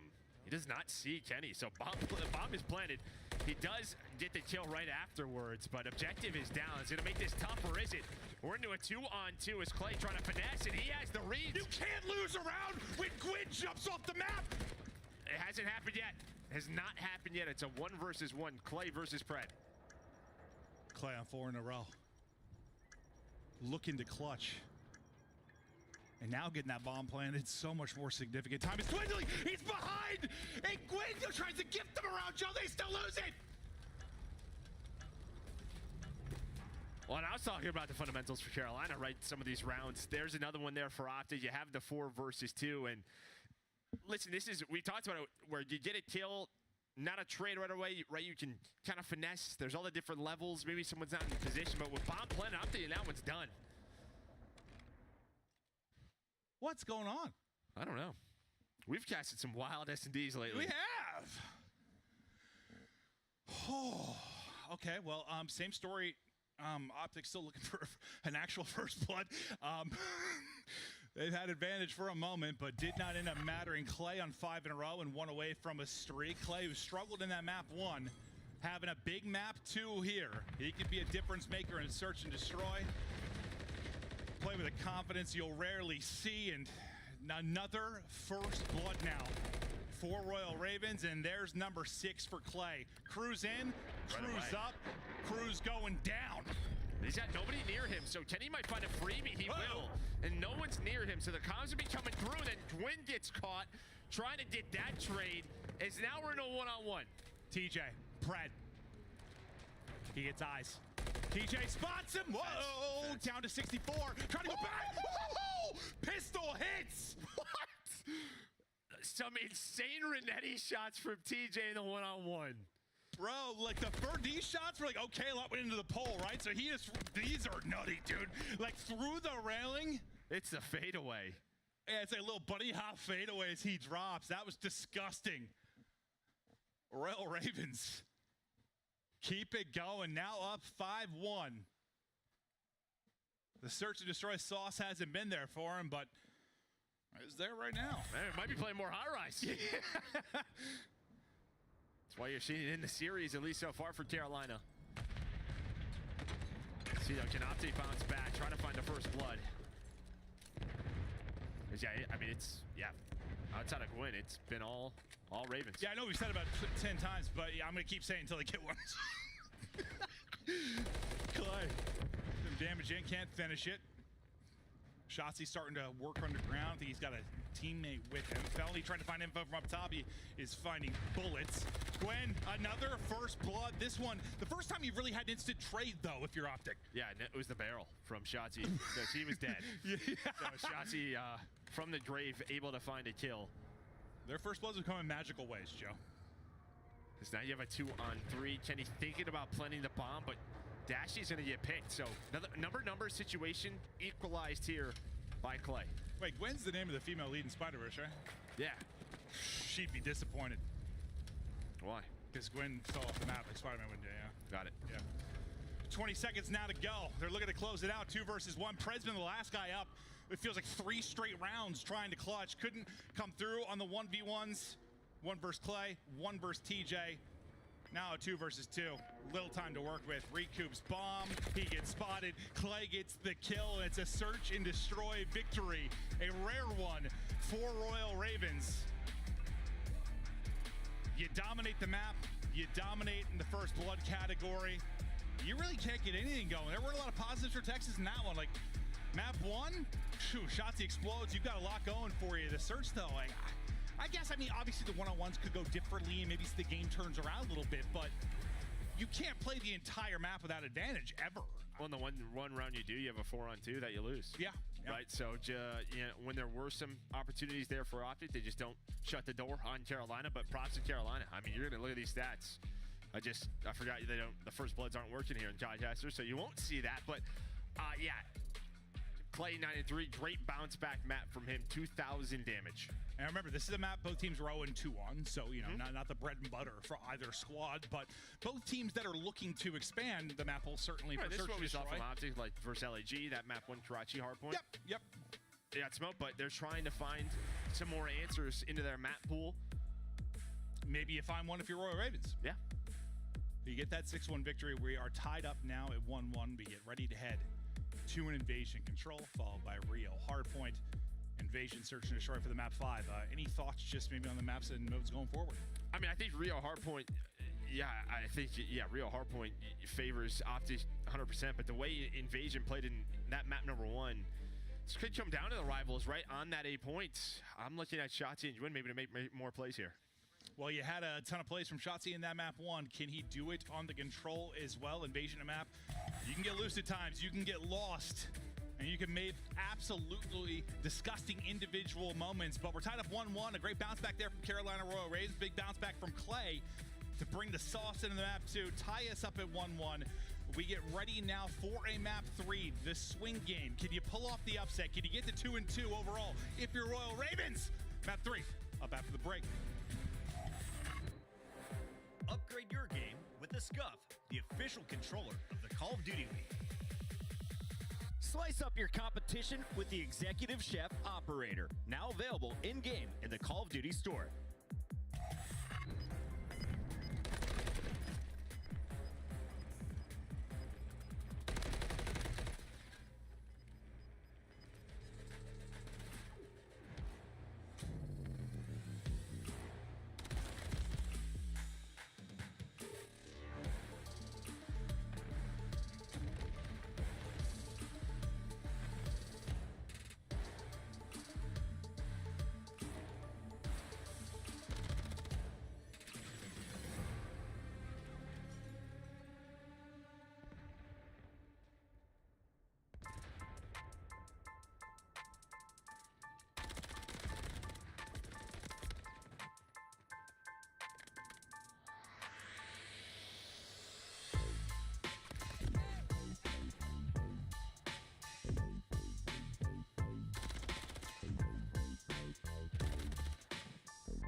season strong with the Call of Duty League Pack.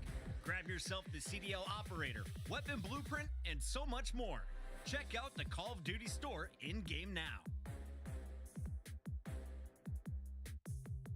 The Call of Duty League is brought to you by Monster Energy, the official energy drink of the CDL.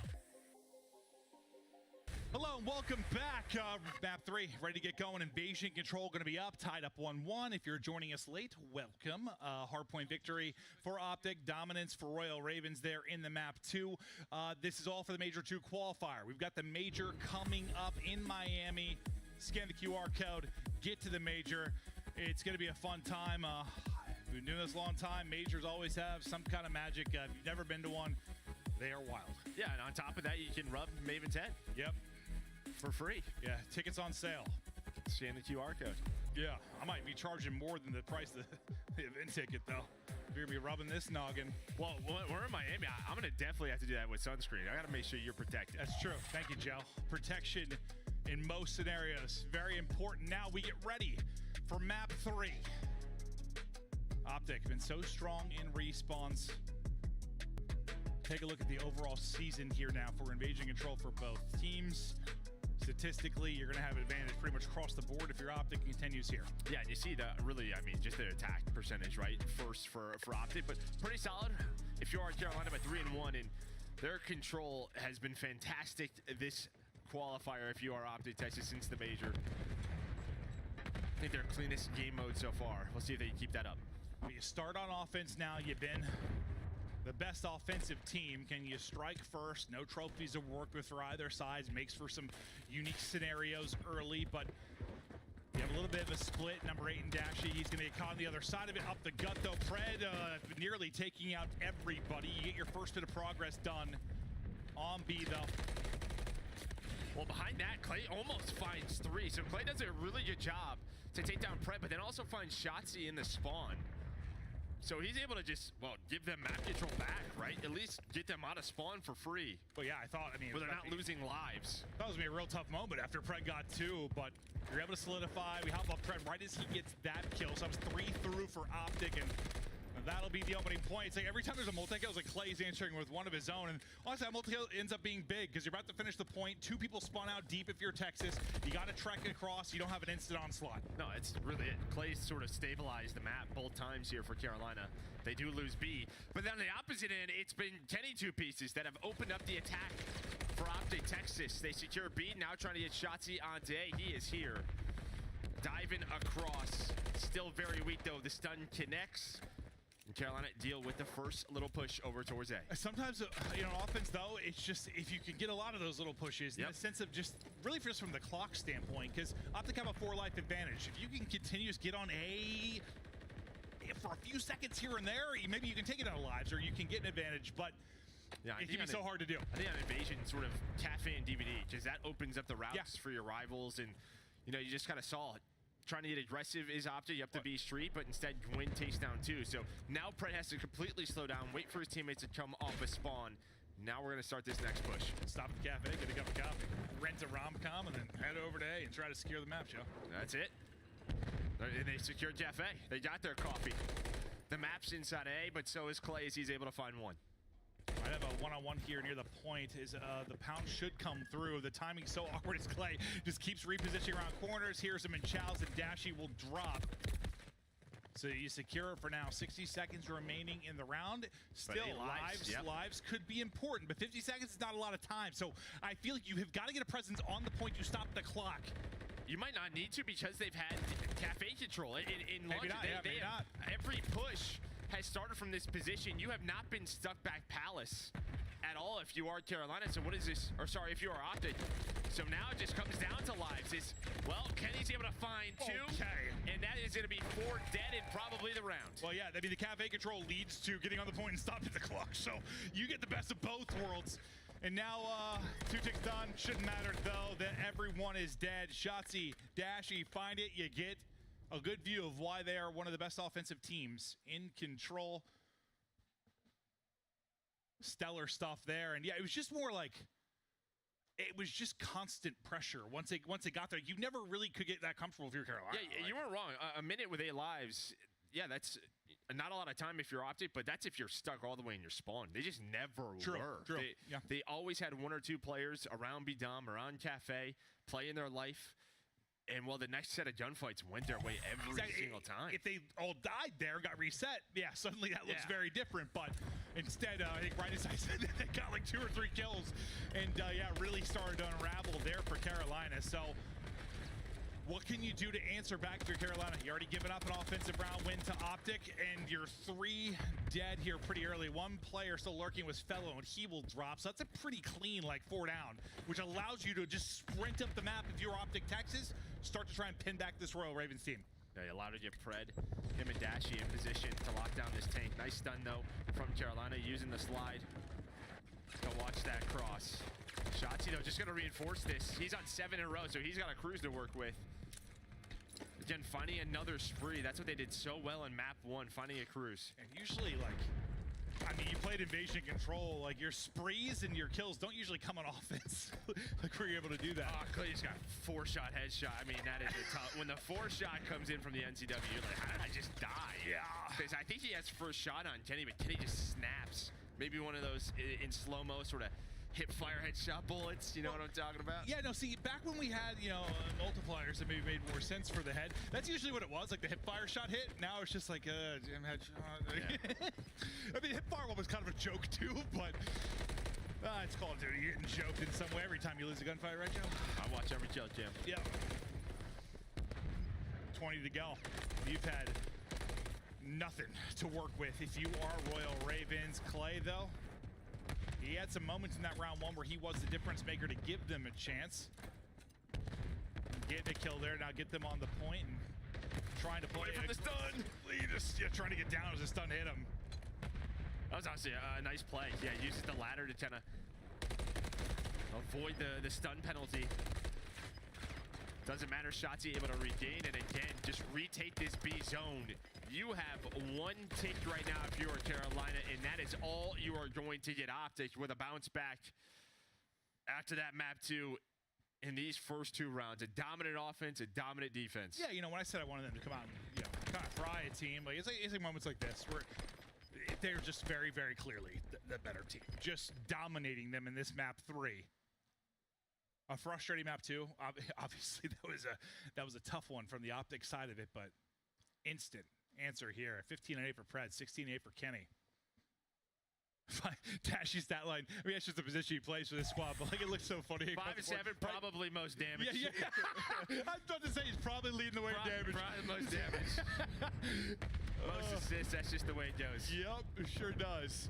Pred, like a firecracker, lights it up at the beginning of this round. Gwynn and Clay out of it instantly onto the point. Go Optic Texas. Shotzi sending it forward. The pace is just there for Texas. You've been on the back foot. If you're Royal Ravens, you just can't keep up. Optic just can't stay away from these things that explode on the map. Yeah. Able to get away, but Pred with some beautiful MCW shots on the Clay off the spawn. That's 5 in a row. And their attacking rounds, kind of start behind Pred and Shotzi, just opening up the map, staying alive. And that's with this duo, what they can do. Just always having to worry about them when they get to their spots, and they've been in those positions. Well, talking respawn, any mode, the game's a lot easier when sort of your entry guys are winning their gunfights. It makes everything you're doing on the map easier, and they've been doing it so efficiently throughout the course. This map 3. That was almost 4 dead in multiple players on day. A quick transition, but they're going to use a cruise. Slow this push down from Carolina off a spawn. But you're about to get a take done, and Kenny's still alive. And you're up 8 lives already. That's another cruise. Yeah, he's got another cruise. You're massively up in lives. You stopped the clock so much here. You still have 2 minutes to work with. You could just bleed this team dry right now, probably from a live standpoint, but we'll see if it even comes to that. Or if you can just get it done the old-fashioned way, onto the point. They are not losing gunfights right now. Dashy beams another. You're on it. You're stopping the clock again. You're making some progress. You have a second player to layer this with you. Kenny in just a second. The 1 cruise hits a rooftop. Trophy out for coverage. Map could be done here with some gunfight victories. 1 does get through, so only 1 person on the point. He'll slow down for now. Another chance to retake this. Not anymore. They're just not anymore. They're not losing gunfights. No. Nobody on the team is losing gunfights in one of the most dominant invasion controls I've seen all year. You outslayed by 30-something, but you don't usually just outslay and fry like that on offense on Invasion. You just don't. And like you'll see maybe a team put up one offensive round win, but it's usually like ugly, like you battle it out, it's down to the wire, or like you get a crazy A capture at the beginning. They just beat the crap out of them. No, they really did. Just absolutely destroyed them. Yeah, it's just all the multi-kills. You just saw it in the feed. Like, yeah, we were kind of highlighting Kenny and Clay round one, but like, then that kind of went away. You're going to see 6 for TJ, 7 for Fellow. On the other side, everybody positive. You know the pop-up after you play a map of like, did you have fun? They would say no. Answer's no, I did not. I did not. No, I did not. Kenny 22 and 9, Pred right behind him with 21. And again, you had 3 people earn streaks similar to map 1. Oh, we were wrong with Dash. Yeah. He didn't lead the way in damage. So we're kind of just joking. Like, you'll see that so often, though. Like, somebody's got 40, someone's got 20, but 20 had the most damage sometimes if you're a main AR. He had a great time on that map. Yeah, no, he was just kind of hanging out. Yeah, and that's just, there's a lot of pressure off of, Dashy probably, he's been criticized at times over the years just due to whether it's been like the lack of wins or individual performance or things that have happened for him. And sometimes he's been relied on so much to put up numbers, but when you've got talent around you and when you're winning your opening fights, like sort of his front line did in this map, like, yeah, you're vibing. You're like, great job, boys. Great job. Yeah, Keep it up. He had a great time. We're going to go through the highlights, and a lot of the highlights are just going to be optic of this map. It's just 2-piece after 2-piece. Kenny, Pred, Shotzi, take your pick on what you want to watch, but the green wall went off. No, I think you nailed it. Listen, I don't have every dominant invasion control in my memory bank, but the most dominant one we have casted, that was just... I remember like some rounds where like teams have transitioned, but an entire map? Like 2 offenses of the 3, too. Yeah. Like that was just an absolute optic onslaught. They're having fun. Yeah, I'm sure you are. And props to them bouncing back after map 2, the way that went. True, because I think if I would ask that same question, did you have fun? They did not on map 2. No. It was a frustrating one. They were dominated, had some tough like one-on-one losses too. Like that was a little party there for the Ravens side. That's how quickly things can switch in Call of Duty, and the beauty of our esport with different game modes. Like you'll be crying one map, you'll be rejoicing the next. Is you bring it back in that map 3, you go up 2-1, and now you have a chance to close it out in Rio, where both have been solid. Yeah, I think, if you're Carolina, a lot of the times I feel like Subbase is going to be taken away from them. They're going to need to find Subbase or Karachi, right? I think they're going to need to find another hardpoint map, and this could be one where you have Gwyn, right? Sort of one of your stars can kind of go off as a sub player. I feel like this could be a good map for them. Where on the other side for Optic, yeah, you're like, the way Shotzi and Pred are playing, let's run as many subs as we need. We have Kenny who can run the flex and a 3rd sub. That is the strength of this roster. Yeah, no, I think Optic have looked strong here. I think what the loss was to Rocker, where it was sort of like Rocker beat what? They beat Ultra, they beat Optic. I think FaZe just beat them on it. Like there's been sort of this back and forth with Rio's. Teams are going to, rapidly improve or devolve, I think. It's just a new map and mode. But I wouldn't take the Rocker loss as that big of a hindrance. It's still a top hardpoint team. They could be very successful here. And yeah, where Carolina Royal Ravens had some of that hardpoint success after Felony joined the squad, you're still definitely trying to widen the map pool. When you have something like an invasion that you're having to play with, and when you're 0-7 on it now, you got to find something. Or does it just widen for Optic as they continue through the year? Rio hardpoint overall, 1-1 for Optic. That lost to Minnesota, 1-0. For Royal Ravens, and this is probably, at least when you look through it, like as much as it's scary for Royal Ravens because of the hardpoint pedigree of Optic, like on paper it looks to make their best chance, like compared to, they didn't have a map point in the first 2, so granted, they look pretty good at map 2 despite that. Yeah, we'll see if it now. Yeah, it's just a battle of attrition here.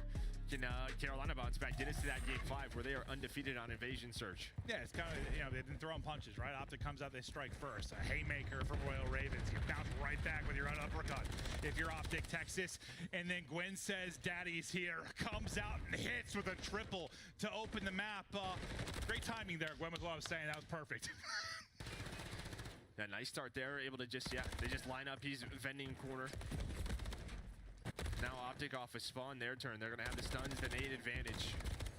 But Gwyn continues 5 in a row. Can he find a cruise? What Optic has done so well in the respawns. Can Carolina get one in their pocket? Some nice shots out of Kenny. I mean, that was nice shots from Gwyn too. Like, no, that's what I mean. Onto Kenny, yeah. Oh, I think you said from Kenny. I'm like, no, that was a snap from Gwyn. Beautiful. And there it is, 6 in a row. And he got to the 5 and I went like, what? It was like 25 seconds. Like, that was so fast in the hard point.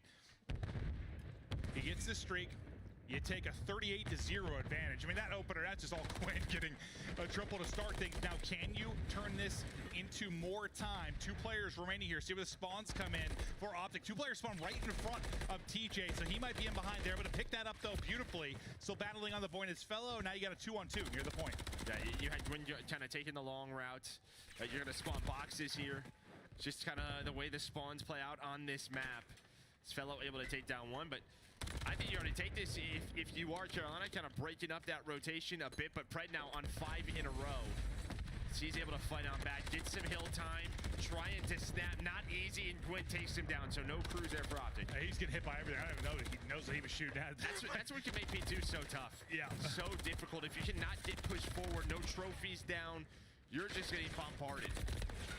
So far, so good. For Royal Ravens, you'll get the rest of this scrap time. You're there on the rotation, and well, you kind of send 2 through old, 2 through new. If you are Optic Texas, they'll look to set up a pinch onto this point. You got Kenny and Pred Eye, Shotzi and Dashy low, and now they'll combine through the mid-map as they go in. Shotzi, so good with the openers as we just saw, finding one here, trying to make the things easier for the squad, and Pred with a lovely double.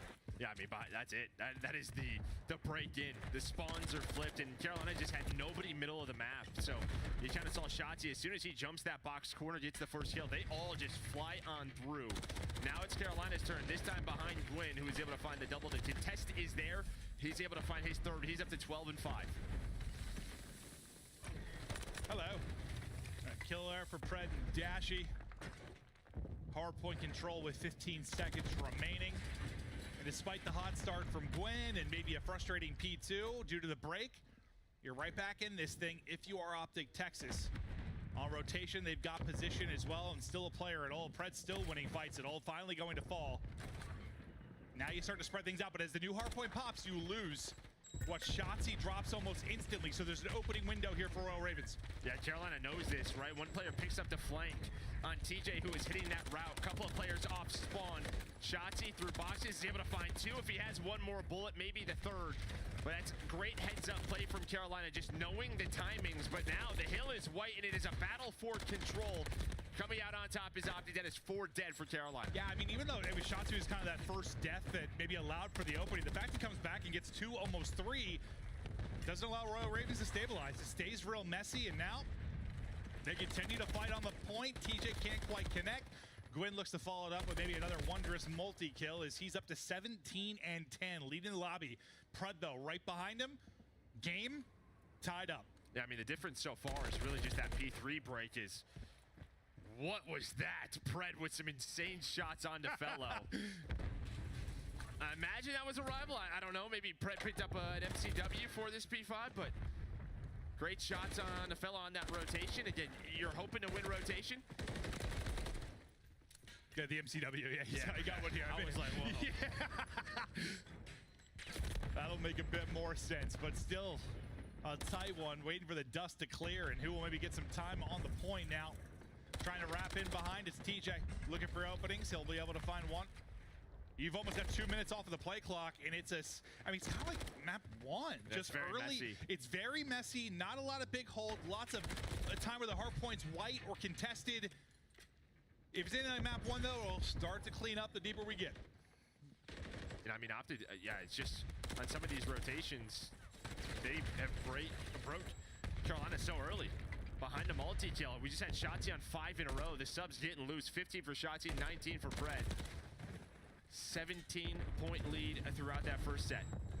See who can find maybe a little bit of separation first.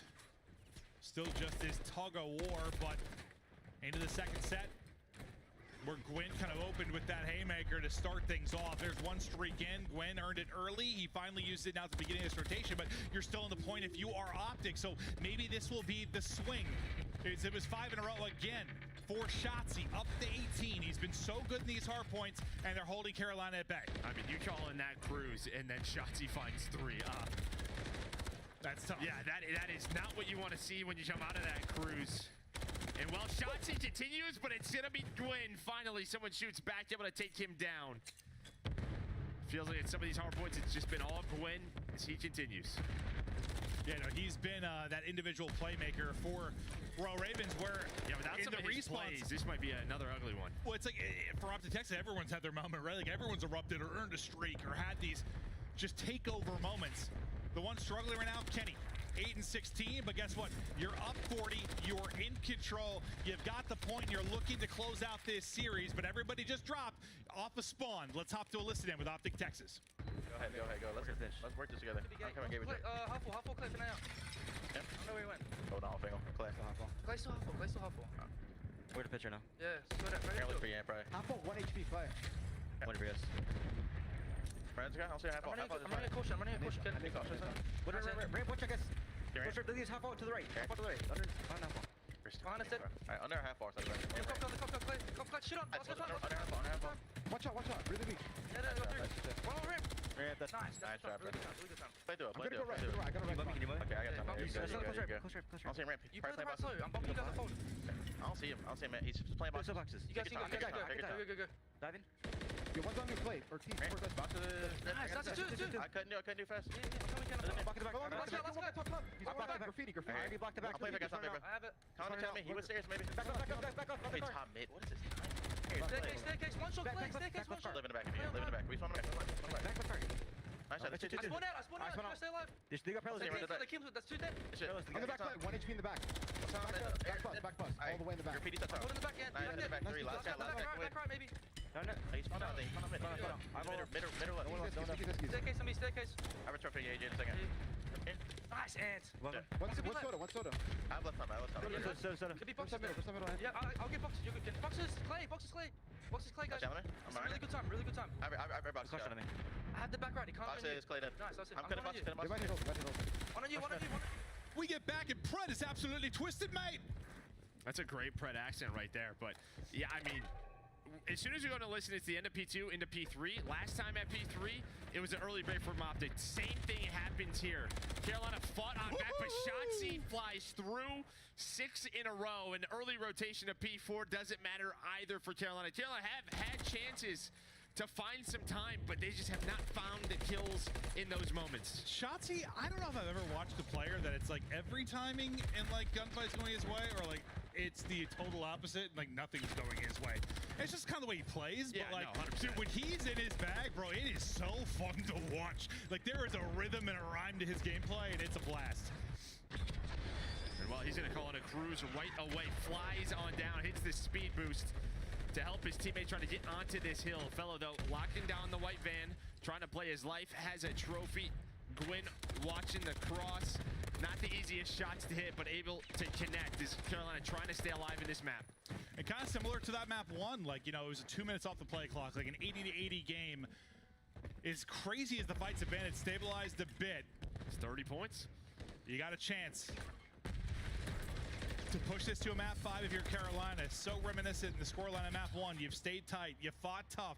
Can you bring it back this time, though, if you're Royal Ravens, or do you get shut down? It was Optic Texas in the clutch in the map 1. They're doing it here in the hard point over the 200 point mark. Looking to close it out. The pinch started to develop, though, for Royal Ravens. Can they get him out?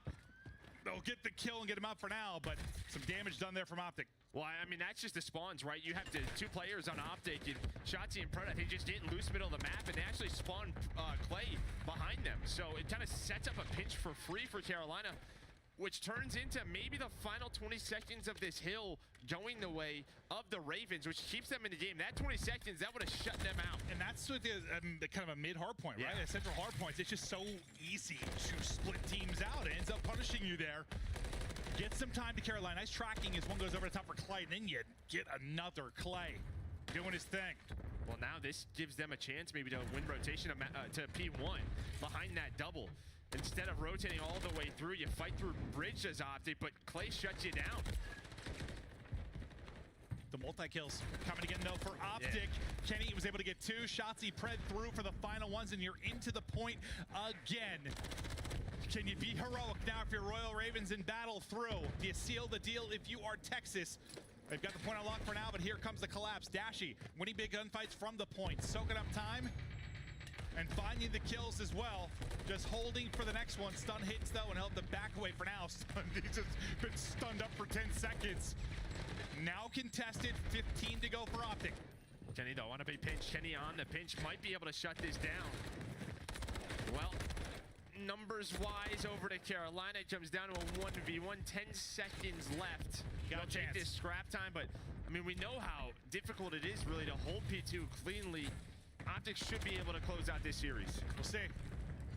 Or do you have some insane hold?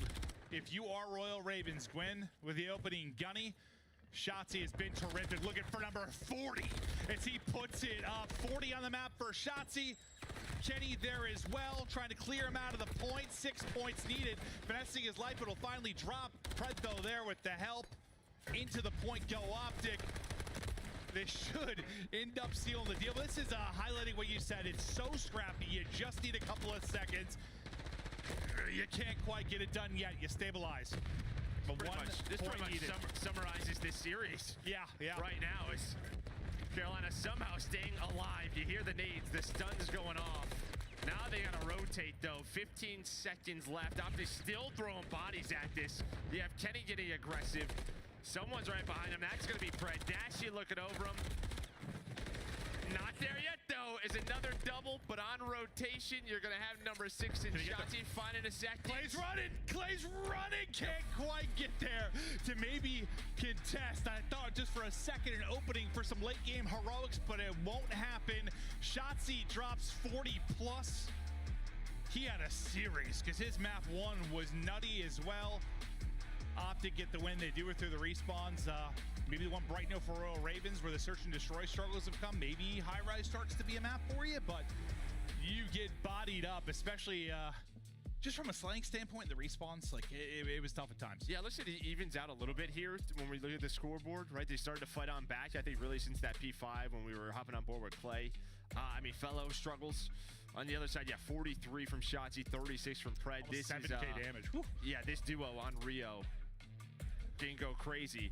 On the other side of it, if you're Carolina, I think you look at both hard points, like, there were chances for us to win. There were. 2 P3s on this map specifically where Carolina is there, and I mean, you just have someone fly through and piece them up. Can't happen. Yeah, it just felt like, I don't know, Optic just through some individual moments or the entry kills from Shotzzy and Pred all series, like they were just making the game hard for Carolina. I know you could say it same the other way, but like, they were just too comfortable. Like when Shotzi's playing like that, when his POV looks like that, you know what I mean? You're just like, uh-oh. Like, have fun dealing with that. He's just going to be annoying. And here's just a recap of the series. Close hard points.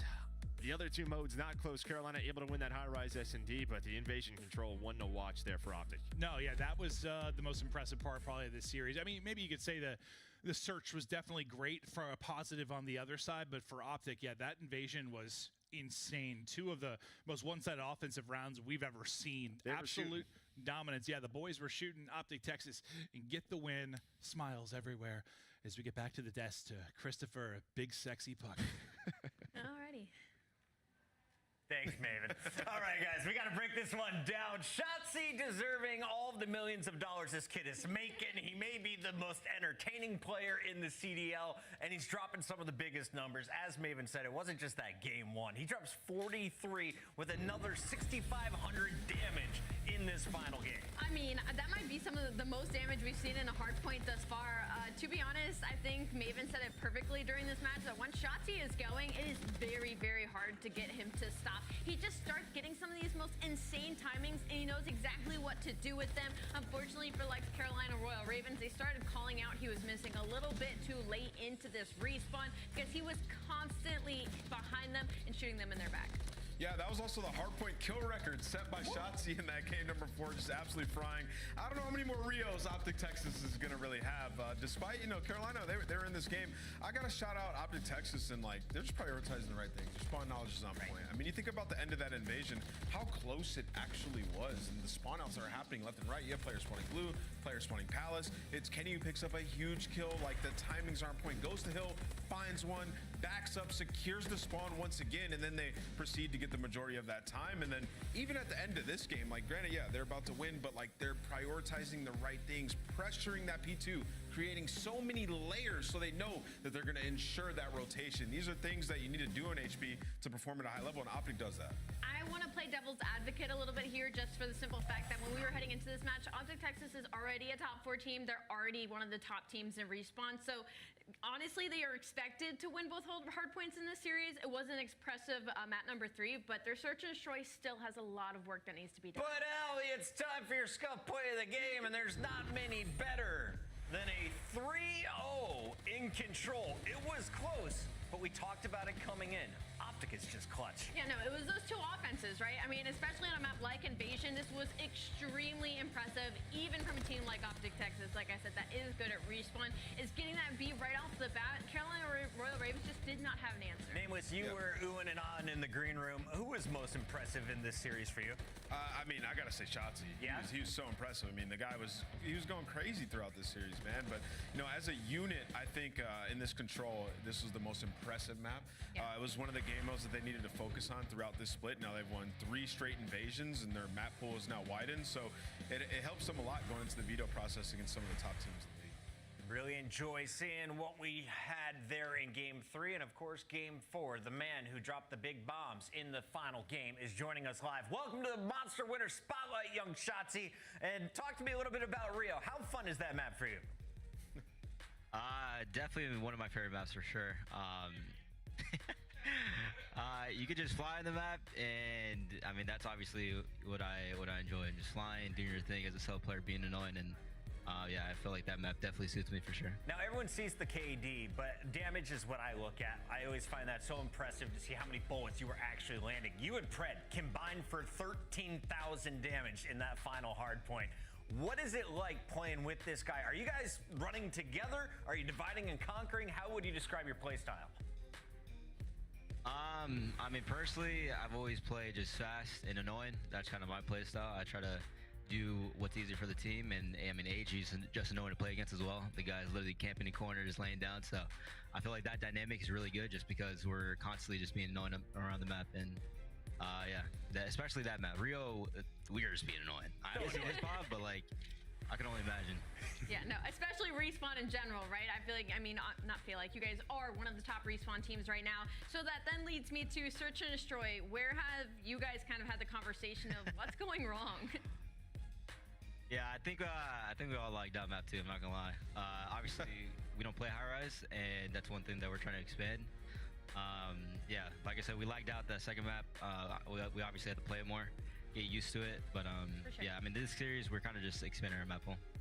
Shotzi, I know, big team change coming into this season. You guys had to figure some things out. I feel like you were due for a takeover series, and this was your best performance this year so far. What clicked for you recently? Why were you able to play so well today as opposed to the weeks prior?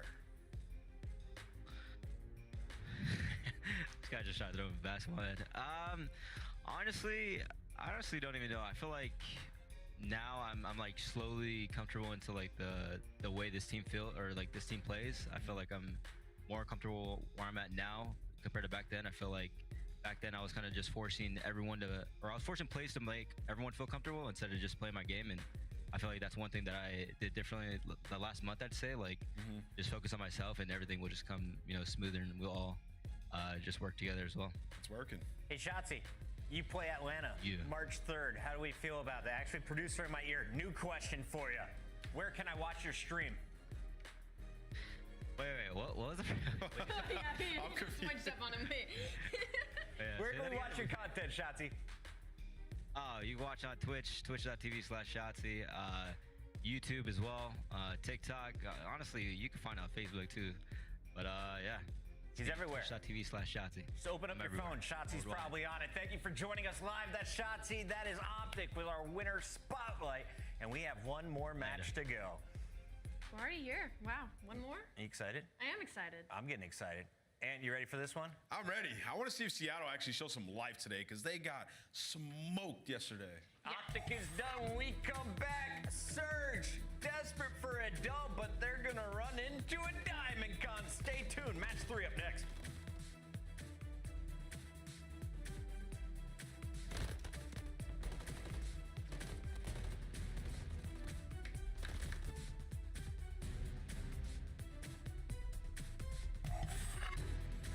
Upgrade your game with the Scuff, the official controller of the Call of Duty League. Start the season strong with the Call of Duty League pack. Grab yourself the CDL operator, weapon blueprint, and so much more. Check out the Call of Duty store in-game now.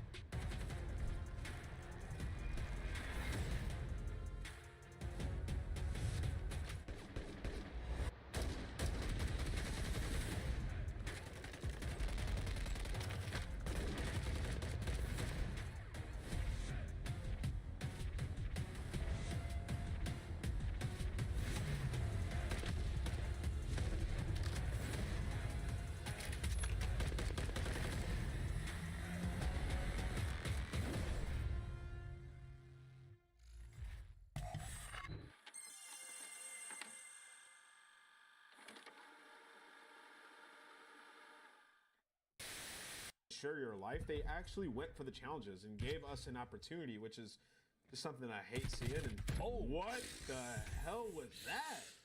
Zinni just got That's the best gun in the game. That is the best gun in the game. Would you rather stack a point and just get that extension? Because they don't even have 2 ticks done yet. Now they will, as Formal, he gets pushed up into wood, and they're just playing around these spawn kills. They're looking everywhere. Only 1 death in this round for Optic. Oh, yeah, this has been a clinic. An absolute clinic. Picking up Zig as you watch the white arrow start to funnel out. Simp and RCs have that crossfire. It's a lot for Simp to deal with, and he is dealing with it. 4-0 start. Just sensational. Hey, he gets stuck. That was directly to his forehead, I think. Yeah, Toronto Ultra trying to get water side to, flip spawns for the second hill. We're going to head towards the left side of your mini-map. Dude. Over towards the kitchen. All right, but at least they're sticking them. Was that deja vu? It's like 4 in a row. But early in our 7th circle here, there's still 30 teams left. You don't have any resources.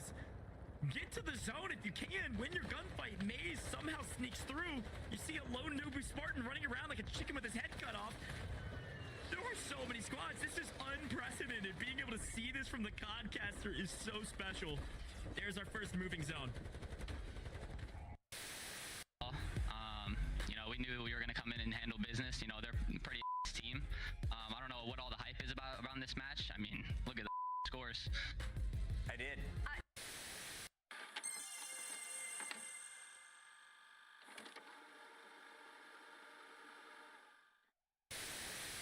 Oh, take a look at this rush. Take a look at this aggressive play from Minnesota. They make their way in through middle. They instantly hop into this B zone. Standing with a nice little angle. Oh, what a play! Oh, it's 3! Eli with the snapper.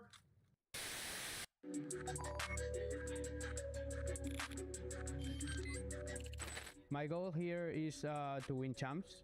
I think it's gonna be very difficult, but if we put the time and we just work hard, it's just everything is possible, I think. Reinforcements are here now. Attached. Here we go. Flies on now. Able to find a second one. Progress being made. All of the Rocker members here now. They can stack this, and it's going to go quickly. Ultra have to fly, but Brisa already there on the cuts. Fans, he's going to die to a trophy. It could be the Major 5 trophy that just blew him up, but Attached trying to hold on. 3 buys over 4 as well. As well, Attached with the pistol. Standing follows it up, and there.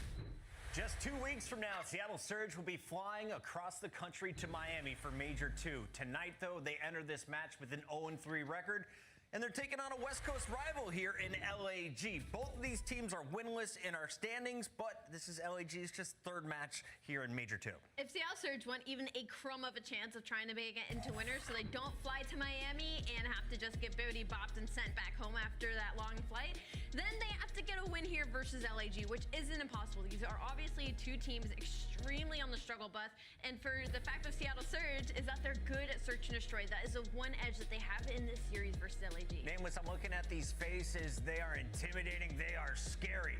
But is there a leader on this roster when things are going wrong? That's a really good question because, you want to say it'd be like our cities, but it just feels like there's been no leadership on this team, Chris. I'll be honest. I mean, watching them play, especially in some of the control. I mean, they had some fight yesterday, but for the most part, they look like they're pretty clueless and that there's going to be an imminent roster change ahead. But they are going up against LAG, who have been struggling. So if there's any opportunity, it would be in this series. And you can see winless in Hardpoint in Major 2 qualifiers, an 0-4 record with a minus 92. Yeah, I was going to say almost 100-point difference every time you play Hardpoint. That is just unacceptable. Yeah, I mean, they do have their best Hardpoint here in map number 1 in this series, so there's some life. The problem is it's also LAG's best Hardpoint. And then Control has the show life again, 2 and 9 in round count control in the M2 qualifiers, 2.6 ticks capped per attack, 5.2 ticks allowed per defense. I mean, there's been some high rises that they've just given up an entire point in the first 10 seconds of the map. So clearly it's a preparation thing as well. I think they need to just play a little bit more free on the map. Ali, if Surge gets the win today, who's your player to watch?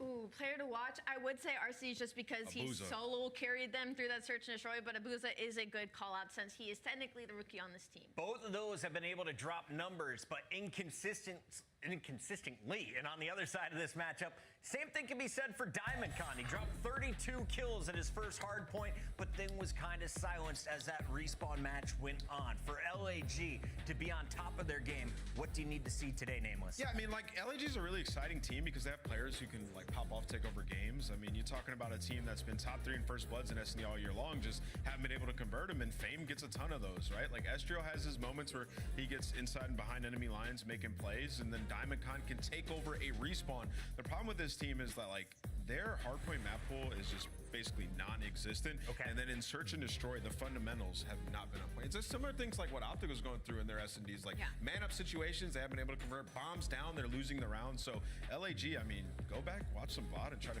fix your search because they're middle of the pack HP team. Ali, we got the maps and modes. What do you see? I see nothing because neither of these teams really have a map pool or a deep one at that. Again, I would say the only situation is maybe Seattle Surge in that invasion, search and destroy, and yeah, I mean, I see in the series between the two search and destroy, Seattle they're 5-0, so they feel very confident in invasion and high rise, and they're just gonna have to steal their hardpoint map pick, which is gonna be that number 1 Karachi. See if they can do it. Could come down to who's better at Karachi. It's games 1 and 3. It's time to get our pick'ems in, and I'm going first. LAG is in the 9th seed. Surge is in the 10th seed. I think 9 is better today. I'm going with purple. I like your logic there. I'm also going to go with purple squad today, LAG. I just think this squad as a whole has a lot of opportunity and a higher ceiling than Seattle Surge. Ooh. Dang, yo, I'm about to switch my pick. You can. No way. You can. I'm going with Seattle. To put the Seattle logo up. I think Seattle's going to take it. LAG have been regressing. Seattle are going to come out, say screw it, and take over. All right, and the fans also went with LAG. It is time to get this battle started. It's going with Surge last minute. Nameless. He's got some confidence. Let's see if our casters do too. Is it confidence? I don't know. Is he just going against you two guys? I think that might be it. I think that might be it. I don't know. Look, I'm not feeling confident for Seattle, but at the same time, I mean, it's one of those matchups. You're not going great at this moment in time. Is it the time for the bounce back, trying to get some confidence underneath them? I mean, again, the one good sign we really have from the side of Seattle is the way they played against Toronto. First half, not too great, but by the time the Karachi control rolled around, they were playing good Call of Duty. And obviously, I like where Nameless, small amount of the structure you might be trying to bring to the table. And a guy like Hook is perfect for that. Hook, when he is at his best, absolute monster when he is unleashed. So I think there's always that potential just to have a takeover sort of performance. Of course, Karachi Hardpoint, as noted, Seattle's best map. The record not great, but obviously Karachi from the side of LAG, a little bit better. Might not be on point with the rotations, but even if you remember just a week ago when they played against Optic on this map, pretty much fried. Like, played the map incredibly well start to finish. So LAG, I think, certainly a team really from the start of the year have a very effective game plan of how they want to play these maps, and if they execute it, it can be near flawless. Yeah, I mean, you don't need to rotate if you're going to break them every single time, right? I mean, I suppose it's down to the fundamentals. If you can find either one of those, that's a good thing to do. But over towards the LAG side, maybe just a little bit more. I think, you know, it has been a bit of a struggle for them, but starting to potentially step things up. And again, you know, we talk about Seattle wanting to try and find some confidence. For the side of LAG, it's the same thing, right? You're not looking too great at this moment in time. Starting to get maybe things going a little bit better, but realistically speaking, same seat as where Seattle is sitting right now. Yes, you are just trying to stop sort of that, you know, the small essence of a downward spiral. But for LAG, again, when it's good, it is fantastic. However, when it's bad, 0-5 round count in Major 2 on the attacking rounds, not exactly ideal. Granted, if it's invasion, that's one thing, but it's not always that. This team likes to play a lot of high rise. We got a Karachi control for the map 3 as well. You can't afford to just get straight up bullied out on the offensive rounds. Of course, on the search and destroy front, First Bloods out of control. 70% plus is pretty nutty. Granted, a slightly small sample size, but nonetheless, they've been incredibly effective in not just the First Bloods, but getting the bomb down as well. So around the objective, these guys have been on point. And again, it's a game plan thing. They do have a strong game plan. They know what they want to do in these situations. Yes, there are a couple mishaps on the execution of it, but it's a fairly young team they have across the board, not counting Adam Assault. So it's certainly something you're expecting them to improve on over time. 100%. And I think, you know, if you could put those fundamentals together, getting the First Bloods is one thing. That's the hard part, right? It's converting that should be the slightly easier. And if they can start doing that, then all of a sudden things are looking a lot better. For the side of Seattle Surge, though, I mean, I just want to see some confidence out of them, just to maybe get a map under their belts, get rolling. Because, I mean, yesterday it was not fun for them or anybody, to be honest with you. Ultra just played with them over the entire series. So they'll want to be coming into this and just get a bit of a better feeling going.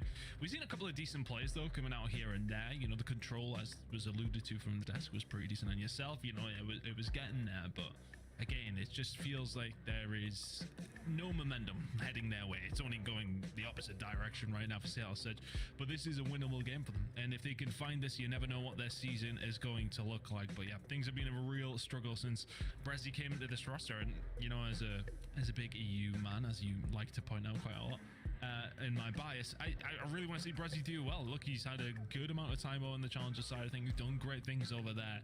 It's nice to see him and Abuser in on the roster, but things are just not working right now. Again, yeah, I mean, it was pointed out. It's the sort of classic thing in Seattle at this point. They've just been put in a very difficult position, like, throughout this stage, but yeah, they're working on those improvements. This, of course, throughout the Major 2 qualifiers as well. Well, the records overall, those are super interesting stat. That's a lot of maps played there, but either way, you can certainly see sort of an indication. Struggles on both sides. I know certainly keys to success for LAG. Their breaks have been certainly more on point, 32 or 33%. Pretty solid, especially on Karachi. Breaks are going to be key because you very much trade hills on this map. You win one hill, you're going to lose the rotation the next more often than not. But I would just say for the side of Surge, like, it's like the pop-off potential.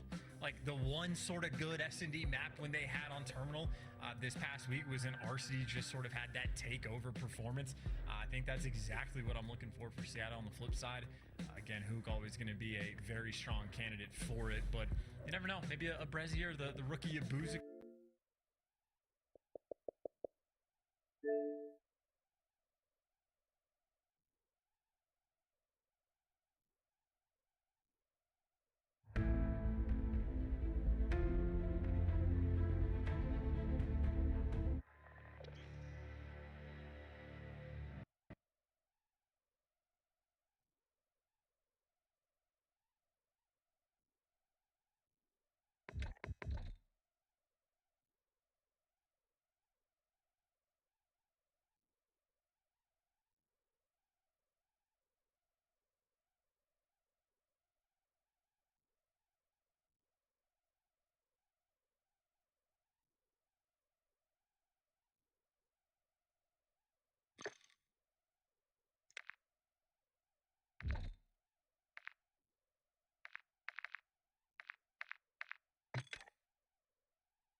I gotta do my own sounds. I don't gotta go Alexa.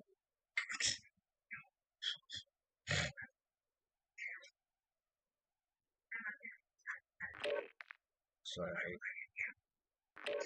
Yeah. Definitely way too quick. Oh shit, my camera's on.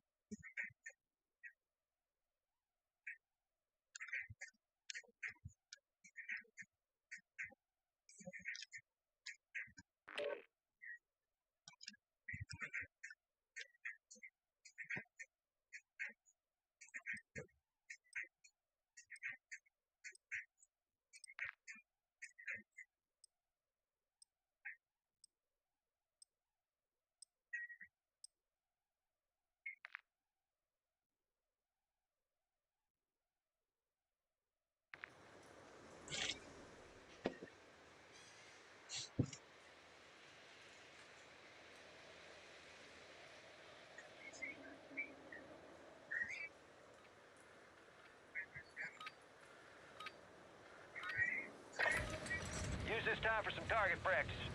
Real things coming soon.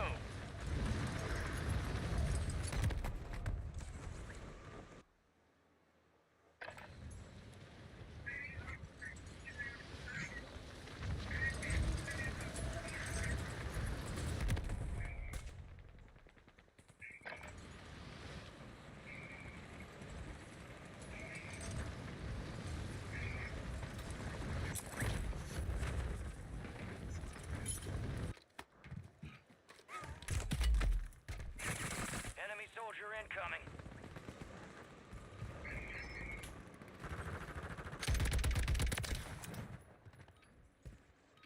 Mi amo jefe. All stations, we are green to go. Stand by for deployment.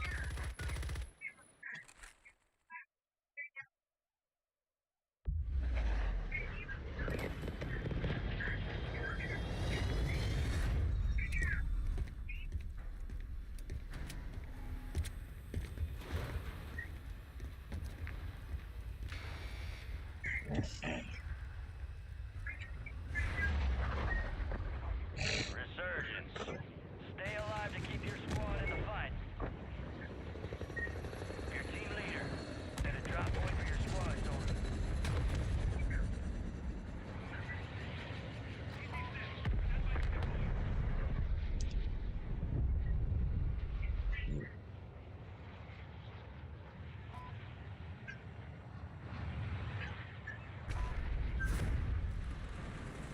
Is it Nene or Nene?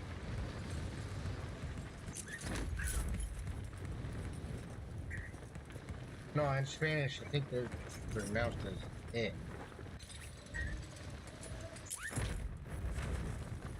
But it today, Junior.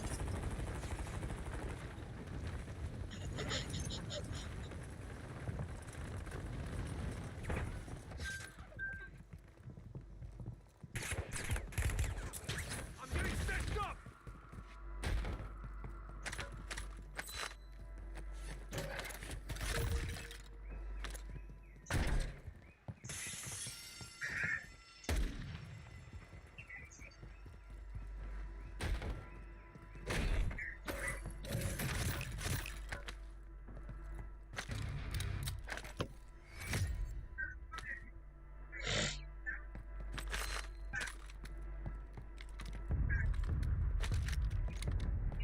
Why you always lying? Always lying.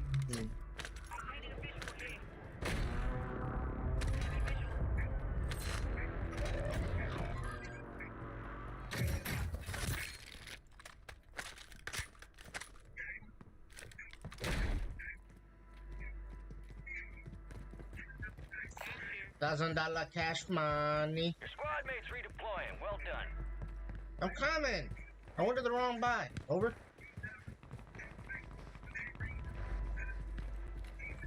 There go. Over. Fire mission! You got a loadout drop inbound. Copy that. Mortar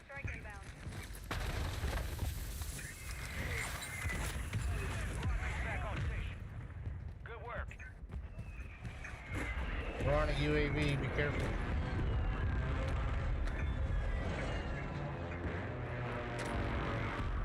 You went up?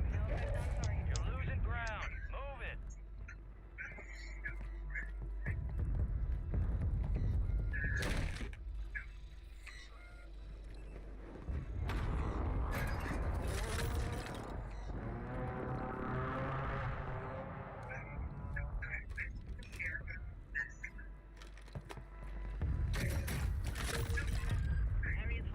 Heads up, fog's incoming.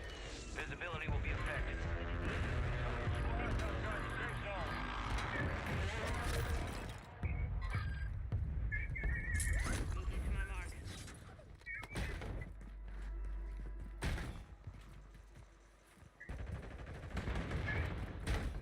You've got reinforcements inbound.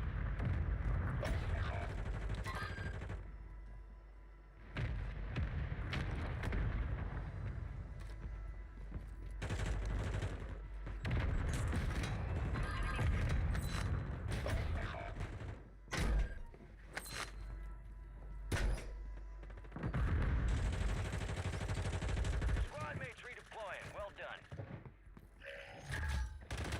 Friendly loadout drops on the way. Your squad mates back on station. Good work.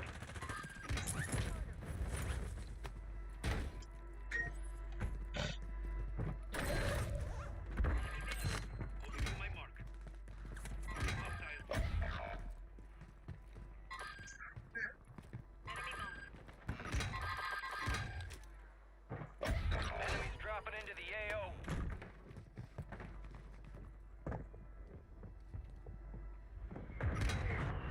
Down to you, soldier. Stay sharp. You got reinforcements inbound.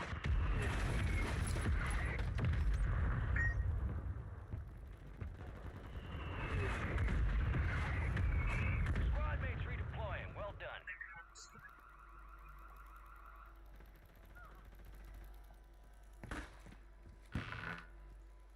Your squad mates back on station. Good work.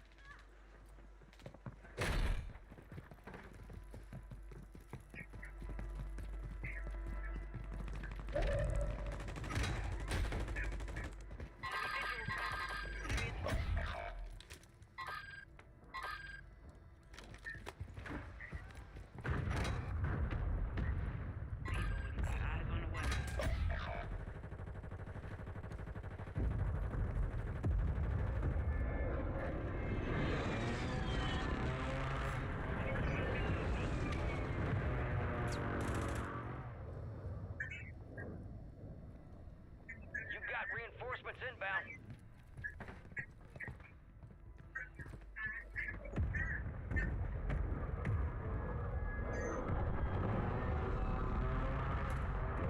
Squad mates redeploying. Well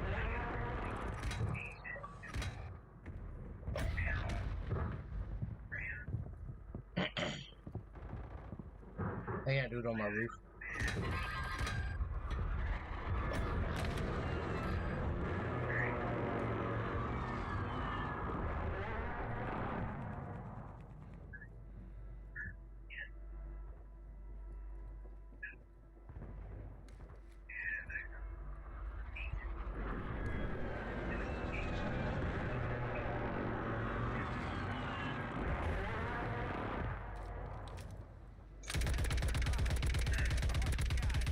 Squad mates back on station.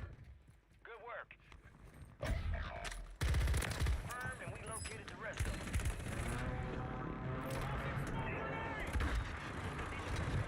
You're the last one standing, soldier. Survive until your squad can redeploy.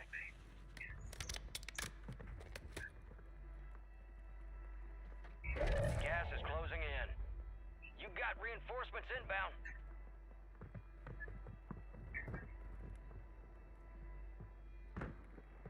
Heavy fog incoming. Visibility will be restricted.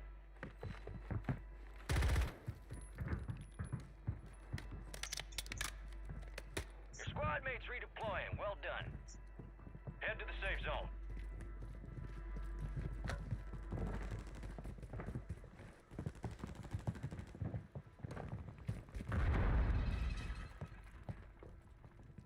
Alright. Got you.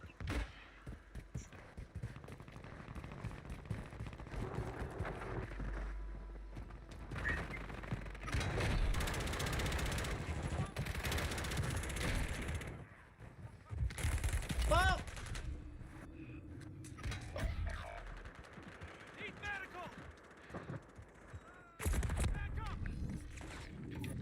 Oh, I got one back.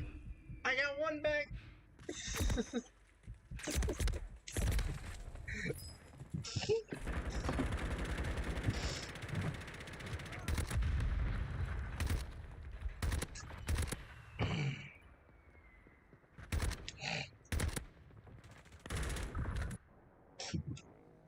Resurging. Go get your revenge.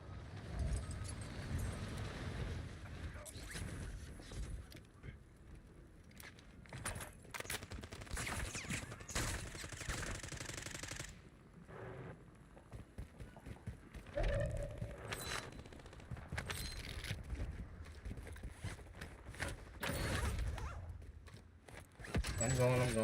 Fire I got sale you. active. Buy station prices have been reduced.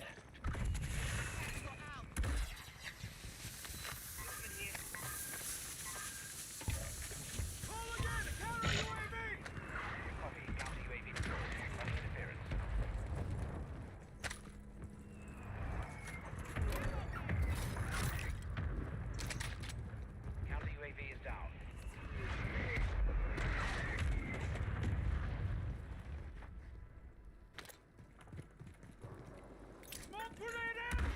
Resurgence window is ending. Watch your six.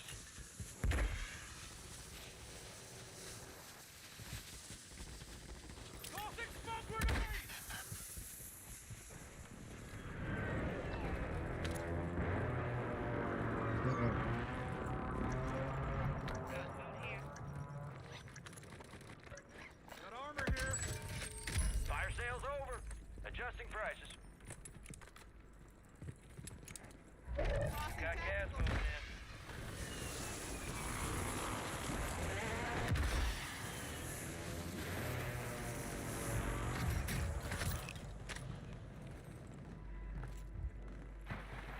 Move to the safe zone. Moving this way.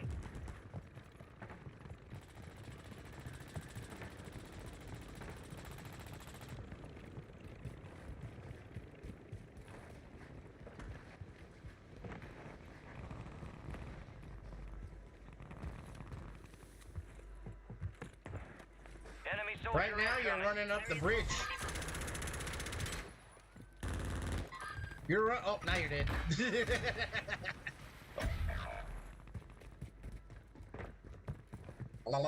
By the bridge.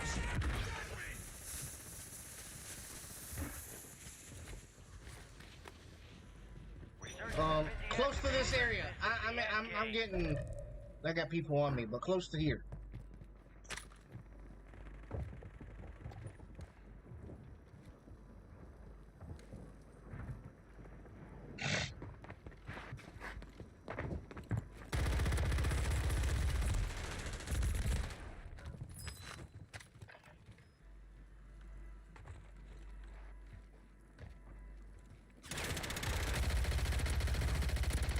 Enemy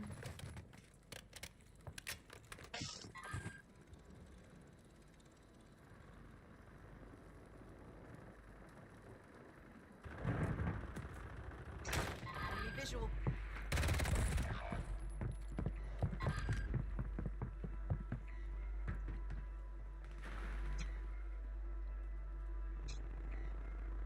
Are still active in the AO. Gas is moving.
No, I'm trying to get to a cookie.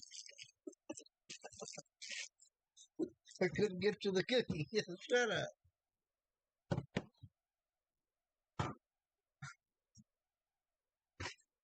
Alexa, play.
Gear up fast. We're about to get evil.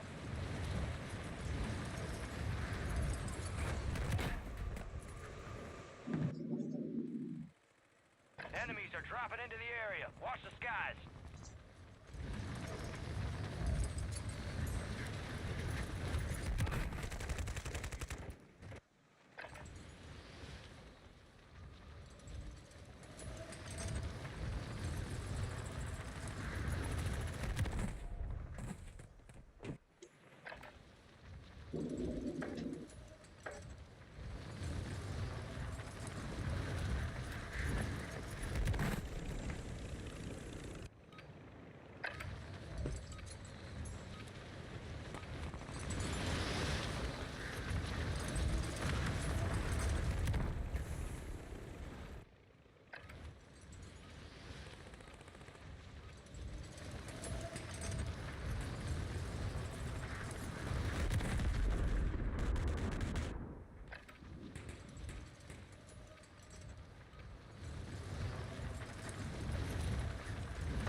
Enemies dropping into the AO.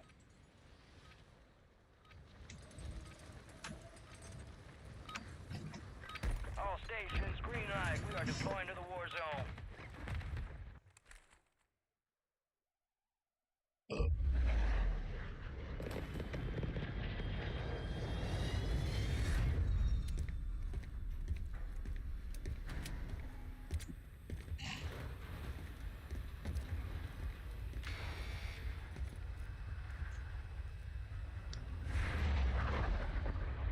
Resurgence. Survive and your team can redeploy. Eliminate targets to bring them back faster.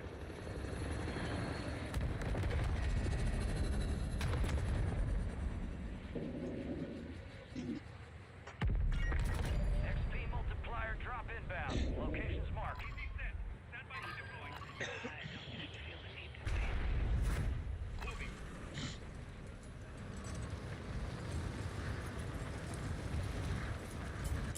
Enemy soldier incoming.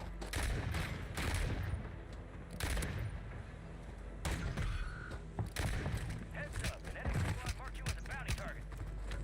Target down. Marking the rest of them.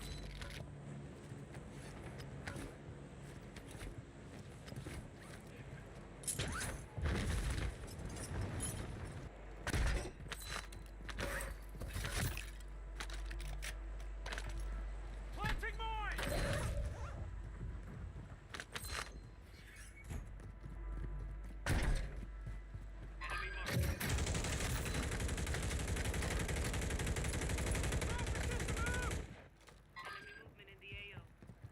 Hey, brother, they on your cheeks, player.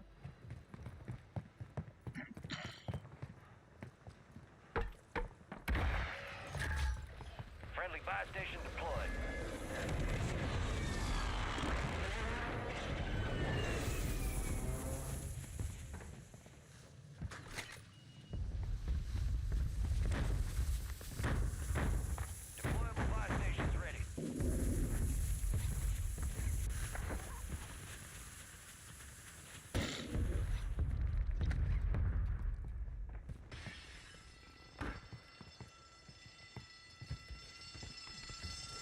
got it right here.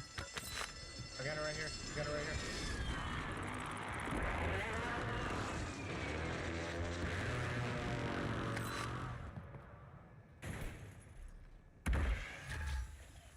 Loadout drop Arrow headed armor. your way. I got an ammo crate right there. Oh.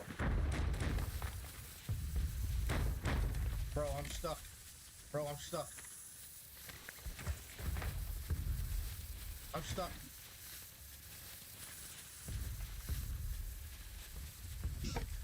Oh my god, this is dumb.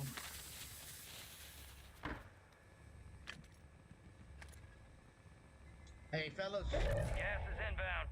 I'm stuck. XP boost is online.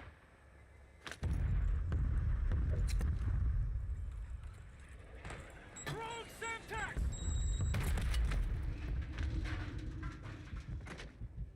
Won't let me.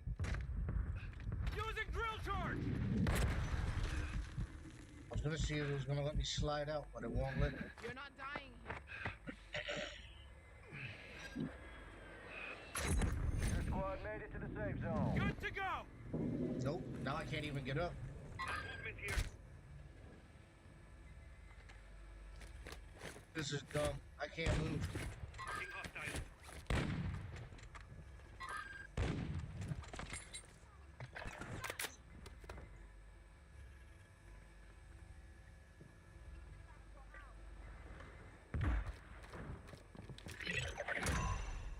The enemy lost track of you. Good work down there.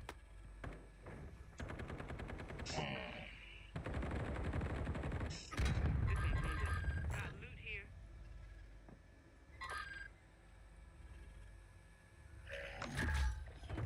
You got a loadout drop inbound.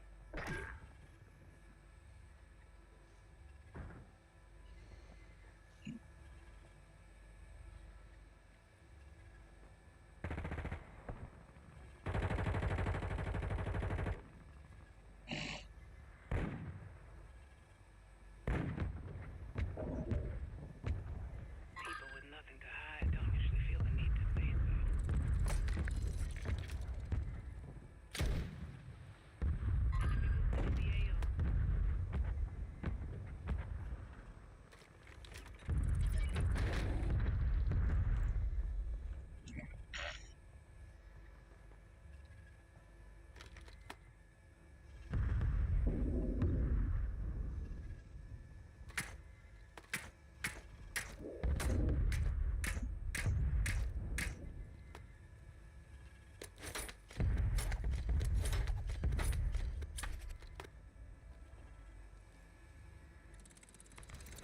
No shot. I don't know what I did, but I got out.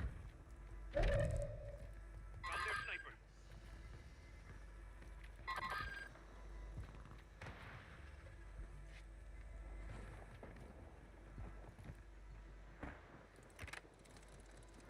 Enemy marked. Scratch that. Hey, someone's in that building behind you, Brown. Behind you, Butter. He's right here. Enemy marked.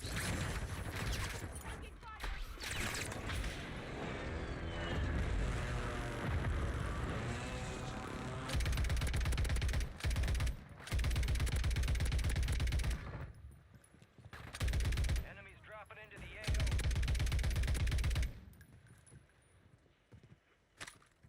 Other dude right here. Moving here.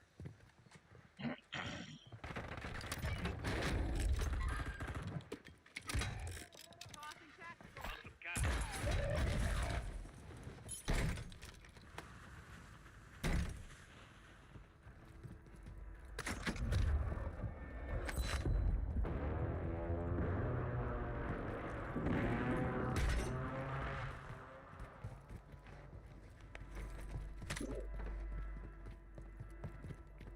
You got reinforcements inbound.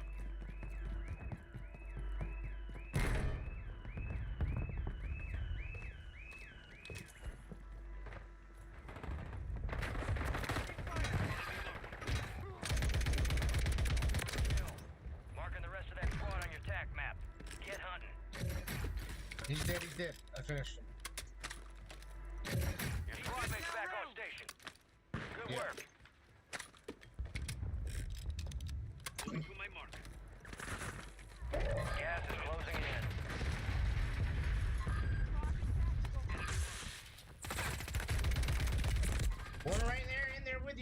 In there with you.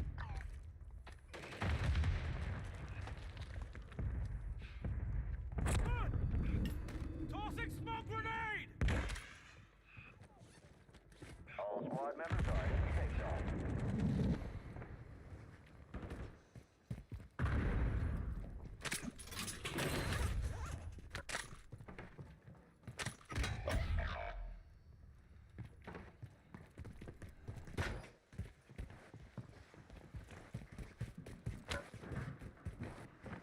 I got to do it on my cheeks too.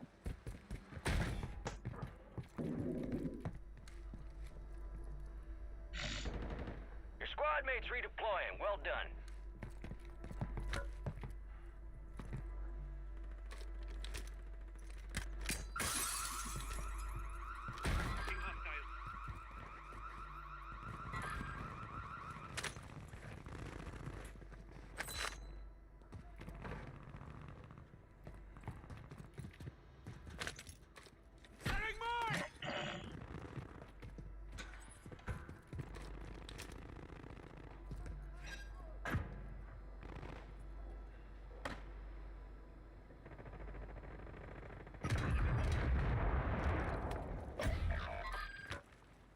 Enemies are dropping into the area. Watch the skies.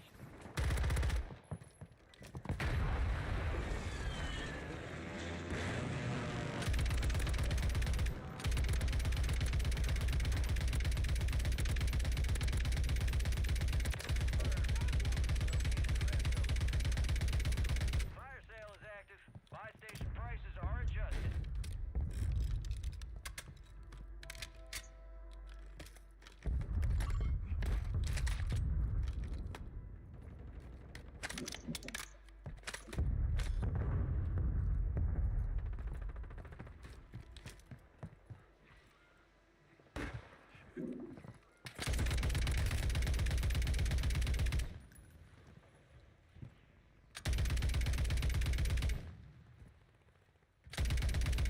Resurgence is about to end.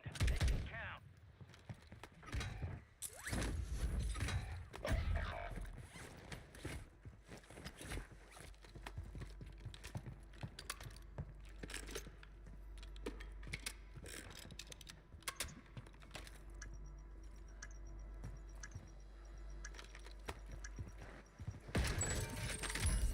Fire sale's done. Prices are back to normal. You got gas moving in. You got reinforcements inbound. Where you at?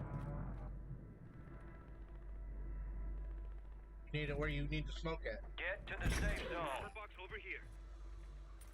Smoke grenade out!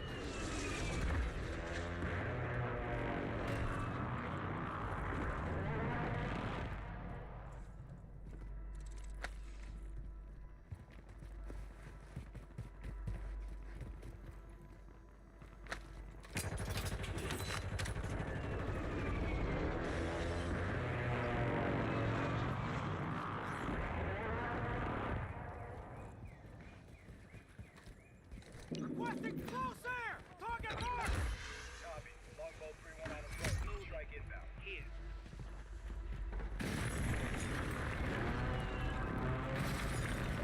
Has closed. No more second chances.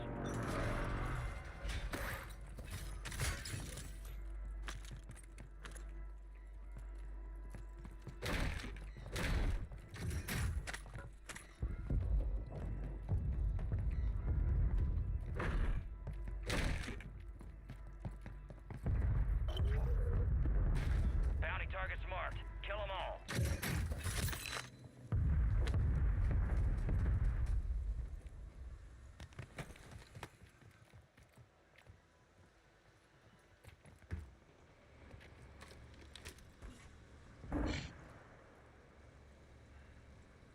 That's right here. Moving!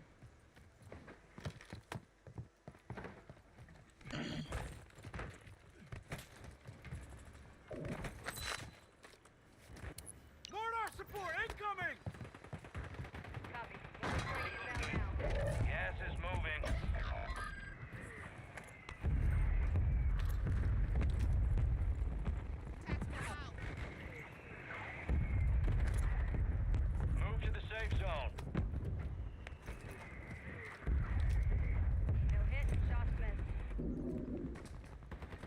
fiber left.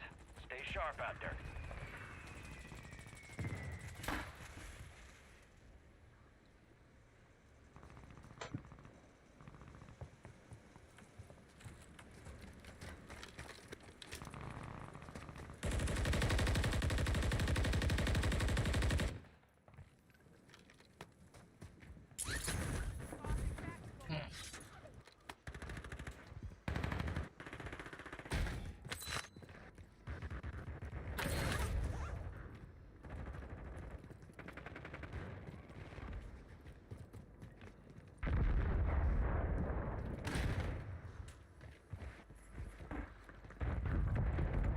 I just went up that stairs. He just went up those stairs.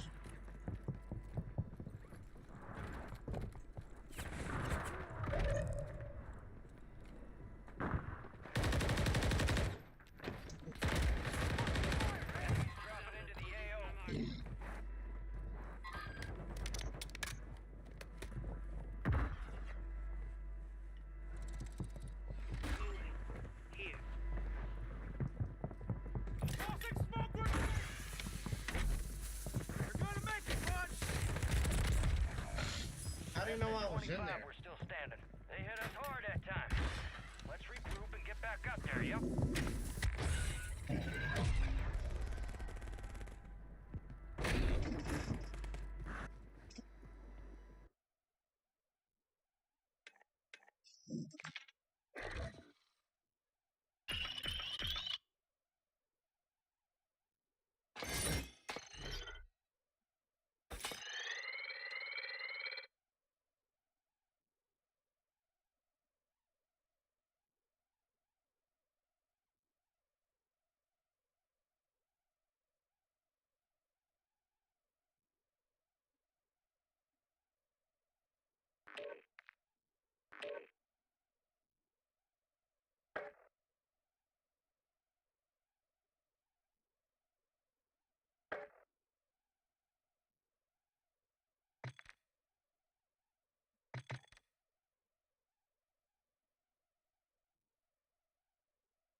Check your gear and weapons. We'll be deploying shortly.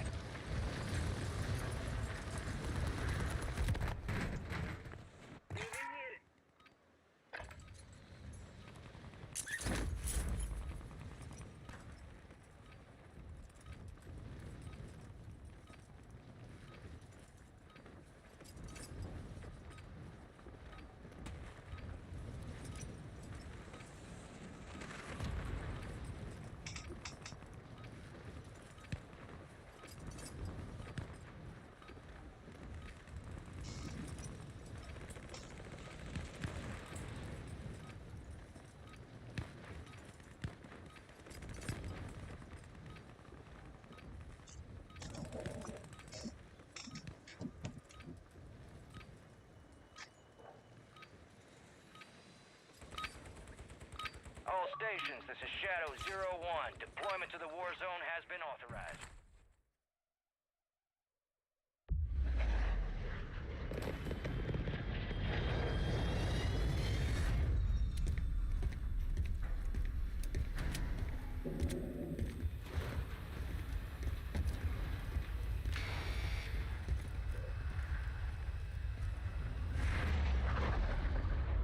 Resurgence. Survive to redeploy fallen teammates. Or kill to bring them back faster.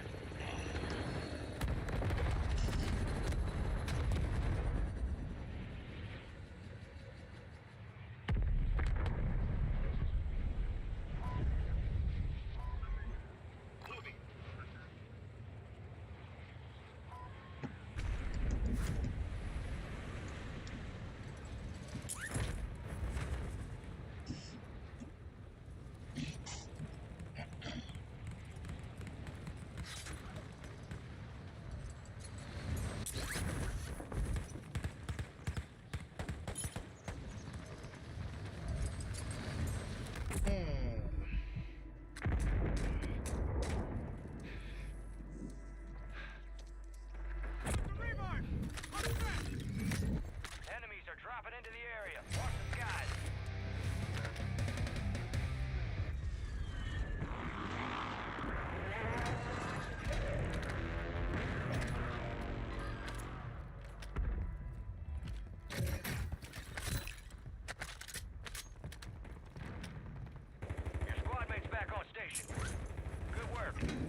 Hence the name Sweaty Eddie. Squad mates redeploying. Well done.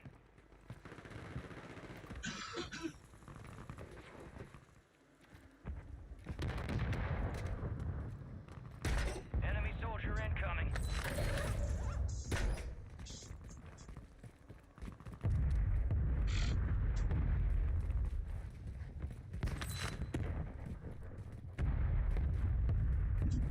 No, stay like that, broski. Stay with the voice changer.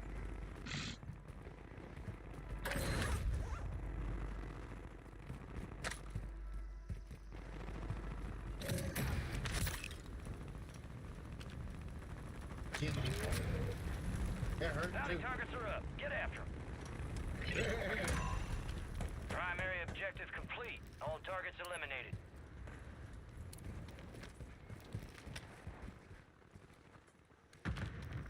Gas is inbound. Hot station, right here. Fire mission! Target mark! Solid copy. Mortar strike on the way.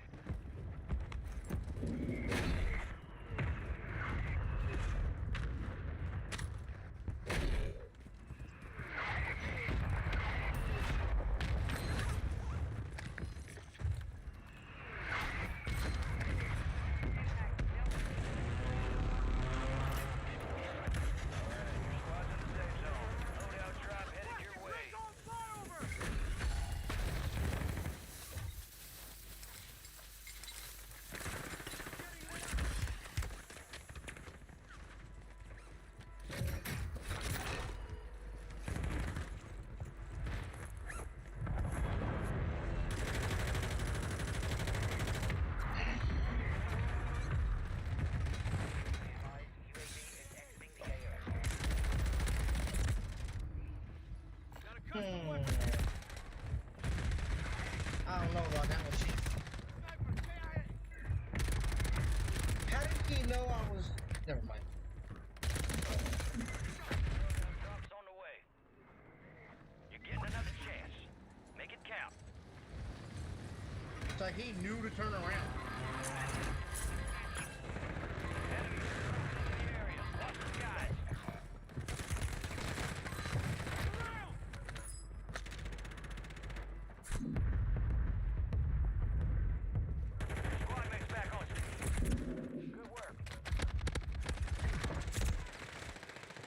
I just got knifed. I'm down. Over. Lucky, thank you for the follow, Lucky. Lucky T. Thank you for the follow, brother. Hey! Yeah.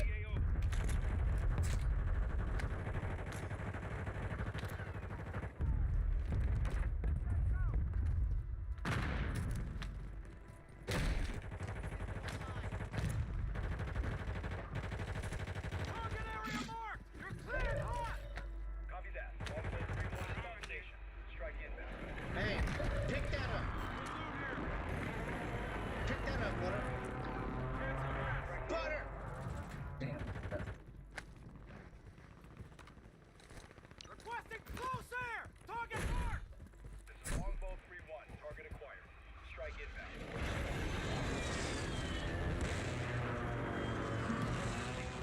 Enemy soldier incoming.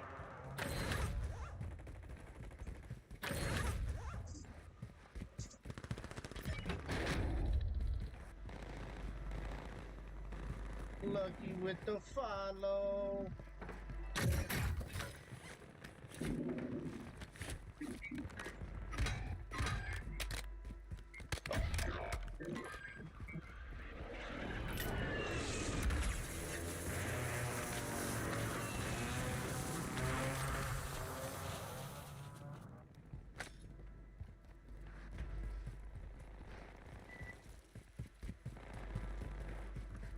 You got reinforcements inbound.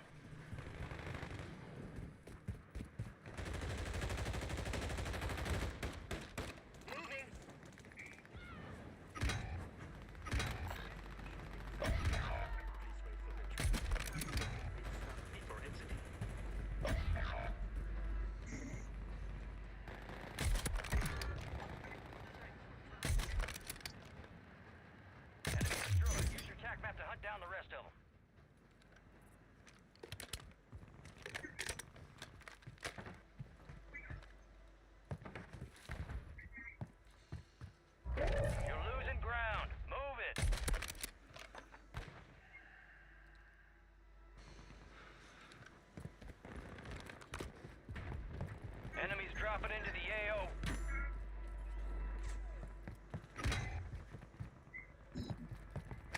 Moving. Enemy down. Be advised, you still have squad mates outside the safe zone.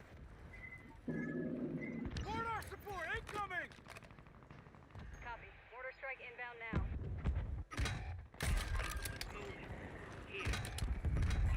It's all on you. Stay alive so your squad can redeploy. Your squad mates redeploying. Well done.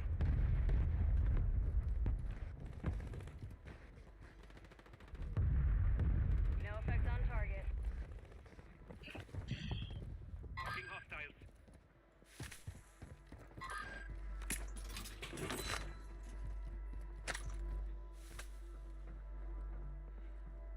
You got reinforcements inbound.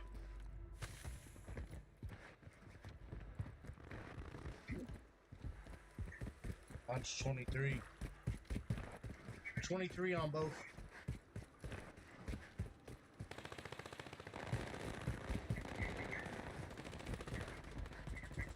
Enemy soldier incoming.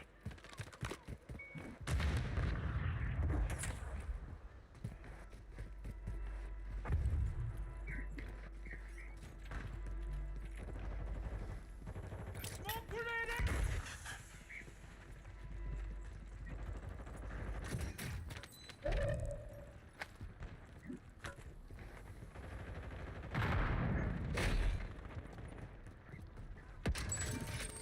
Fire sale active. Bison prices have been reduced.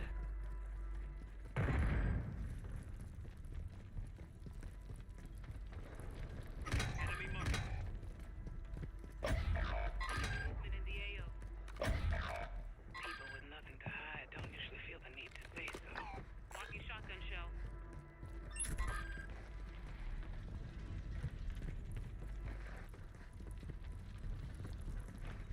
Enemy movement in the AO. Get ready. Resurgence window is about to close.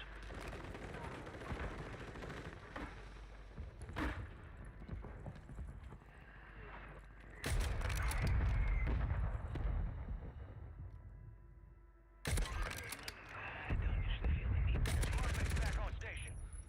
Good work. Hey, how did it get cracked on both of them? Fire sale's over. Adjusting price. They're in the water right here. Gas is moving. Downed them?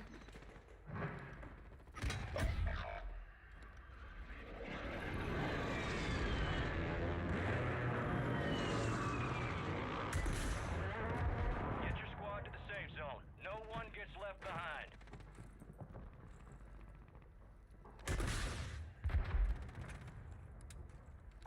Need launcher ammo.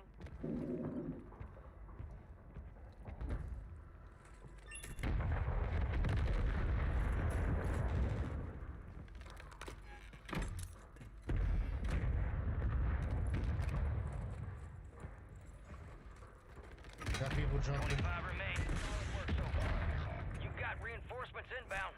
Need launcher ammo. Oh, they're right there jumping now.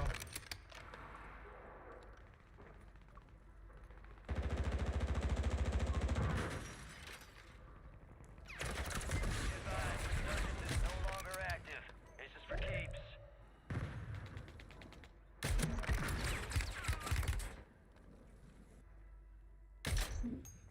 Your squad is back on. Oh! I didn't have to reload. I got you. They might push, they might push. Tossing smoke grenade!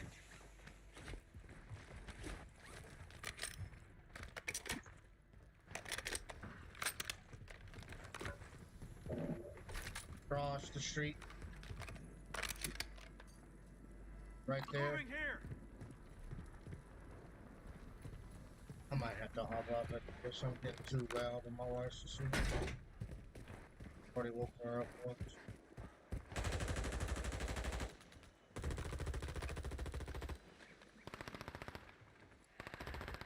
So, she's pregnant and been up since 6 a.m. at work, so I'm not trying to piss her Gas off. moving in.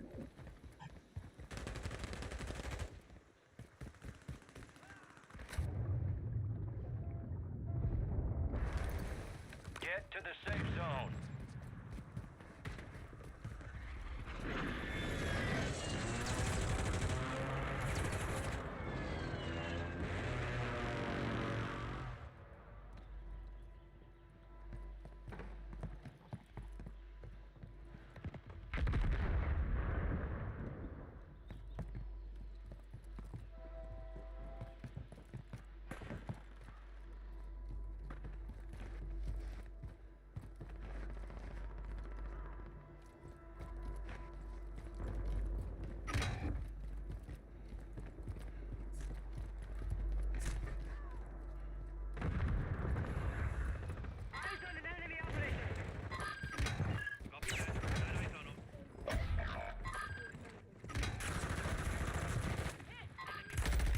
Oh, there's two teams.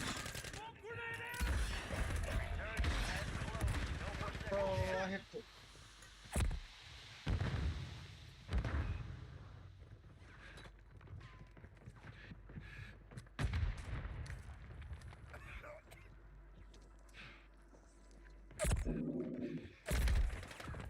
You were one of 25. The enemy took that one, but we'll get them back.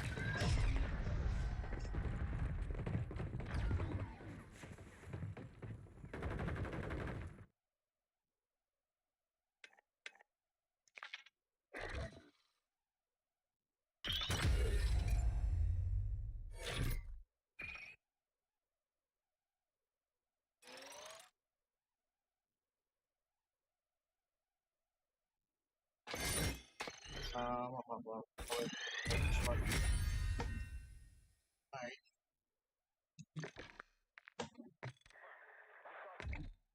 Alrighty, stream. That's gonna be it for me.